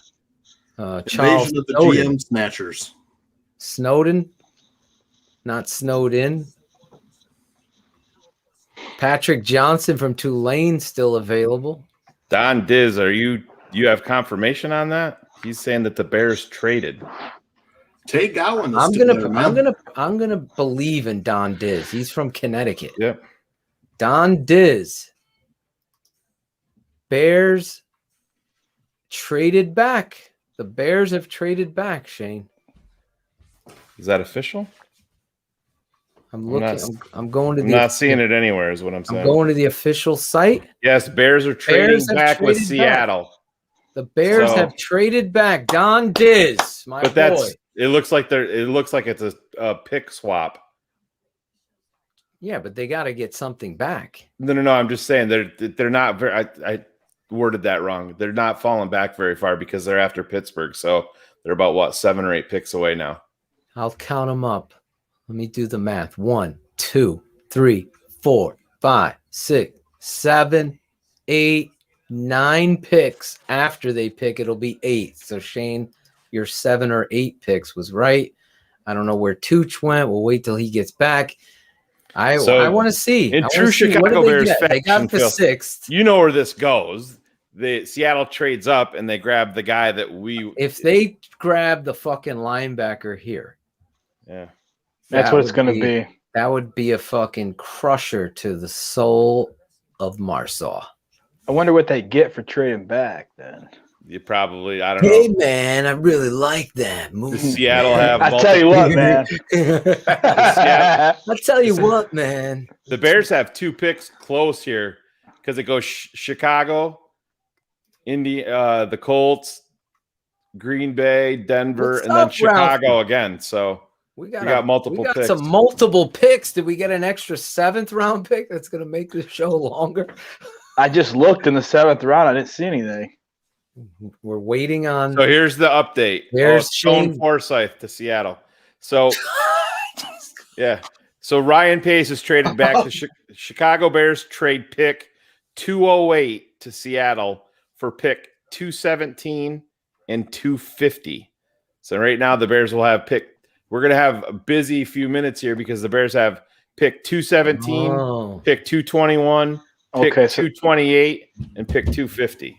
It'll be in the 7th round. Wait, did they get another pick? So yeah, they gained a 7th round. That's all it is. They moved back and they gained a 7th. We gained a 6th rounder, right? We had. I thought we got a 6th back. Yeah, you got their 6th at 2. Right, 208 or something. I can't remember. I'm wrong. We originally had 204, 208, 221, 228. We're getting 217 probably, right? Yeah, now we have 217, 221, 228, and 250. So they traded 208 for a 6th and a 7th, like Alex was saying. We picked up an extra 7th. They're going to draft that linebacker. Watch. No, they drafted. No, they took Stone Forsythe. The guy that I was like, I can't believe he's still there. Hopefully, Moses is still there. Let me put there. it this way. You know who I think that they could be targeting? I wouldn't be shocked if they're not targeting the quarterback from Texas in the 7th round. Because don't forget, we brought his head coach over here. Tooch, how you feeling about this draft, buddy? I love it, man. I'm not sure it's Ryan Pace anymore. That's what I was saying. An alien took over his body. A high football IQ alien. I guess the old network that you were at hates the draft. I got to step out for a couple seconds, guys. That tells you all you need to know about. How can you not love this? I mean, I just to me, Christmas draft week just keeps getting better, man. The offensive line is needed toughness. For how long, Phil? I mean, we've been talking about it for years that the offensive line they're just not tough. It's finesse. We want some toughness, some mauling going on. We want to see the bear claws out and the other defense ripped by bear claws. Yeah, you're looking at a guy that looked for the reality of finding a pillar piece. You got your quarterback, Shayne played you some audio from one of these reporters, and she was scouring and everyone, all these scouts, not GMs, but scouts that are actually out doing the work. Because a lot of times, a lot of people don't realize this. As a scout, you're on the road for months and months at a time away from your family, going and visiting these guys, sitting down with their coaches, breaking down film. Obviously, with COVID, things kind of changed and you went to Zoom. You're still seeing in the fall scouts going to games. So now they do all the legwork, all the dirty work, and try to check the boxes off so that now the next guy in the chain has a envelope or folders of information or internet, whatever they're using to see where this is. And then they look at the tape to see what you're seeing live. And then it goes up the chain of command. That's how I would say 90% of scouting staffs are set up like that. So then once you get to that point, now you have these guys that these are the rounds where GMs will rely heavily on their scouts, because I know it's hard for you to believe, but Ryan Pace is not sitting there watching tape of all these guys. That's just, it's sad. Yeah. Darnell Mooney was a scout. Someone was pounding, a scout was pounding the table for Darnell Mooney. And that's when, this, fucking Tom Cruise, like whatever that, what was that, something report? You throw it up on their new technology. Okay. Minority Report. Take the Darnell Mooney folder, throw it up there. Now Ryan Pace and everybody are sitting there with Coach Nagy, and we're watching Darnell Mooney, or we're watching the offensive lineman from Missouri. Now we're watching the tape. Like you saw George, he immediately got the all 22 up. Now we're watching. I mean, what you got today on this network, on this show, is exactly what's going down. And it's the reason why I love it. We're coexisting here, as Tooch wrote. They're watching what we're doing. Almost, you can laugh all you want, but it's the accountability factor that this network has uncovered on Leno, on the bullshit offensive line play, on offensive philosophy, use of personnel, all of the things that you've seen, they're trying to change. And they did that today. This whole weekend, they've changed the whole. Shayne, I don't know if you've heard, too. Shayne lifted the ban on buying Chicago Bears merchandise. All right. I know Greg Braggs in the region, not Chicago, is very happy about the ban being lifted. That includes tickets. I got Mikey T, my boy Mike Tenorelli, texted me, what game is TTNL coming to?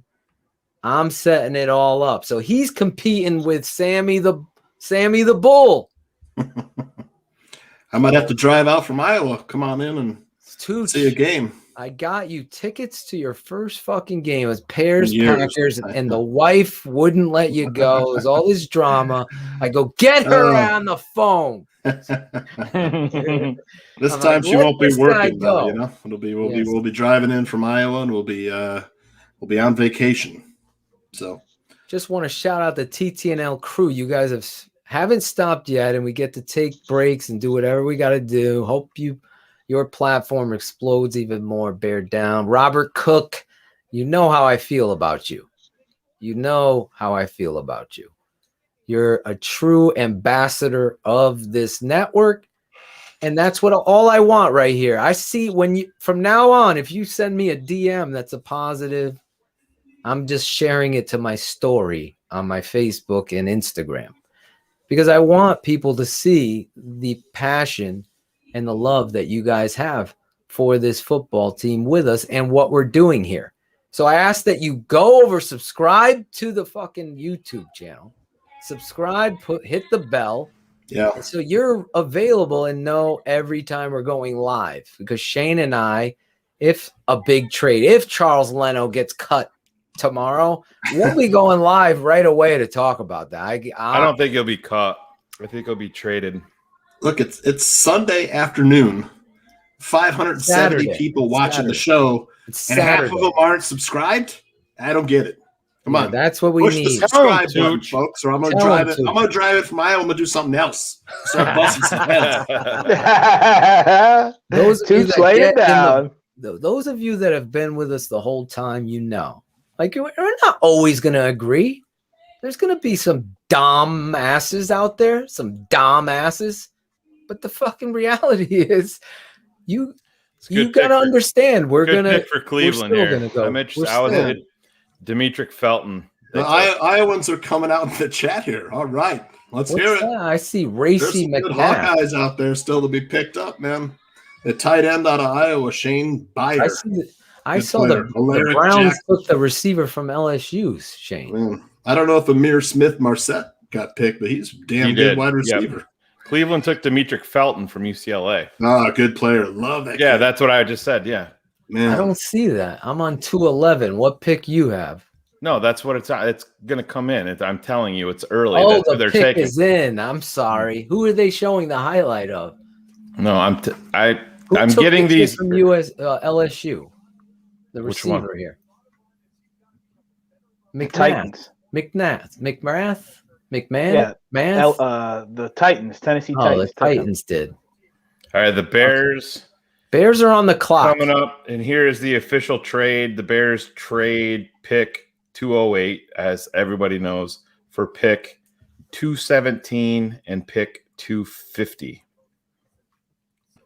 So, you got to think wide receiver and cornerback. This is where you get that. Listen, while I was gone, Dylan Moses. I can't believe that Dylan Moses is still available. Yeah, linebackers, cornerback, wide receiver. I mean, at his absolute worst, he's going to dominate people on special teams.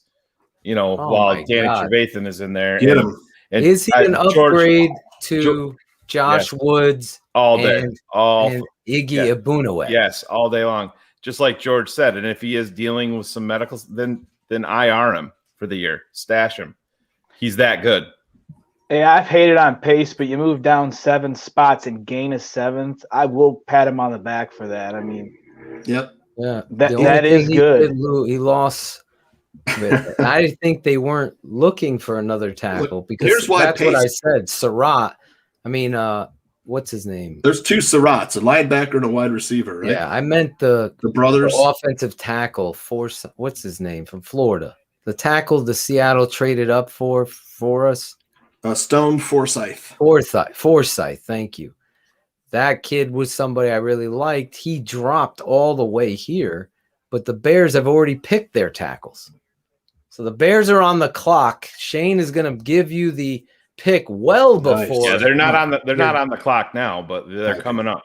They're on the clock according to NFL.com. Pace loves trading. He's like Nagy loves trading. Maybe I didn't update it. Yeah. Jesus Christ. I thought it updates itself. My bad. Yeah, the Bills pick is in, and they're taking safety Damar Hamlin from Pitt. Okay, so now you're right. Every time I see Green Bay come up here, they need linebacker help, and we still have only picked 3 guys, right? Yeah.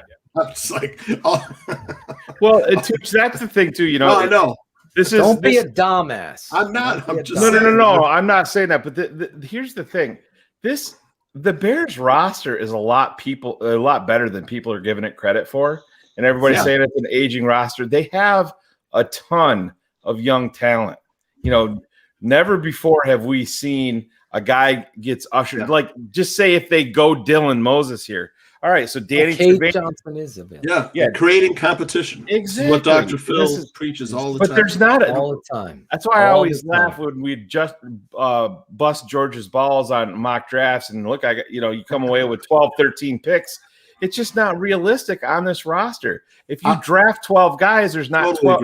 There's not 12 spots. This is why I love the draft. That means 12 guys you got to get rid of. Yeah, you have the practice squad, but I have zero problem. Listen, I didn't know a bunch about the offensive line for Missouri. I would have went in a different direction if I was calling the shot at the time. But here we are, and they have 3 picks coming up, and it's not the sexy pick for a lot of these blog boys. But what do we say every time? You have to build the lines. Build the lines. Red Hat. Something they've never done. Real quick, Something Red Hat. Ben Mason was drafted about 40 picks my ago. boy Ben That sucks. Mason was gone, my brother. It's This is the okay. quality over quantity draft so far. But I'll tell you right now, we're about to have a bunch of picks come off the board that are going to be Bears in a couple minutes here. We got quality. Don Diz has been all over it. I love the Connecticut peeps. You got two starters, definitely. The third guy, maybe a starter too. Got two starters. Charles Leno took his shit down from Twitter. That is a freaking great news. Again, And right who knows? here, I mean, these right guys. here, blog boys. That's all. That's all I say. That's all. Goodbye. I mean, Let me know if you're in Connecticut. Maybe we'll get a Connecticut TTNL meetup. I know there's a patron that lives in my town. He went to see Claudio and get his haircut. I haven't even met him yet. It's amazing. Nice. This guy's in Hawaii. Yeah, let us know as we wait for the pick. Where are you guys checking in from? There's almost 600 of you live. Amazing. We got Hawaii on a Sunday afternoon. Saturday. Giving away my motherfucking weekend. Huge. My days are all blended in together. I know. Right. We've been on live all week. We've been live. The people who are in the chat room need to We know got that. Alaska. Richard, This- what's up? I wanted to say what's up to my boy Hans. Him and his son, Osterwalder. I was hoping his son's name was Franz. That'd be pretty dope. That would be dope. Someone What's your from son's Thailand. name again? What's your son's name, Hans? Put it in there. I want to shout him out. Who else we got here? We got a Liverpudlian here. We got Jasper from Colorado. Liverpool. You were the first state, Colorado. My boy Brian Dean. I met you, Liverpool gonna beat brother. Man United. Right there. That's a big game. Brian Dean remember he was in that song I did, an intro at the old network. Loving the tape never lies. Take a hike, blog boys. That's my boy. James Willis. Where are you from, James? James, I'm gonna send you a fucking TTNL Keepin It 100 t-shirt. So the Reach out to Buffalo me. Bills pick is in. They had back-to-back picks here, and they just selected cornerback from Wisconsin with one of the best names available in the draft, Rashad Wildgoose. Oh, yeah. Wild Goose. Northwest Side Chicago representing here. Spencer Gribshaw used to live in Portage Park. That's not Chicago. It's in Gary. No, Northwest Side of Chicago, it said. Oh, you're not looking on the board here. Christian Solid is from Iowa. Yep. Look, what part of Iowa? We got Alaska in the house. James Willis. Look at this. Can you not Sweden. take that off? Hold on. James, reach out to me on Instagram at Phil_Toshin. I said to myself, the first guy that said fuck the blog boys in the chat is getting a Keepin It 100 t-shirt on the end of the draft as we go. You did it. Reach out to me at Phil_Toshin. Let me put my name up there because sometimes we have to take the comment off. Take the comment off. Facebook user. Hold on, Tooch. Take the Parma, Italy. Alberto Pianafornini. Where's Angelo? Alberto Pianaforini. I think I said it right too. That is gonna be it. Jared Perry used to live in Cali. Now he's in Oklahoma. We got look at this. Joaquin in Sweden. My mom is Swedish. What up to the Swedes? Nice. Gotta say what up. Andy Rich out in England. Meet up with George. Bearlissimo. Bearlissimo lives in Tamworth. Outside Artura, Illinois. Artura, Kansas right here. I'm guessing Kansas that's checking say in. Aurora. I'm thinking it was supposed to be Aurora. I've never heard of Aurora. Kapolei, Hawaii. We need 100 more subscribers to hit 9,000. Let's make that happen. You're watching this live. Go over, subscribe. The Tape Never Lies Network on YouTube. Let's get that right here. My boy, the American Philosophy. I see you comment a lot from Hawaii. Tooch, currently what are you in doing? South Carolina. South California, Southern Cal, from Northwestern Illinois, started following the other network in Germany, decided to leave the other network, and now he's here. That's what I'm talking about. That's what I'm talking about. TTNL Worldwide, John Tyke. If I was on the other Bourbonnais. Hey, right there. I'm here. Have you met him yet, Johnny Tyke? No, I have not. I'm here. We got Robert Cook, my boy from Peoria, Illinois. Sushil, I see you comment all the time. San Francisco, California. Nice. When I say it's the best Chicago Bears show on the planet, this is why. Look, bar none. listen, Fatardo, but he's from Guam. I didn't know you were from Guam. Name another show, Phil, where the fans, Bears fans, can come in and actually interact with the star of the shows, the stars of the show. Kia, I'm here. Bill and Shayne like this. There's no other show like it. There isn't any other show like it. They're going to try to copy, but the fact of the matter is they don't have Shayne and Phil's personality. You think anybody could get behind a mic and talk on a podcast? I think I could for do 9 that. hours. Hey, Phil. No breaks, no commercials for 9 hours. 9 hours last. Yesterday was like 9 hours. I don't know. Oh my God! I added Green the two together. Bay. It was close to 9 hours. Green Bay, Wisconsin. Look at this guy, Brian. We got to say a few Hail Marys for you. But right now, all of those prayers have come true. Aaron Rodgers, fire the GM or you won't see me. They're at a fucking standstill over there. There's so much Green drama. Bay, please keep the GM, please. So we're moving closer. Just a little bit of an update. The Bears have in a 12-pick span, they have 3 picks coming up. So it's about we're just gonna be. Then we're gonna wrap up here, Tooch. It's gonna be lit, Tooch. I'm glad you jumped on. I've given invites. Anybody from the network, if you want to jump on as we wrap up our draft coverage tomorrow, we'll be live draft mob breaking down Justin Fields. My father and I are gonna push the show to later this week, Shayne, with me and him breaking down Justin Fields. Or we'll do it next Saturday. Let everybody know about tomorrow because you're not going to have access to it unless you're a TTNL patron. So there's almost 600 people in here. If you want an in-depth, comprehensive breakdown. Live. It's live too, Tooch. How many Justin shows Fields. can do that live? Yep. Go over there, become a patron right now. www.thetapeneverlies.com. We're going to have some surprises. Listen, Olin Kreutz and Jason McKee are locking in. They're both going to come on Keepin It 100 coming forward. We also have Chris Zorich. Real quick, Titans have selected Oregon safety Brady Breeze. Oregon, the other safety there, huh? His parents had to be quarterback fans, right? This could be a sign right here. Chicago Bears for life.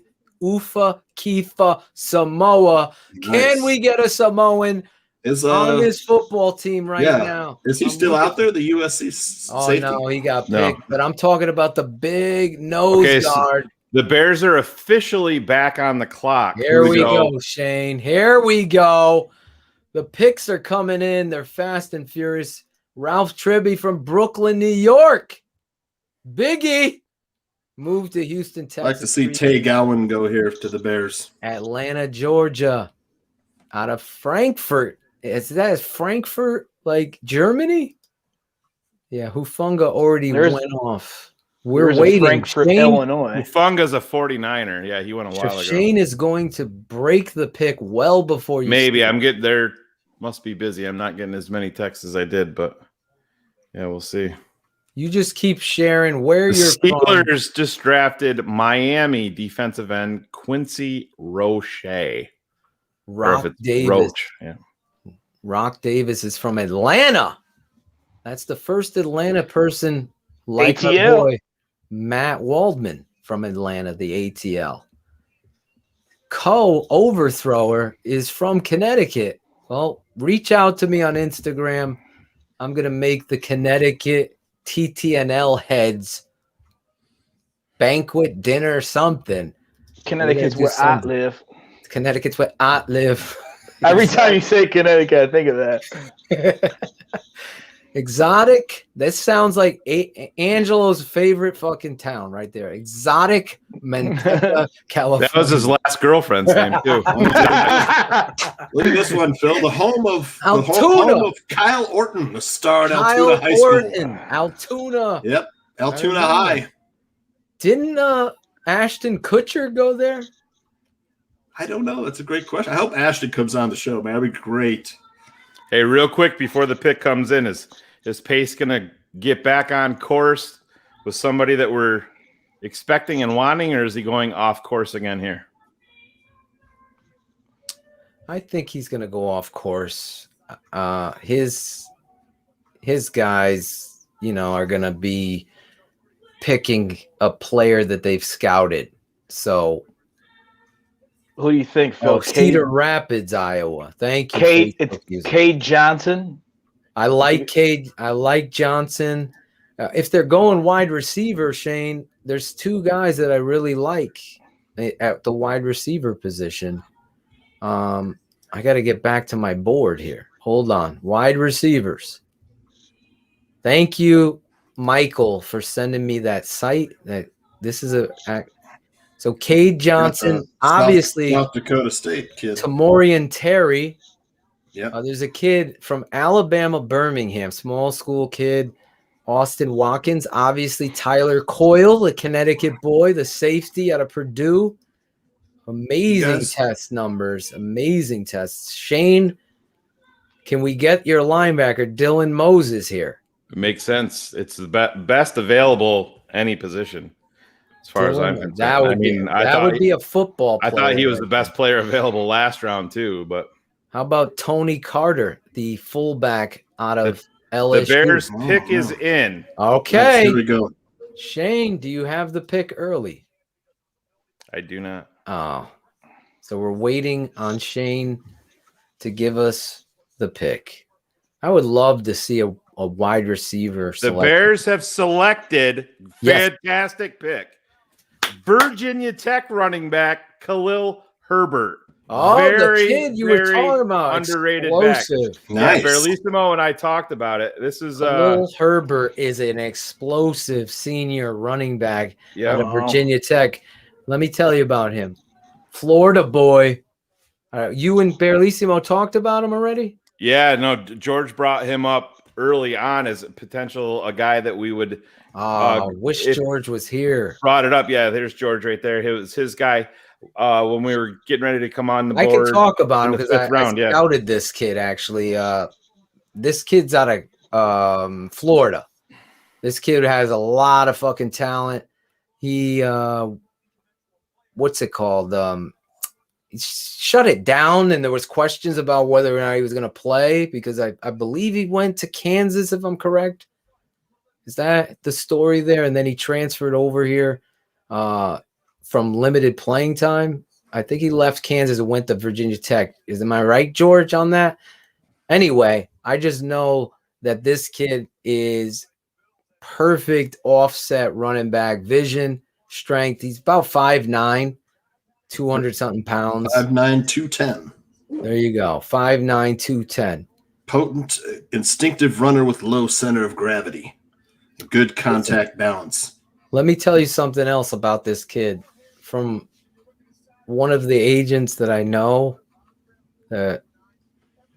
Tay Gowan is a part of. You follow me? I mean, Tyler Coyle.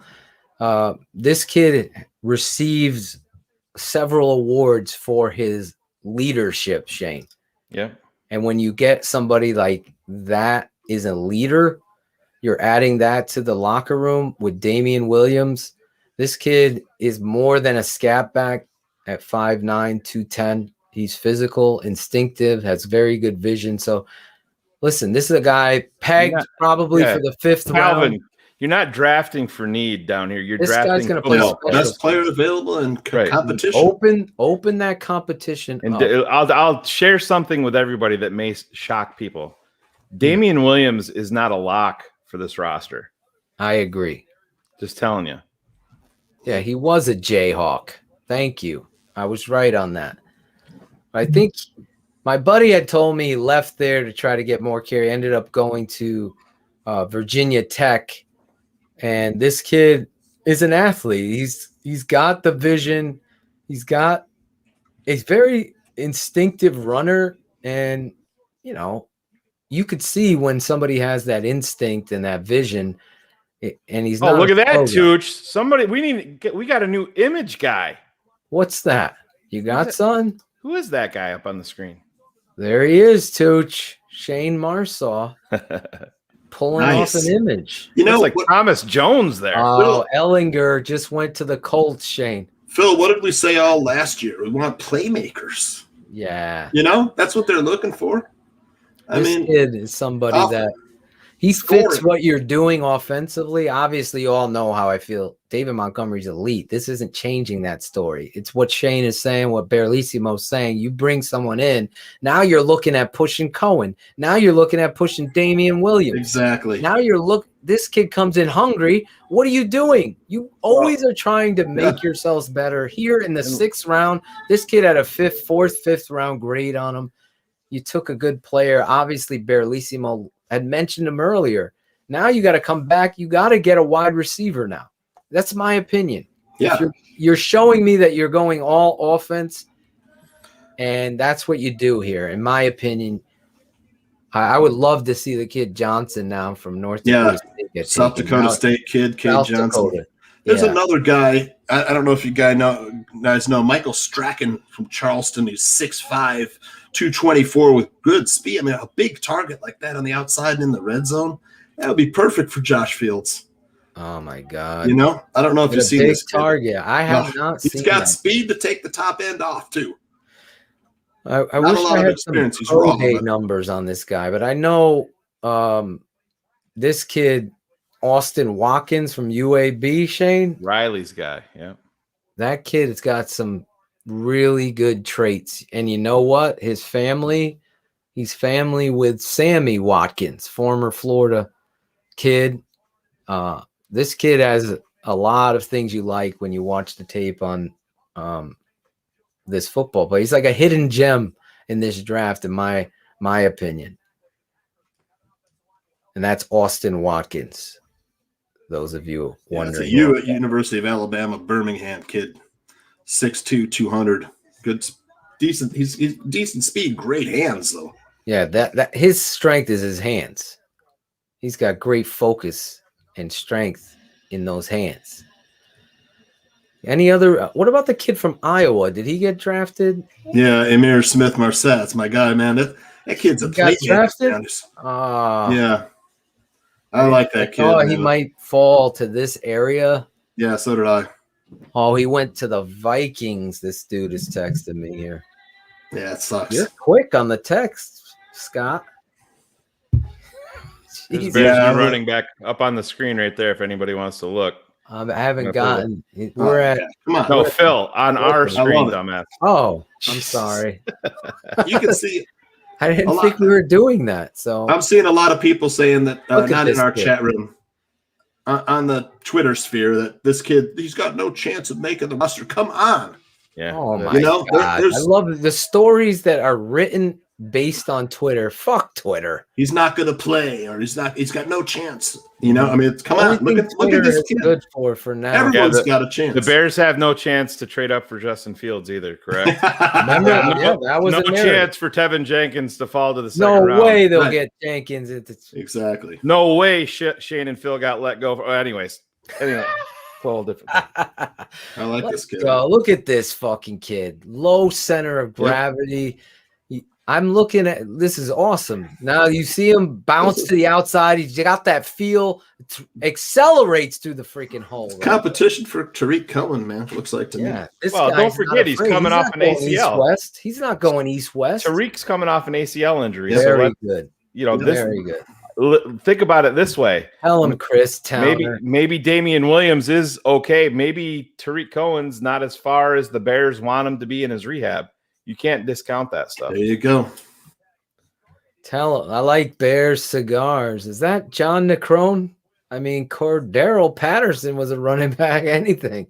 Exactly. You never know what you're going to get. Our swag man is back. If you're not, Packers just selected Isaiah McDuffie. The Bears are coming right up. So that means that the Bears are officially back on the clock. You know, Shayne, this kid Herbert, he could compete returning kicks and punts. There he is up on the ESPN. Is showing you some highlights of him. This is my first time he was at Kansas. Look at the explosiveness of this young man at Kansas, breaking out inside. There you go. Inside zone. He freaking dips his pads. Tariq Cohen's watching, wondering, is my job safe? He's got a little David Montgomery build to him. Oh, look at him, Bill. Little muscle hamster. Yeah, he looks like a little bit like Montgomery, but Cordero Patterson is gone. People forget we lost a Pro Bowl kick returner. Probably not exactly it.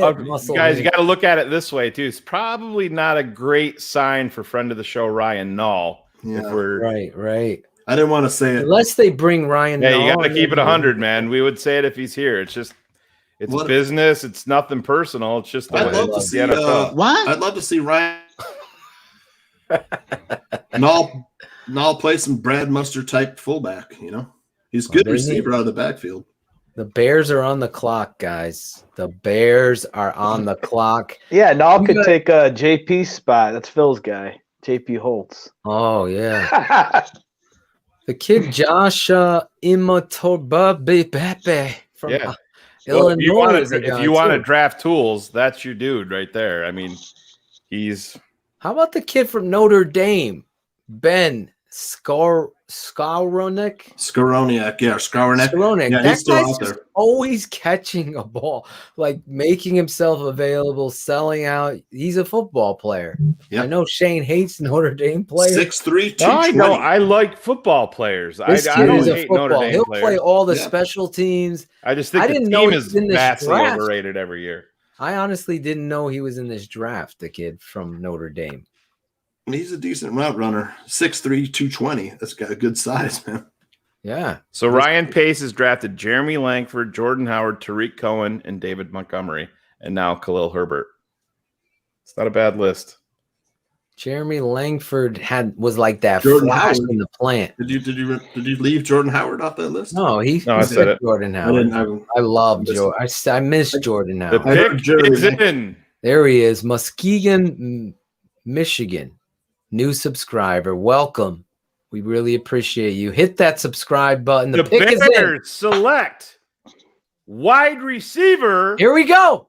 Daz Newsome. Daz North Carolina. Newsome from North Carolina. Zach. Wow. Yeah, Zach Daz Pearson's Newsome. going to be happy. Daz Newsome. Let me tell you about this kid.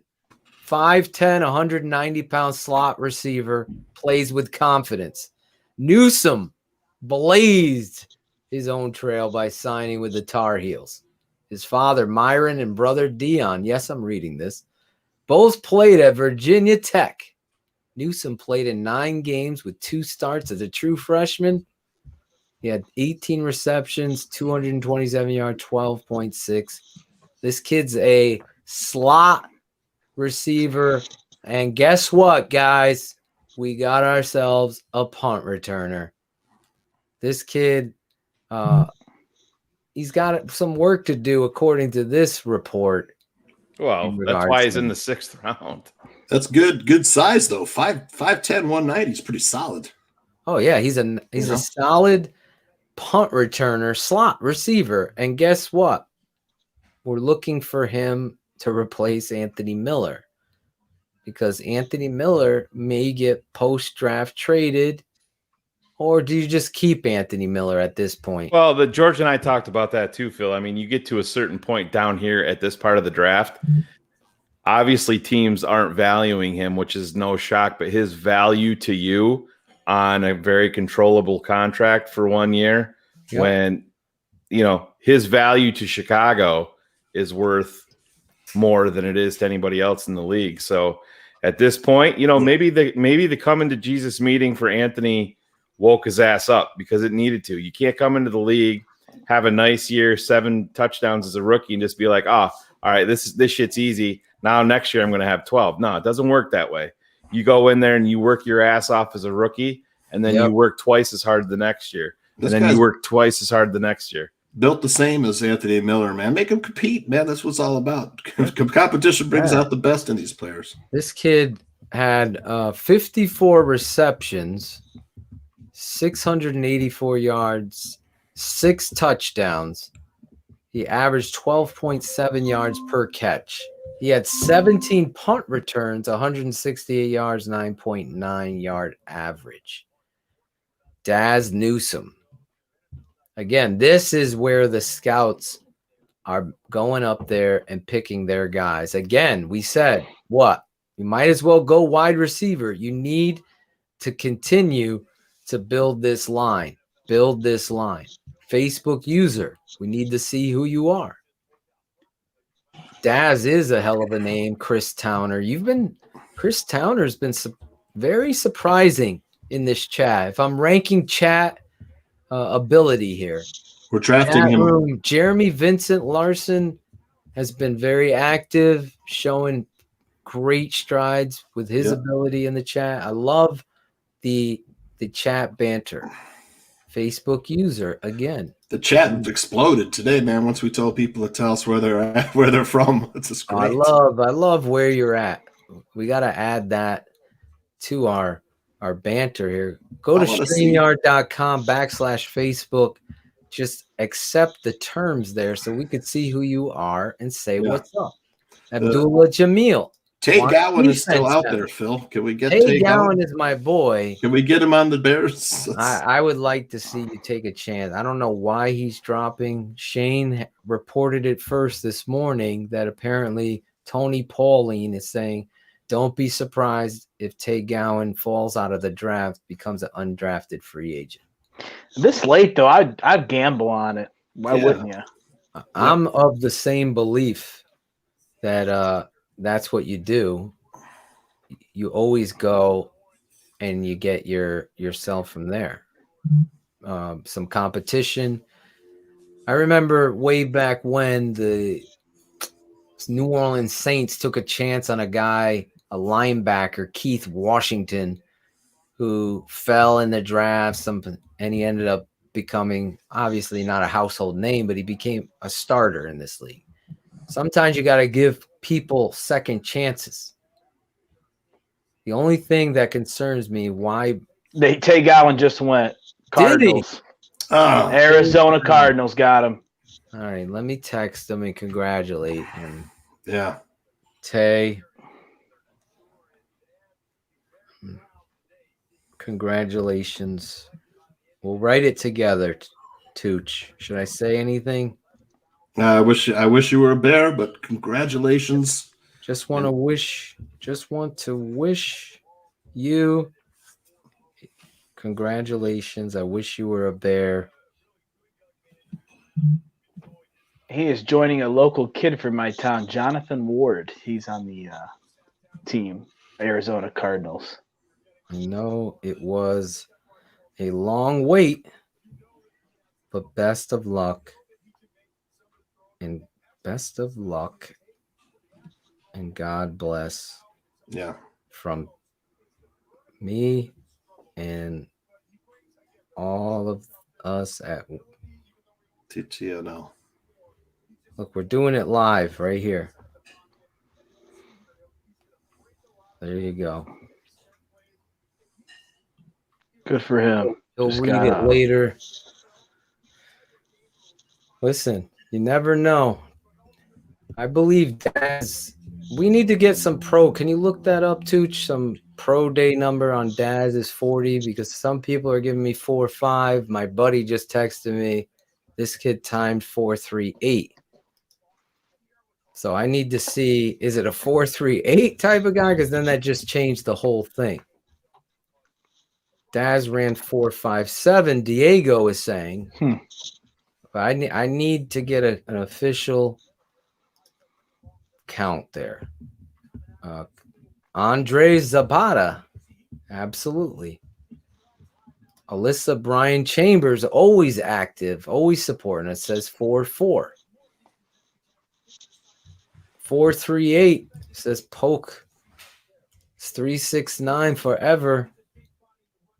They are deadly if you know how to use them.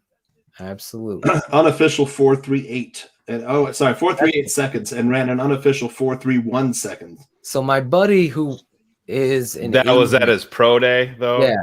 I take all of that with a gigantic grain of salt. These My pro day buddy- numbers are so out of whack. It's ridiculous. But my buddy who is an agent said he did test 4.38. He wrote me that. And this dude doesn't play around with that kind of stuff. So 4.38 official right here, McLovin. You know what that brings up? When you hear McLovin, you got to get this. Gangsters, what's up, guys? What? Gangsters? I'll never get tired of that one. I love it. So does McLovin. What? Yes, he does. All I want to know is if Ryan Pace comes out and He's got excellent get off. He's got excellent get off. Any get off. So he times his get off. Yes, let's get some get off. Got a question from the chat here. Okay, so yes, this is something we do on the patron side all the time. We teach. So interior slot have to be twitchy. Your quickness, because you're offered a two-way go, which is you're putting a corner isolated. So you have to, and you can go in motion 9 times out of 10. That sets up a free release. So you want your slot to be able to be fast quickly, if you follow what I'm saying. Fast, immediately, instantly. That's why you see a lot of smaller slots, because they're taking advantage of that quickness, that twitchiness that you see some of these guys, because everything about being a slot is about leverage. If you get the leverage, which is a quarterback's wet dream, then you get open passing windows and lanes. So you're moving guys around. Slot receivers are going to attack those linebackers, strong safeties, find the mismatches. You look at the famous ones. Wayne Krebet was my teammate at Hofstra for the Jets. Wes Welker. Obviously, Julian Edelman just left. There's a reason why the Tampa Bay Bucks drafted our guy Darden. They're going to be immediate, fast, tough. You have to be physical, because at that position, your life is at risk every time you go out for a pass, because you're going to be working inside those windows within the hashes 9 times out of 10. But then you also are going to see those out and up concepts, those long overs that you see. Anthony Miller, he's lined up on the slot on the left side. We're going to go fake mesh, come back, boot, and Anthony's got to get himself over through the crowd and get over to the other hash with speed. So they got to have speed. They got to be twitchy. And that's why a lot of times those guys that are outside are being matched up one-on-one, and you want to have height outside the numbers where the ball's coming at this trajectory. So the higher you are, the better opportunity you have. So that's why a lot of times shorter receivers are inside, because they're working all those passing windows. I hope I was able to break that. That's what we do. I'm giving you a taste. Man, that was excellent. Thank you, Tooch. Philly just took Jacoby Stevens. I liked him. I put him up in the LSU. chat. LSU safety is a good player. Jacoby. He's a physical guy. Yeah, you can, he can play the high safety, come down and cover the slot. Really underrated. 4.38 from another friend of mine now. Just popped up on my text. 4.38. Wow. Anthony Schwartz went in the 3rd round. 4.38, 4.59. I mean, listen, when these guys are getting timed like a split second, they don't get off the gun. You know what I'm saying? I always tell the story of at Hofstra, Eric McKeechin from Money Earning Mount Vernon. That kid ran a 4.38. I watched it live, and I was like, this is the fastest human being I'd ever witnessed.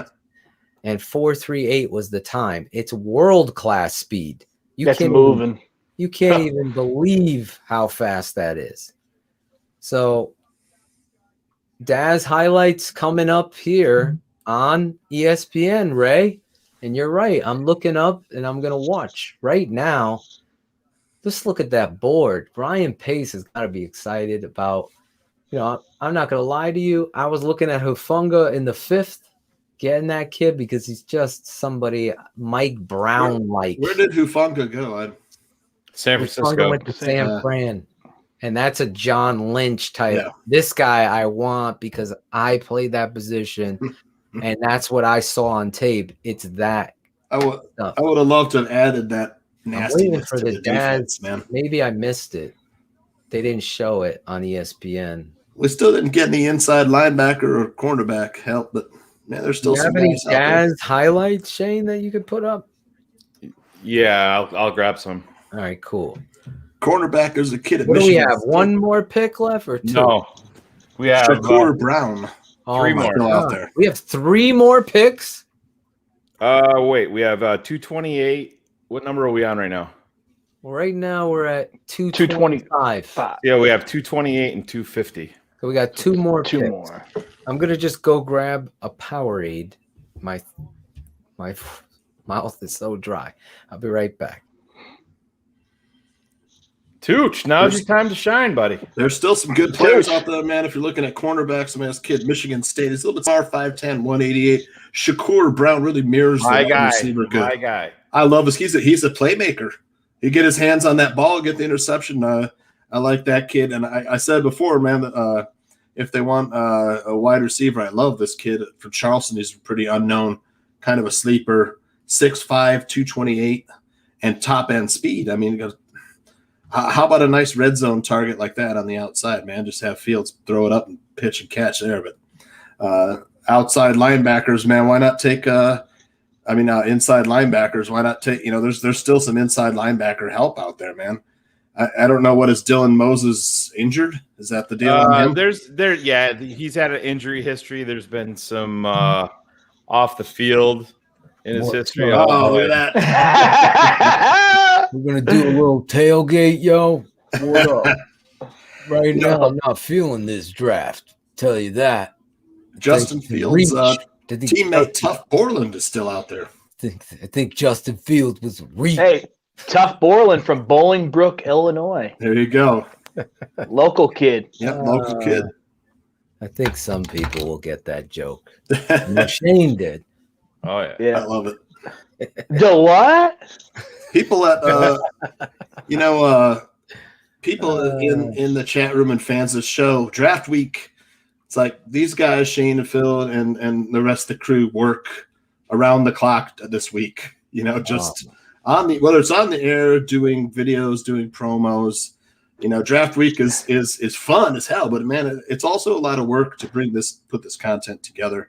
And this week knocked it out of the park, man. So you guys hit a home run this week. It was just amazing. How about I appreciate it. Chris too. Emma is reporting that the Bears are on the clock. So, I mean, Let that's me quite a look few on picks away. NFL.com. Because that is Chris Emma, a friend of the show, right? Yeah. Yeah. We gotta have him back. Nice. How do I? He's got a very high voice, high pitched voice. Did Trey Smith just come? I think Trey Smith is getting drafted. Somebody Cameron just. Yeah, the Bears are officially back on the clock right now. So they traded with the Chiefs. No, the Chiefs were up. No. But what you see on TV isn't in the Chiefs real time. are on the clock. Listen, Here, oh my unless God, how you many times do I have traded to up. tell you this? Yes, that's what No, is I'm on on the the clock on page. TV. I'm on Right. the page. I understand, but in real time, in real life, the right now, time page. This is my my buddy. God, sent me I this. know. Chicago is on the clock. Believe me, right now. All right, Yeah. almost. Do you want to come in and say hi to everybody or no? Okay. The Cowboys took safety Israel Mukuamu. So that makes the Bears officially on the Now clock. The Bears are on the clock. And I don't give a fuck what your NFL.com says about it. Well, let me refresh it and see if the Bears are on the clock, because then they're back in my good Yeah, it grades. takes NFL.com a while to update their shit too. What do you guys want to see here? I want Dylan Moses. I mean, there's got to be character concerns that are doing it. I mean, there's been Injury? Well, yeah, he's blown out his knee. There's been some off the field, but Jesus, if you have a strong locker room, if you have a savvy vet, put this kid, not redshirt him, but IR him. Let him learn how to be a pro. If that's what it takes. The talent he's a first round talent. Maybe he's totally went off the wall. That's stuff that we don't have access to. But when you keep on saying round after round after round that you got to take this guy, that means that there's a big problem. To me, if it's not him, Shakur Brown is a guy that's going to come in and battle and make this roster. Phil, you've heard me talk about him. Oh my God. He would be a great pickup at this point because he is a football player. There you go. The pick is in. Here we go. Shayne Marsaw, the smartest man. The pick is in. I just don't have it yet. Come on, Dylan Moses. Come on, Tamarian Terry would be. Tamarian Terry is good. That would just fucking make. He's got great feet. Have selected cornerback. Here we go. Their first corner. Shakur Brown. Thomas Graham from Oregon. Thomas Graham from Oregon. 5'10", 192. Smooth with good balance, matching up underneath, has average top end speed, and his frame puts him at a disadvantage competing for 50-50 balls. He's willing to step up and run support, though, and he tends to get the ball carrier on the ground. There you go. 5'10", 192. Thomas Graham. Shakur Brown was there. Yeah, Shakur Brown. I like that guy. Yeah, me too. That's a football player, right Wright there. Thompson from Tennessee. DJ Daniel still out there. Yep, the Georgia cornerback. Yeah. Thomas Graham from Oregon. NFL.com. A lot of people forget that we picked up Trufant in free agency. Yeah, and you got Roberson coming back.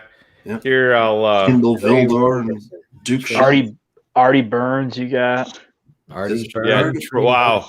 Tennessee rolled the dice and took a first-round talent in the 6th round that's got huge medical issues. Trey Smith goes to Kansas City. He's been dealing with some blood clots, stuff like that, but super talent. Yeah, when you win the Super Bowl, when you keep going back there, you take these chances. I want to know what's up with Dylan Moses, man. Yeah, it sounds to me like it's the character more so than the injury. I mean, you can bring back injury can, like I said, to me, it speaks to character being the overriding theme here of why he's not on here. Here's some. You got some highlights here? Well, yeah, we'll go back to Daz, but this is just some next-gen stats talking about our new guy, and you'll see some of the highest production scores: Paulson Adebo, Patrick Surtain, Eric Stokes, Thomas Graham. Wow. Up there. So that's impressive to see.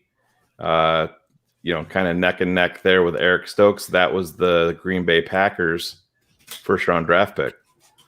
Nice. Graham. Obviously, finally, their first defensive player. Yeah. Graham gone. Oregon cornerback, 2 Bears, Ryan Cox. Matt Cadreau. I haven't seen Matt in a while. Till draft, we haven't seen you, bro. Everything good?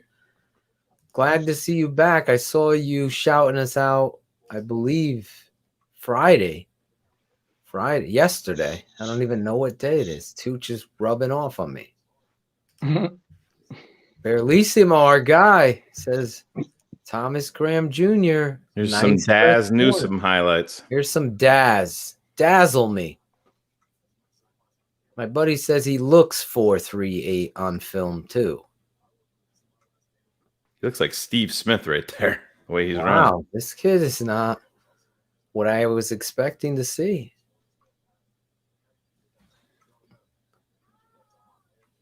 It's pretty damn fast to me, man. That's really fast. 4.38. Yeah, that's some 4.38 looking on Look tape. at the cutting, man. Nice. Oh, there you go. It's like Darnell Mooney. Oh, the fucking stiff arm. I'm seeing stiff arms. I'm seeing balance. got very good speed. If you want to see, they're going to have the Bears pick coming up officially here on NFL Network. If anybody wants to tune in to watch that, I'm looking. ESPN, That's not a 4.59 guy. Look at this catch, Tooch, on someone's back. Wow, love it. Oh, he flips. He likes to flip. He's flipping over. That's a guy who just wants to get in the end zone any way he can. I saw toughness again. We are going to break him down with the all 22. We're going to break down the corner, Graham on the all 22. All you have to do is not even. You see, 22 is my favorite number. But as I say before, it only cost you 23, as in 23 cents a day, to become a TTNL head, living the good life of watching and breaking down film and not reading blog boy narratives. That's your job. Over there, www.thetapeneverlies.com. Become a patron member. I'm telling you right now, I don't even have to say it. You saw Larry the Funkster Jones talking about it. You've seen Alex Acevedo. He's swag, but actually pays for a membership on Patreon. That's how much he's committed. Gotta support my guys. He works for us, and he's like, you know what? You guys, this is the first guy that fucking supported us. You work so hard on making this happen. I want to support you guys. I'm paraphrasing you.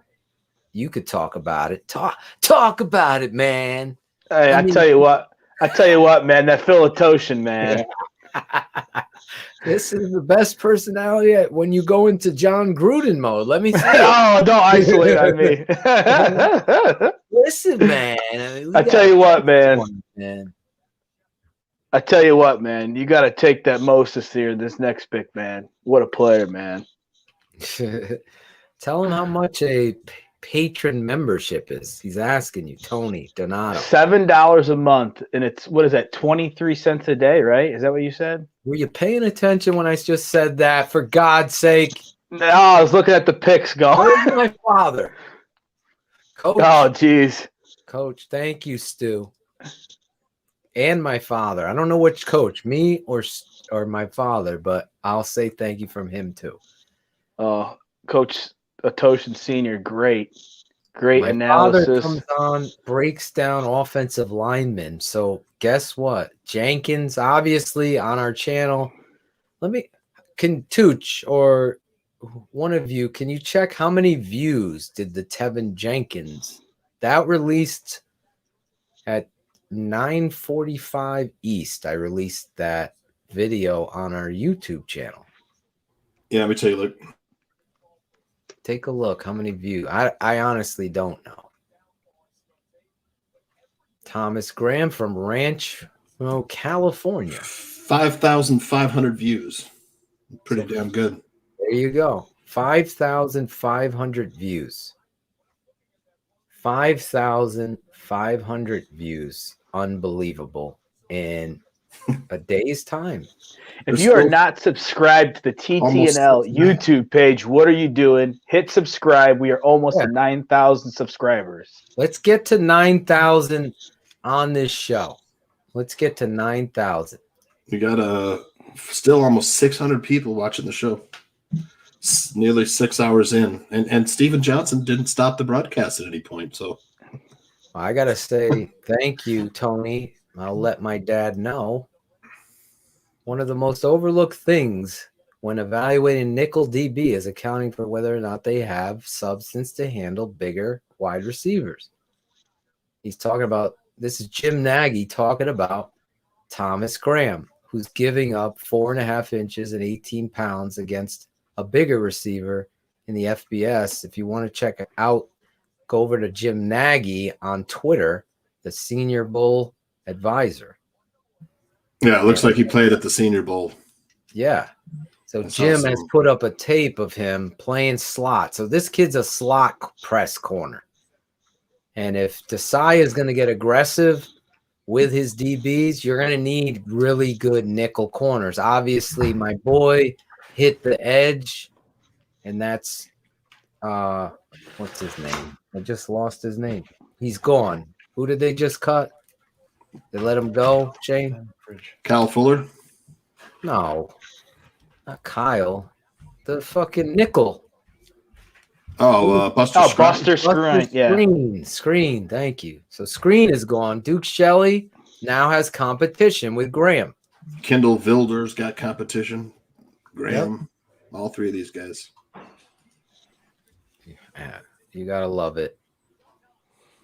John, you're talking Bears getting another nickel corner. Those guys are valuable, especially when you're 85% of the time you're in nickel coverage in the NFL. You get a guy that's going to come out there and be able to compete. That's really good. Friend of the show, Ryan Cox, just sent me a tweet from Jim Nagy. If you want to follow Jim Nagy on Twitter, I'm trying to get Jim Nagy on this show. So maybe Bearlissimo, my boy, can reach out to Jim and get him on the show. We've been on live on the air every day for the last week. That's every day. So we might take one day off this week. I'm not sure. We might take a day off to regather, regroup. I do know Chris Zorich is going to be joining us May 12th. What do you think about that, Tooch? Keeping it. I love Zorich. Love, man. If you're a fan of the I love Chicago that kid when I Bears, was watching the Bears back then. I'm sure. How could you not? Real life Rudy. Look at Bearlissimo is on the ball. That's why I love this guy. In fact, Acevedo and Bearlissimo are competing for best guest gatherer. I'm going to make a t-shirt. Best guest gatherer. Marvin Wilson's still out there. Best guest gatherer. Zorich is your boy, Brad. Good. Brad, we've known Brad for a long time on the message. Oh, yeah. Brad, tell dead Greg I said go fuck himself. Oh, I mean, what's up? There you go. I ain't competing for shit. You're right, Bearlissimo. I love Bearlissimo. I love Bearlissimo. Yeah. Thank God I don't gotta hear that shit anymore. Oh, I love man. Tooch. Meanwhile, he's like, I love Tooch. Right? With the middle finger up. Yeah. I'm waiting for Angelo to get the fat head of Tooch. Can we fucking get Bearlissimo a Keepin It 100 t-shirt over there? Can we do that? Yeah, we're gonna work on that. I'll work on it this week. You know what? Send it to me. I need to send Bearlissimo stuff. There you go. I've been meaning to ship it to him. I'll ship it to. Put it right in the box. That's what she said. I got some stuff I need to send him. Keep telling me where you're from. That's what I want to know. Where are you from if you haven't? Some of you haven't. There's over 600 people watching live. I'm looking for you to subscribe. Are we almost at 9,000 yet? Are we there yet? I can look it up. Hold on. If we're there, then we give away another item from the swag shop. How's a red t-shirt sound, y'all? Did you see the t-shirt pic I sent you? We're at 8.9. I can give you the specific number. Give me the specific number. Let's do this on air before the Bears make their last selection. Let's bring it to 9,000. For God's sake, we have 5,000 something views on the Tevin Jenkins. We have over. Hey, Mantino, that's right by me. We have over 12,000 views on our freaking draft night show. Can you see all the names that subscribe? We got one pick left, Shayne. Yeah, 250. Last 250. pick. Spartanburg, South Carolina. Let me know. Should I want to move to South Carolina, I think. Florida, South Carolina.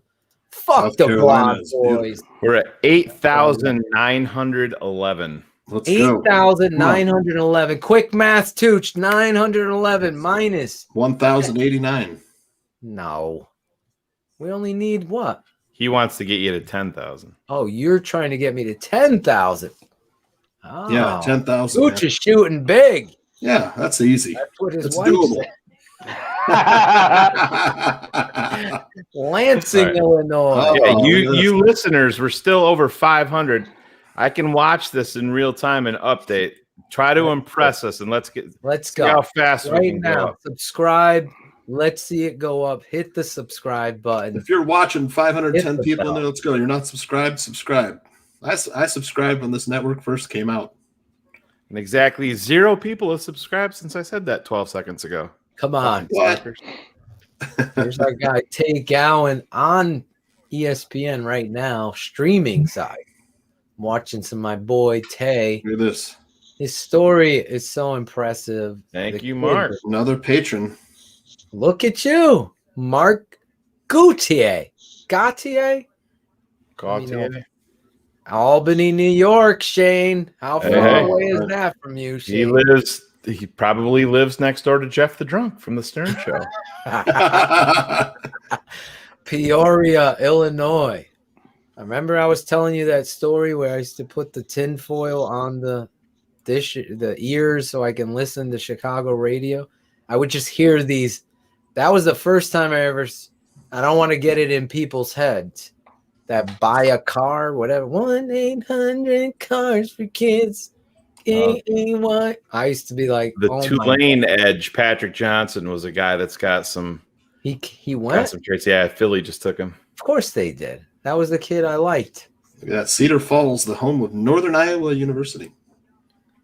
Yeah, if you want your Patreon number, I'm not going to take care of it right now. Yeah, no, we got a lot of things going on. Go on Patreon and send us a message, and I will get it to you on there. But I literally have 47,000 open things in front of me. Cincinnati, Ohio, philosophy.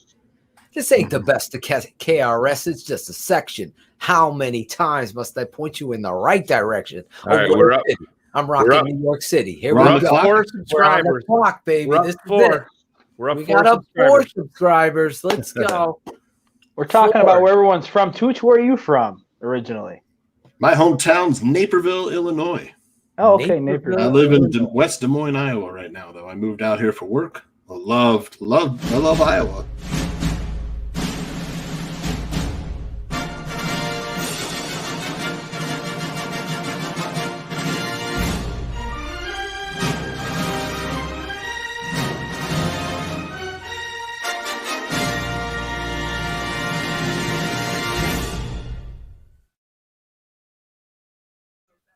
Damn, the full clip. We got a guy from northern Iowa. I'm telling you. Yep, right in the center I'm of the gonna state. do this for Steven.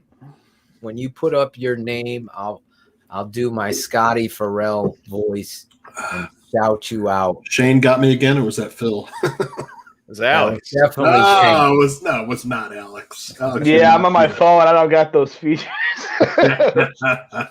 Look at this guy. This guy's moving all over the place for work. Oak Park, Mark Illinois. Gautier.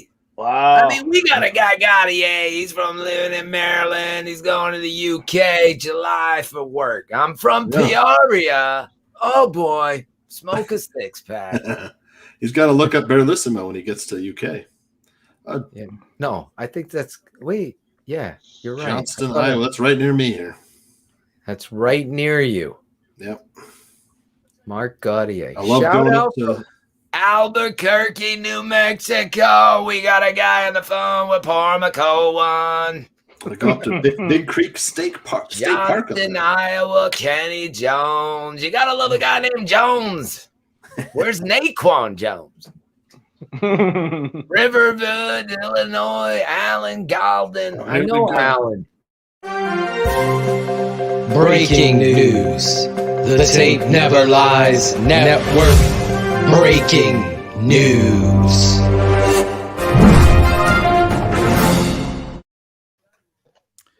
Phil, we have a little bit of TTNL history here. Oh, As really? we come up on the 6-hour mark. Oh, we've broken the record.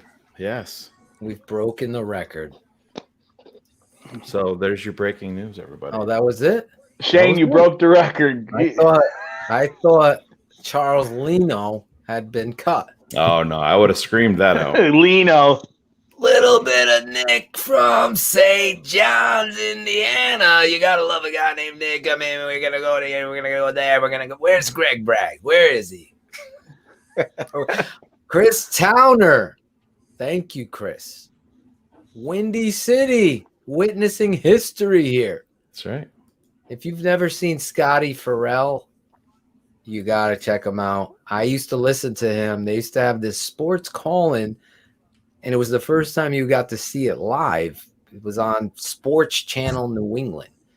And I'm like, who the fuck is this guy? And he would answer the phone just like that. What's up? What are you calling about? And he's like, and I'm like, is that his real voice? And he's like, and it would just go on and on. But he loved hockey. He loves some fucking hockey. And I was like, I fucking hate hockey. Phil. Yes. There's a pick in. Give Lardell Coleman from UMass. He can't. He's a Bear? No. Jesus, I was going to say, holy shit. Trying to figure out who he went to. But they're We showing. got a guy named Steve Miami. Froling. He's a Dolphin. No, that kid's a fucking good football player from the East Coast. There's Tucha's guy, the big receiver went, huh? Is it Michael Strachan? I believe so. Mike Strachan. We got a guy named Steve Froling. This guy can play the goddamn banjo. What's that little fucking? It's not a banjo. Ukulele. This guy. This hurts my voice sometimes. This guy can play the ukulele. I've never seen anything like the ukulele. We got to bring him on just to do that for me, Shayne. I know Shayne hates all of this fun shit that I love. He always, when he's tired. Are you tired, Shayne? Did you sleep? Yeah, I got a little bit of sleep. I got a lot more than 90 minutes. What's a little in your world? Because Steph's like, does he ever fucking sleep? I think I went down around 1:30 and I was up by like, I don't know, 6:15 or so. I want to. That's what pick are we on? 237 was the Bears. What 250? Broncos just took Kerry Vincent Jr. He was on that list that I put up there with the next gen stats. Oh, some guy proposing while he's reading the Chiefs. Proposing. We got a guy named Bullets. I'm telling you right now, man. A double combo invitation. John Gruden and Scotty Farrell. Yeah, I tell you what, man. I tell you what, man. Where are you from, Kenny Vance? I would love to get Michael Buffer. In fact, that was one of my. We have Lawrence Fleming, but we have our announcement. Yeah, guy there. Shayne and Phil. Do we still have that intro? Number 11. Here we go. Oh, here we go. Boy. Let's go, Pace. Oh man. Listen, Mike Zimmer is the best thing to happen to us in this division. So you know that Washington wouldn't be involved here. With the Giants aren't going to gift them a quarterback. Don't be surprised if teams trade up for offensive linemen. I mean, Adam Schefter reporting quarterbacks still on the board. It's time for one to be traded up for. Here we Chicago's go. trading up. Yes! What? Oh my Here God. it is! Schefter just reported. Here it is! Oh, baby. Let's go! Oh. Here we go, baby! Come on, Adam Mac Schefter Riley, we just got a put it in. quarterback. Mac Jones, baby! Come on! Oh, man. Riley, I'm sorry I loved you. It's been great. Here for 10 it years. is. We've got some You're lovely going to party New gifts York, for Riley. you. Oh, my God. Bears are on the clock with the Giants. I called that too. And now official. Here we go. Let's go, Bears fans. Oh my God. This is what we've been waiting for. This is it right here. If it's Mac Sean Jones, Slater, come on down. Oh, my God. Oh, my God. Connors, don't ruin this for me. Please. If they make a fucking trade for an offensive tackle here, I'm going offline. I'm going offline. Either one of these guys, I'm going to be happy with. Meanwhile, listen, my favorite podcast outside of the Football Guys Network is the Tape Never Lies Network, which is Phil Odishian and Shayne Marsaw and their Bears folks. Oh my God, what a great podcast. That's fun to be a part of. I'm sure they are losing their mind right now with the trading, but we'll see who the pick is. They liked Mac Jones too from studying the tape, but I bet they'd be happy with Fields here too. So it is Justin Fields, by the way. The pick is Justin Fields. Sweet. Tonight's gonna be a big night, Phil, Shayne, and the group. It's going to be Justin Fields. Let's go. The entire family was just outside of the living room. Balled out against Clemson. Balled out. Here we go. The pick is in. Oh my God! Let's go. Is it Mac Jones or is it Fields? It's Fields. Is it I'm Mac knowing it. Jones I or know Fields? it. No one read their fucking tweets. Oh, Let's just my react. God. Shut off the chat. Shut it off.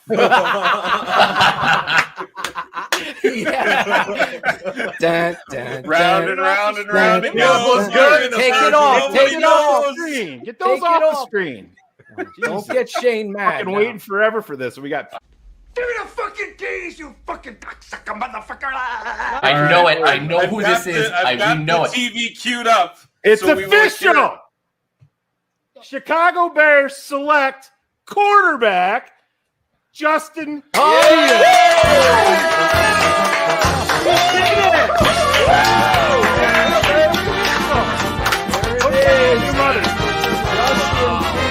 had to get a quarterback. Go check mommy. They had to get a quarterback. Oh my God. There's a suitcase at the bottom of the stairs, Daddy. Bearlissimo, get on the tape. Draft Mob just got fucking amazing on I don't know. Draft Mob breaking down Justin Fields on I'm Sunday. turning up my volume. Wow. Go check on it. This is. I got to hear this official. Announcement for Dallas. You did it, buddy. His dream of Boy, how exciting is this? With the 11th pick in the 2021 NFL Draft, my Chicago Bears select Justin Fields, quarterback, Ohio State. It is official. It is official. That's all that matters. Look at this guy. Oh, we deserve it. Buckeye. Lord. The Buckeye. Somebody's Wow. getting great. He was Steven, the can I Ohio enter They did it. What the fuck? Listen. Tell us. We're waiting. Keep Rodgers. I don't want any excuses. I don't want any excuses. You know what? And I don't know if Ryan Pace and Matt Nagy wasn't there when the pick was made. But if Ryan Pace is now looking back and saying, like, you know what, I should have gone with Deshaun Watson, who people kind of forget, like, how great of a quarterback he's been. Patrick Mahomes, who's really benefited from being in Kansas City. If he looked at that and said, like, I want to rectify that mistake, that is perfectly fine with me. I know people like Mac Jones, and I think that he could be a good NFL quarterback. But I've been of the mind that Justin Fields went out there and proved himself in the Big Ten in big moments. He beat Trevor Lawrence. I want to start running.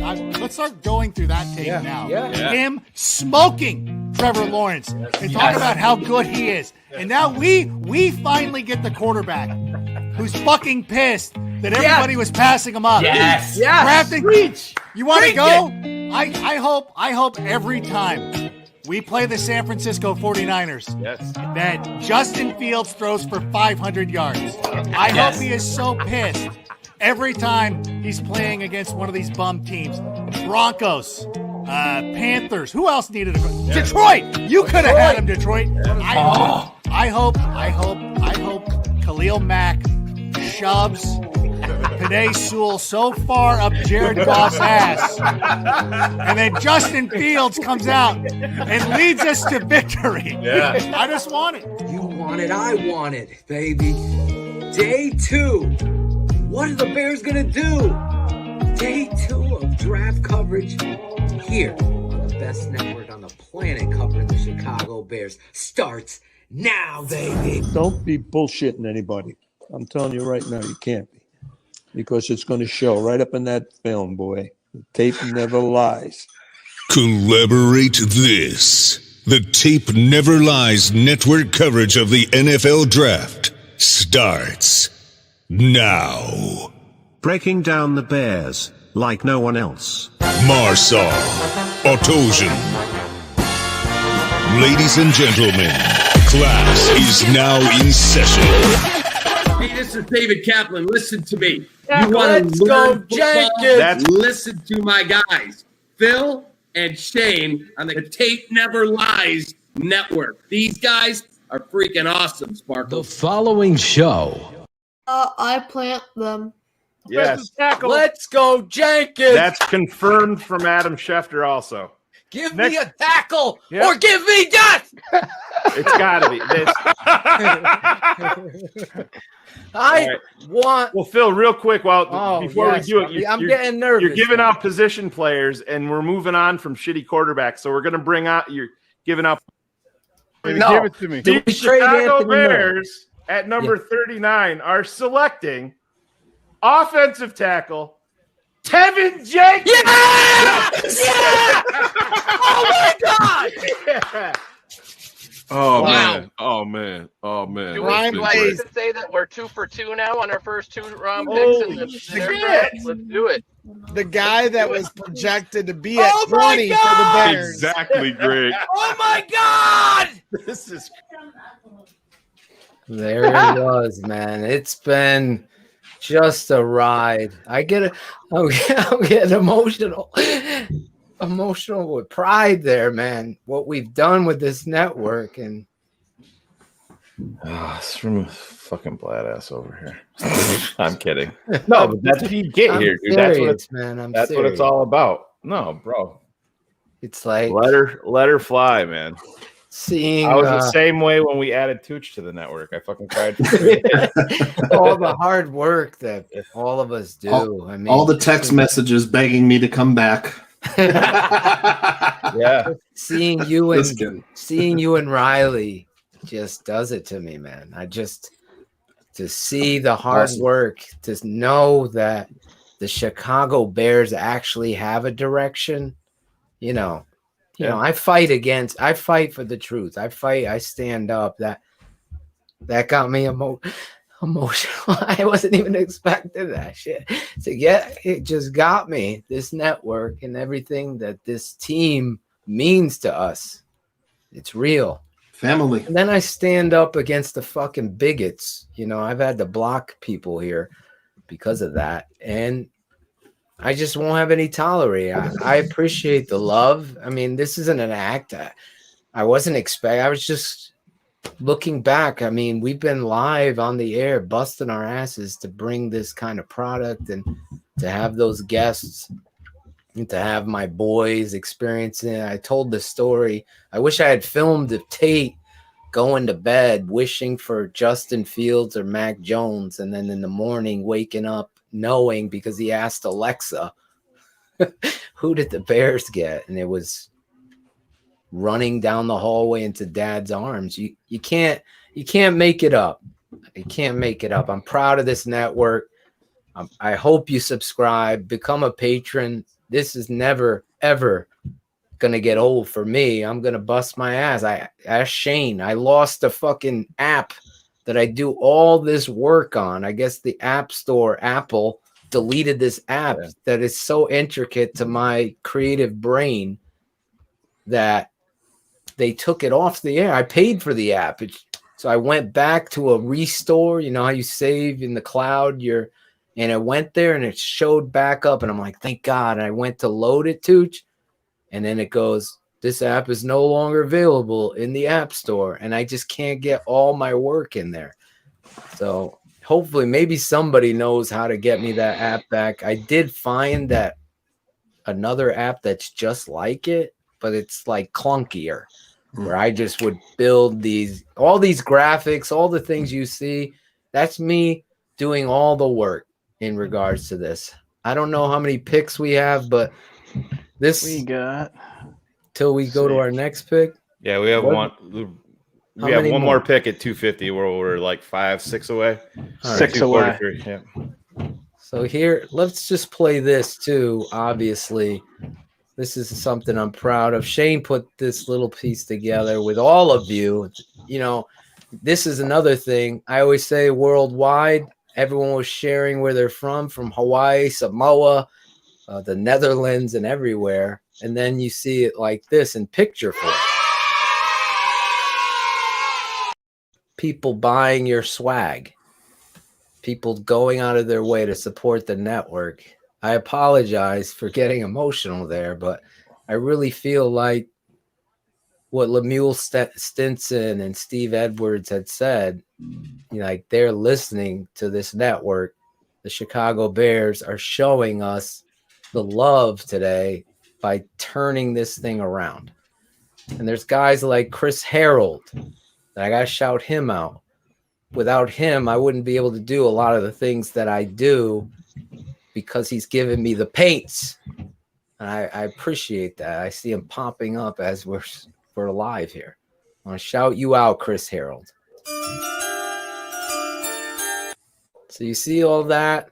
This is all built. This just doesn't appear. You have to like work on it. And my wife goes crazy and everything like that. But listen, I've never been more excited ever for a draft, of Justin Fields and Tevin Jenkins. You could have ended the draft right there for me, and I'm content. So when I get up and Shayne is telling me, and I know he gets me fired up. He knows how to do that. He just pushes the button that people are being negative, and I see Jonathan Woods fucking tweet. And I've worked with Jonathan, and it's just so disappointing because at some point you'd figure it out that football isn't math, that football isn't involved with stats. Those are secondary equations that can help prove your points. Football is about the trenches. Football is about life. Football is about, as my father said, determination, true passion.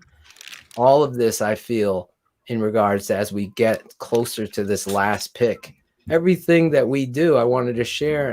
And Adam Rank, I mean, the conversations I've had with Adam Rank privately, he loves the Chicago Bears. He loves our network.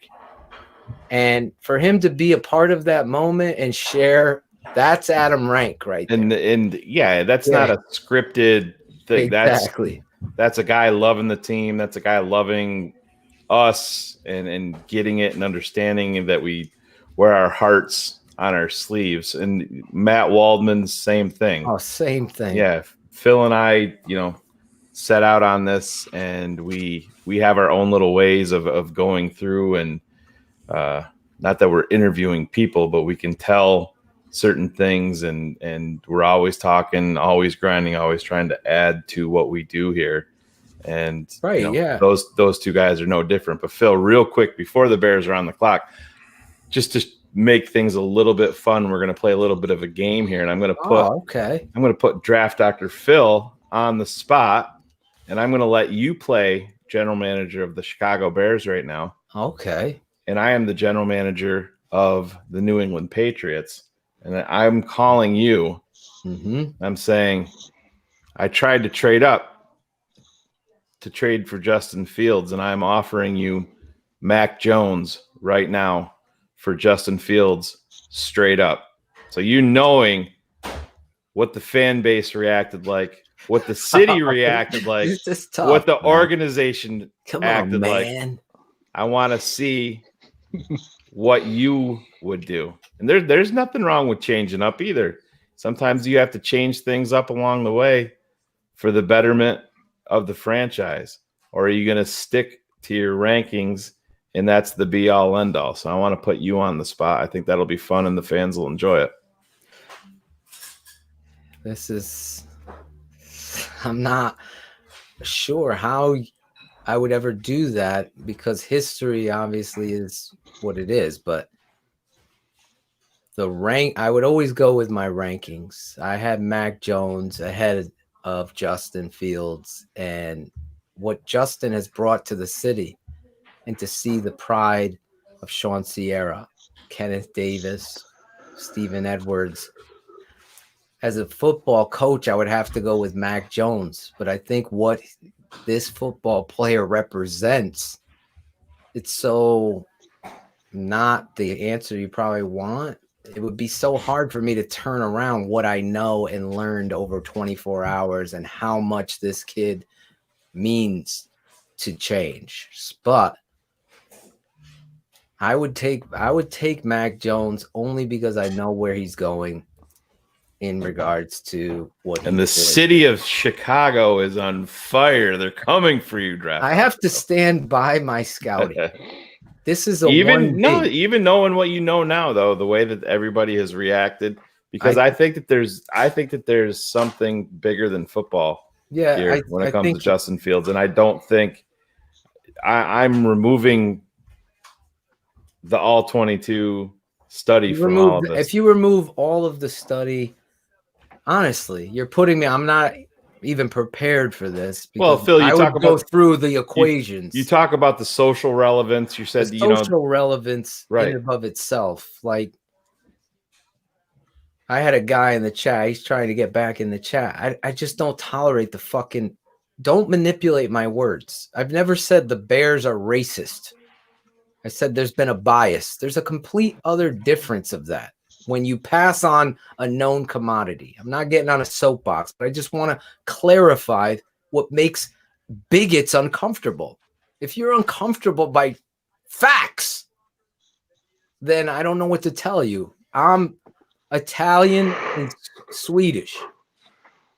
And my mom is white as the fucking snow with blonde hair. My dad is olive skin, dark hair, Italian, Sicilian. They taught me you respect everybody, learn about them. If you can't admit your wrongdoings in the mirror, that's on you, because we're all going to meet our maker. And there is nothing in the Bible that says only this people are that way.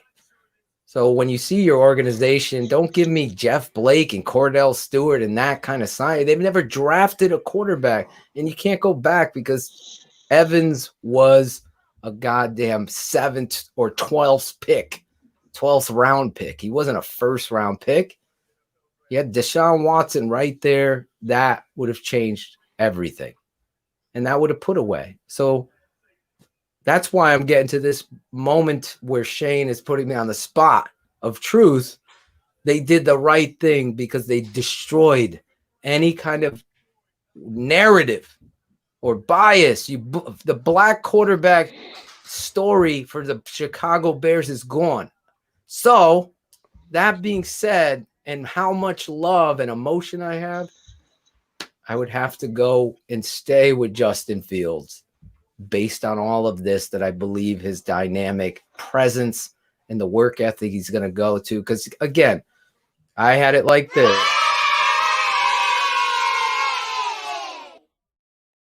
Your house is safe. I had it like this. Lawrence and Mac Jones, 1A, 1B, Justin Fields, number 2. That's how I ranked it. I know Cars gets upset with me with that shit, but that's my reality. Now Nagy has a job to do. He loves this kid. Shayne gave you a lot of scouts around the league behind the scenes. Loved our guy Justin Fields, number 1 quarterback. I always drop that story, Andreas. The Warren Moon story is the one that my uncle Sam Rutigliano, who coached the Browns, he was the one who always pointed Warren's story out to me, Andres. How does that guy get pushed? It was because of his skin color. So if you're sitting there, Jesse Dom, saying that there is no, and you're manipulating my words, then you really need to go to another network. I don't know why you would want to be a part of something that stands for truth. Life is about facts in this case. So now we see. Now it's over. Now you didn't watch Warren Moon. You missed out. Yeah. When you were watching football in those years. Imagine the whole story of this draft changes if Philadelphia doesn't trade up. You know what I'm saying? True. Yeah. As much hate as Shayne the team has, that I hate helped the Chicago Bears become relevant again at quarterback. Exactly. It's just the fact. And everything happens for a reason, man. Listen, there's tape. There is, you watch the tape, you study it, then there's times and speeds and jumps and athleticism measured. Thank you. Vince Evans was a 6th rounder in 1977. So you see the point that a lot of Black Americans have said. They have been offended as they cheer for this team because they've been on that side. You're some lily white fuck sitting in your fucking wherever saying, man, they're always complaining. That kind of shit doesn't play on this network. It is a rant alert. Set it up, rant alert, because this network stands for truth. You ain't getting that shit anywhere else. Everyone's gonna tiptoe around these tough topics, but they're real. We got 3 more picks. I was 9. Tell you, man. I was 9 years old. It was 1977, and the Bears drafted a guy named Vince Evans, who was the MVP of the Rose Bowl, USC Trojans, and I was so excited. I was 9. I was like Riley's age. Yeah, I was like, I got the same feeling right now with Justin Fields. There you go. You know, I can't say it any plainer than that. It's a selection, Tooch, that's bigger than football. It's big. That's where I was getting to in my rant. I thought beyond the tape, his presence, what he means, his confidence, everything for Matt Nagy, Ryan Pace totally went like this. 180. You've turned it around, and I'm proud of this fucking franchise. When I've destroyed, I've killed, and I will be back there if they're fucking around on tape, on the field, and all that shit. Now the next thing you got to do, remove the ban of Bragg's filming practice. Stop bitching over that little fucking corporate communication bullshit. Give back world. to the fans. Give back to the people that fucking pay for everything. Give back to everybody that loves this game, that loves this team. Let them fucking take pictures with the players. Stop treating your team like you're bigger than what you are. You're only there because of these people. That's why real recognizes real. That's why I talk that truth. That's why I speak my truth here. Some people just can't handle the truth. I know. Believe me, I've had at least 9 or 10 people see. I know. I'll just say, I mentioned his name, his comment underneath my post about manipulating my words. Nah, fucking racist bear. Bam, bam, bam, bam, bam, bam. If you took Mac Jones, you would have kept the racist. I'm looking at football. I'm not looking at that. My commentary here is in truth. We're looking for football players. Exactly. Right? That's what we're doing. You know what it all comes down to, Phil? You know what we all have to do? Bear the fuck down. Fuck down. Look at that. Is that a Steven Johnson, Zach Pearson t-shirt? It will be now. Listen. All right, real quick, because we're Arizona wrapping up, right? Yeah, Arizona pick is in at 247. The Bears are up at 250. I want to go around. Real quick.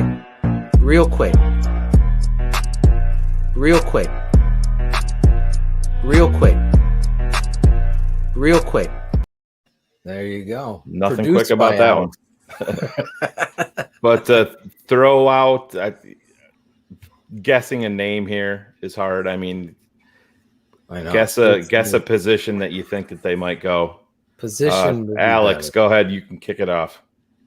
Linebacker, they have to. Tooch? Well, I'd like to see either linebacker or defensive tackle. And there's 2 good ones out there. You got Marvin Wilson and Dylan Moses. One of those 2 guys, man. I think linebackers are more pressing need, though.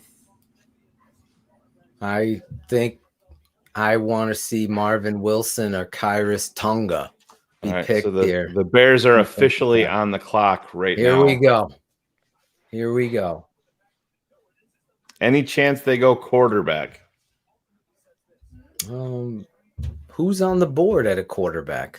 Felipe Franks would be an all-tools guy. Zach Morris out of Appalachian State. That's Zach Thomas, my boy. Thomas, is that his name? That was Morris. Yeah, Thomas. Zach Thomas. Will they take a shot at Jamie Newman, Shayne? Newman. I love Zach Thomas, man.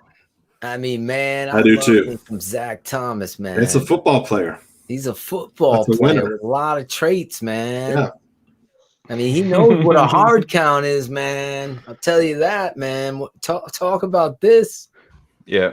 I love the fans of this network. Shayne, where are you going? Linebacker? Yeah, I mean, I think you have to at this point. Imagine if they took Moses here. Well, you got the character flaws there, Phil. Injuries are all going to come into play, but you're also talking about pick 250 in the 7th round. And one of my coworkers just texted me and said that she sees me, so I'm going to flip her off and say, "What's up, Robin?" So yeah, but no, I would take the gamble here if the Tyler Coyle. He's still out there. I'm surprised. I didn't know. If the character flaws come into play, then you're out a 7th rounder. But man, if you hit on it, it's a home run. They traded back to get a pick here in the 7th. So it's not like, and guys, this is the last pick as Joseph Dwyer. I want to shout out my boy Eugene Koch or Coke. I think it's Coke. This network means so much to you, Eugene. That's why I put you in that open of that night, that magical moment that I played and the pick is in. Got emotional about. I want to shout you out, Eugene. I hope you're watching now. I know maybe you're not. I know you missed Angelo. What? Yeah. Oh, the pick is in, guys. And I am definitely signing off as soon as this pick is over, and you can wrap it up because I will wrap it up at the end of my rope. Yes. Thank you for handling this morning and letting me go enjoy the soccer match. I'm not a big soccer fan, as you know, but don't blame me. Nice to see the boys out there competing. I am looking down here. I like wagering on soccer. I don't give a fuck that he smokes weed. They all smoke weed. Smoke weed every day. Another. Still not. Acevedo. We're still waiting, Phil. Still waiting. Claudio told me last night, update, that he came down and was like, "Yo, I'm leaving." I took it as, "Yo," because I heard the boys moving and that, "Yo, I'm going to go up and take care of the boys," is what I thought he was saying. Turns out. Didn't you bring up that Notre Dame receiver earlier, Bennett? Yeah. He says, yeah, he went to the Rams. This is last pick. Oh, he did? Yeah. Oh, look at that. San Antonio, Texas. My father went to school there, Trinity of Texas. The pick is in, Robert Westfall. It's been, and I'm just waiting for an update. I don't have one. Might have to wait for this one live on air. I'm not getting anything. Who are you getting this from? Tell me we got Tonga. Adam, don't play with me. Don't play with my heart. So I would be fucking ecstatic. That would be another. The Bears have selected from BYU Khyiris Tonga. Yeah. Wow, nice. Are you kidding me? Nice. Holy shit. They did it. It's like they're listening. Wait, Phil has to do the Samoan dance. Oh my. Ha! Where's my Samoan guy? Ha! Ha! Ha! Oh, folks, you got the Samoan dance. Yep. Dude, nice. Did we ever we have that breakdown. Dude, we have that breakdown on our Patreon We'll post channel. We'll post it for you. Oh my God. Shayne, real quick, I thought you were joking with me, man. Yeah, oh no. my, we got a man. I am we got out, a Samoan. guys. I'm gonna wrap it up. This is great work, Shayne. This is Great my work. draft coverage for the week. Signing off. I am about 6.5 hours in today, so that puts us at just about 30 hours for the week, Phil, of God. live NFL Network coverage. Unbelievable. Shayne, and NFL let me draft say coverage. this before you go. Yeah. Thank you so much. A lot. We bust balls, but you really always step up in the pocket. You take care of all the little things. There's so much that goes on in a draft full of things going on and leading up to it. We've given you 5.5 months of coverage. Obviously, we'll be doing it all off season, and you're the biggest part of that, man. You were right. Fuck the old network.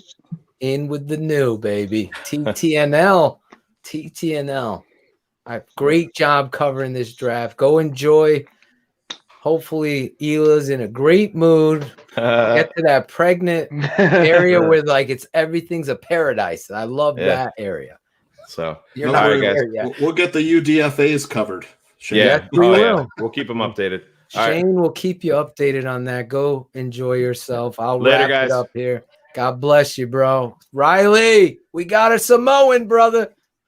Nice. Shayne Marsaw. The big defensive tackle. Dude, did I not? It's like Alex is going to have to cut this shit. I can't tell you guys. There's my boy. I've been wondering where you are. Bears won the draft. TTNL fucking won the draft too. This is a guy, real quick before we wrap it up. This Samoan is a fucking line of scrimmage mover.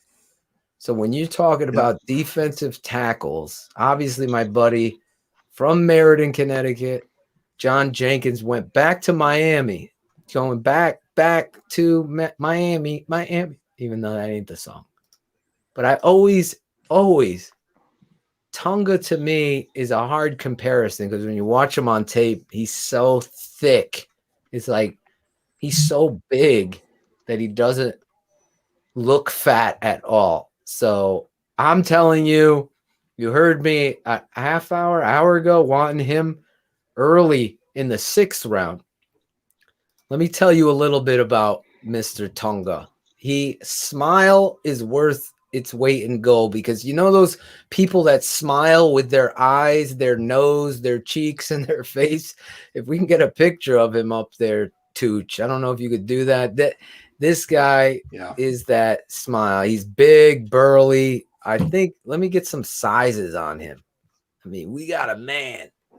6'2", 300, and I'm telling you, they say 325. He looks more like 345. He's got 10-inch hands. He's going to move people around. This is a guy that went on a mission. Obviously, you see, he's going to be somebody that's going to be that nose guard that you're looking for in a 3-4 scheme.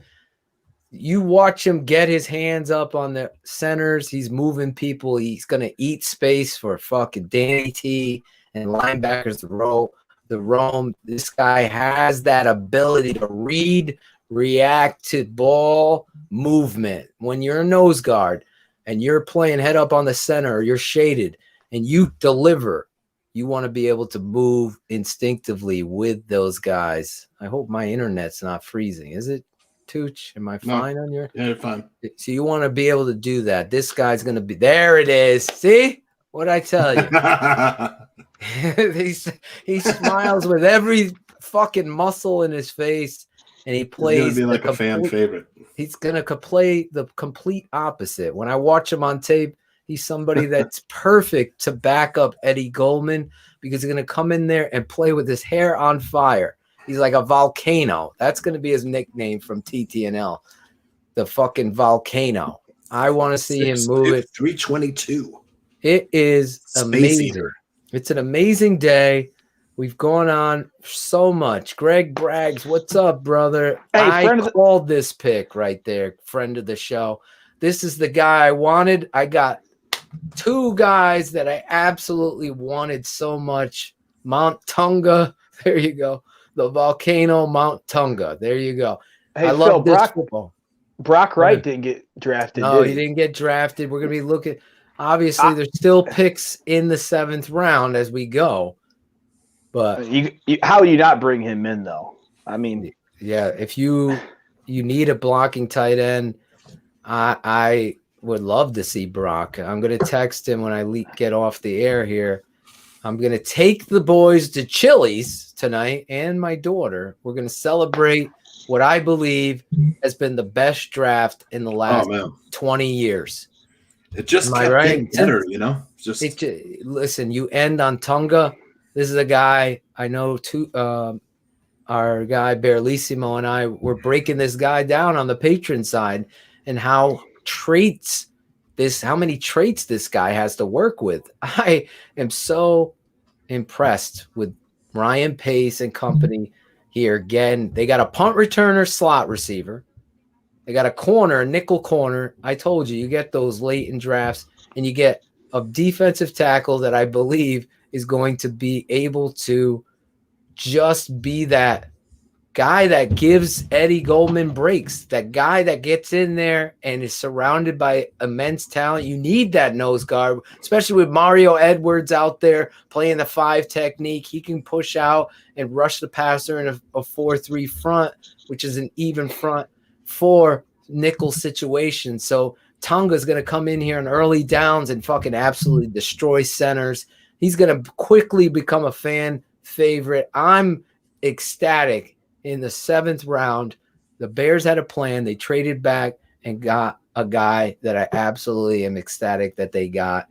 We're going to be keeping you posted. Obviously, tomorrow, check us out on Draft Mob. You got to become a patron, www.thetapeneverliesnetwork.com. And then once we wrap up, we're about to wrap up here. That was an amazing draft and amazing stuff going on for the Chicago Bears. That being said, tune in, subscribe to the network, become a patron. Tomorrow we'll be live breaking down quarterback Justin Fields. And I think I've said it all. Tooch, thank you for coming on. Thanks for Alex having me. Acevedo, thank you for coming on. I'm going to end the show with our song, our draft coverage song. Another thing we do here. We finally got a draft we feel good about. Thank you. It's almost like Pace was listening to the show. Yeah, exactly. You know? You can't make it up, guys. Great Can't draft. make it up. Great draft. Great coverage by this network. All the haters, I don't know what to tell you. I just think you're hating. You're not seeing what it is we're doing in full. But that being said, everybody still listen. Please go over, subscribe to our YouTube channel. Let's get it over. Let's get it to Tooch's 10,000 mark. We'll get there. Hopefully, my buddy. Look, I got an invite to go to Jethro's, my favorite barbecue spot. There you go. You'll have Monday to meet up nights. with him. We got to Full get slab you and some 2 swag, sides. Tooch, too. You got to get that Keepin It 100 shirt. Yeah, definitely. All right. Guys, I love you. Thanks for jumping on. I'll say this right to the fans myself. Every time, everywhere, in a draft, you're looking to improve in all areas, but most importantly, on the line of scrimmage. The Chicago Bears went into the draft. They got themselves a franchise quarterback, a face of the franchise, a pillar piece, and they got themselves a goddamn monster at left tackle, and that's Tevin Jenkins. Don't let anybody tell you anything different. If he was a right tackle, he's coming right out to right. This guy is going to be your left tackle, and he's going to be the pillar piece that protects your franchise quarterback and face of the franchise. This guy, I would have been happy, as I said in my breakdown on the YouTube channel. If you haven't seen that on Tevin Jenkins, go check that out. Over 5,600 views already. You'll see why I see he's a left tackle. It proves all the blog boys wrong that are writing their scripts, not watching tape.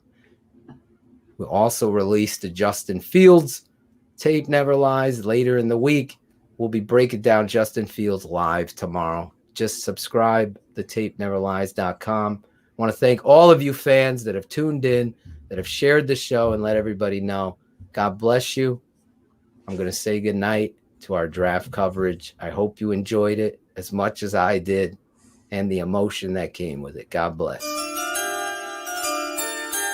Collaborate this. The Tape Never Lies network coverage of the NFL Draft starts now. Draft day, round 1, the pick is in. Intangibles, hard hits, slinging pigskin. Chicago on the clock, pace on the chopping block. Pick smart, you maximize on your draft slot. Draft day, round 1, the pick is in. Intangibles, hard hits, slinging pigskin. Chicago on the clock, pace on the chopping block. Pick smart, maximize on your draft slot. The tape never lies, realize potential ain't the way to go. Always draft football guys, the game is one up front. Rebuild the lines, we trading up for a QB, throwing dimes. The best analysis out there, and there's no debating. Nerves on edge, collab crew, collaborating. Simple, take the guy that takes his freaking head off. TT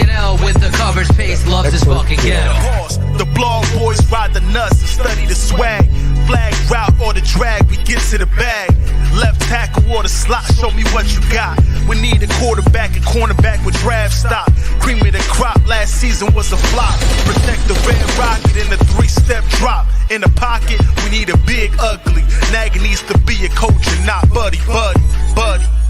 Draft day, round 1, the pick is in. Intangibles, hard hits, slinging pigskin. Chicago on the clock, pace on the chopping block. Pick smart, you maximize on your draft slot. Draft day, round 1, the pick is in. Intangibles, hard hits, slinging pigskin. Chicago on the clock, pace on the chopping block. Pick smart, maximize on your draft slot. Don't be bullshitting anybody. I'm telling you right now, you can't. Because it's going to show right up in that film, boy. Tape never lies. Never lies. Never lies. Never lies.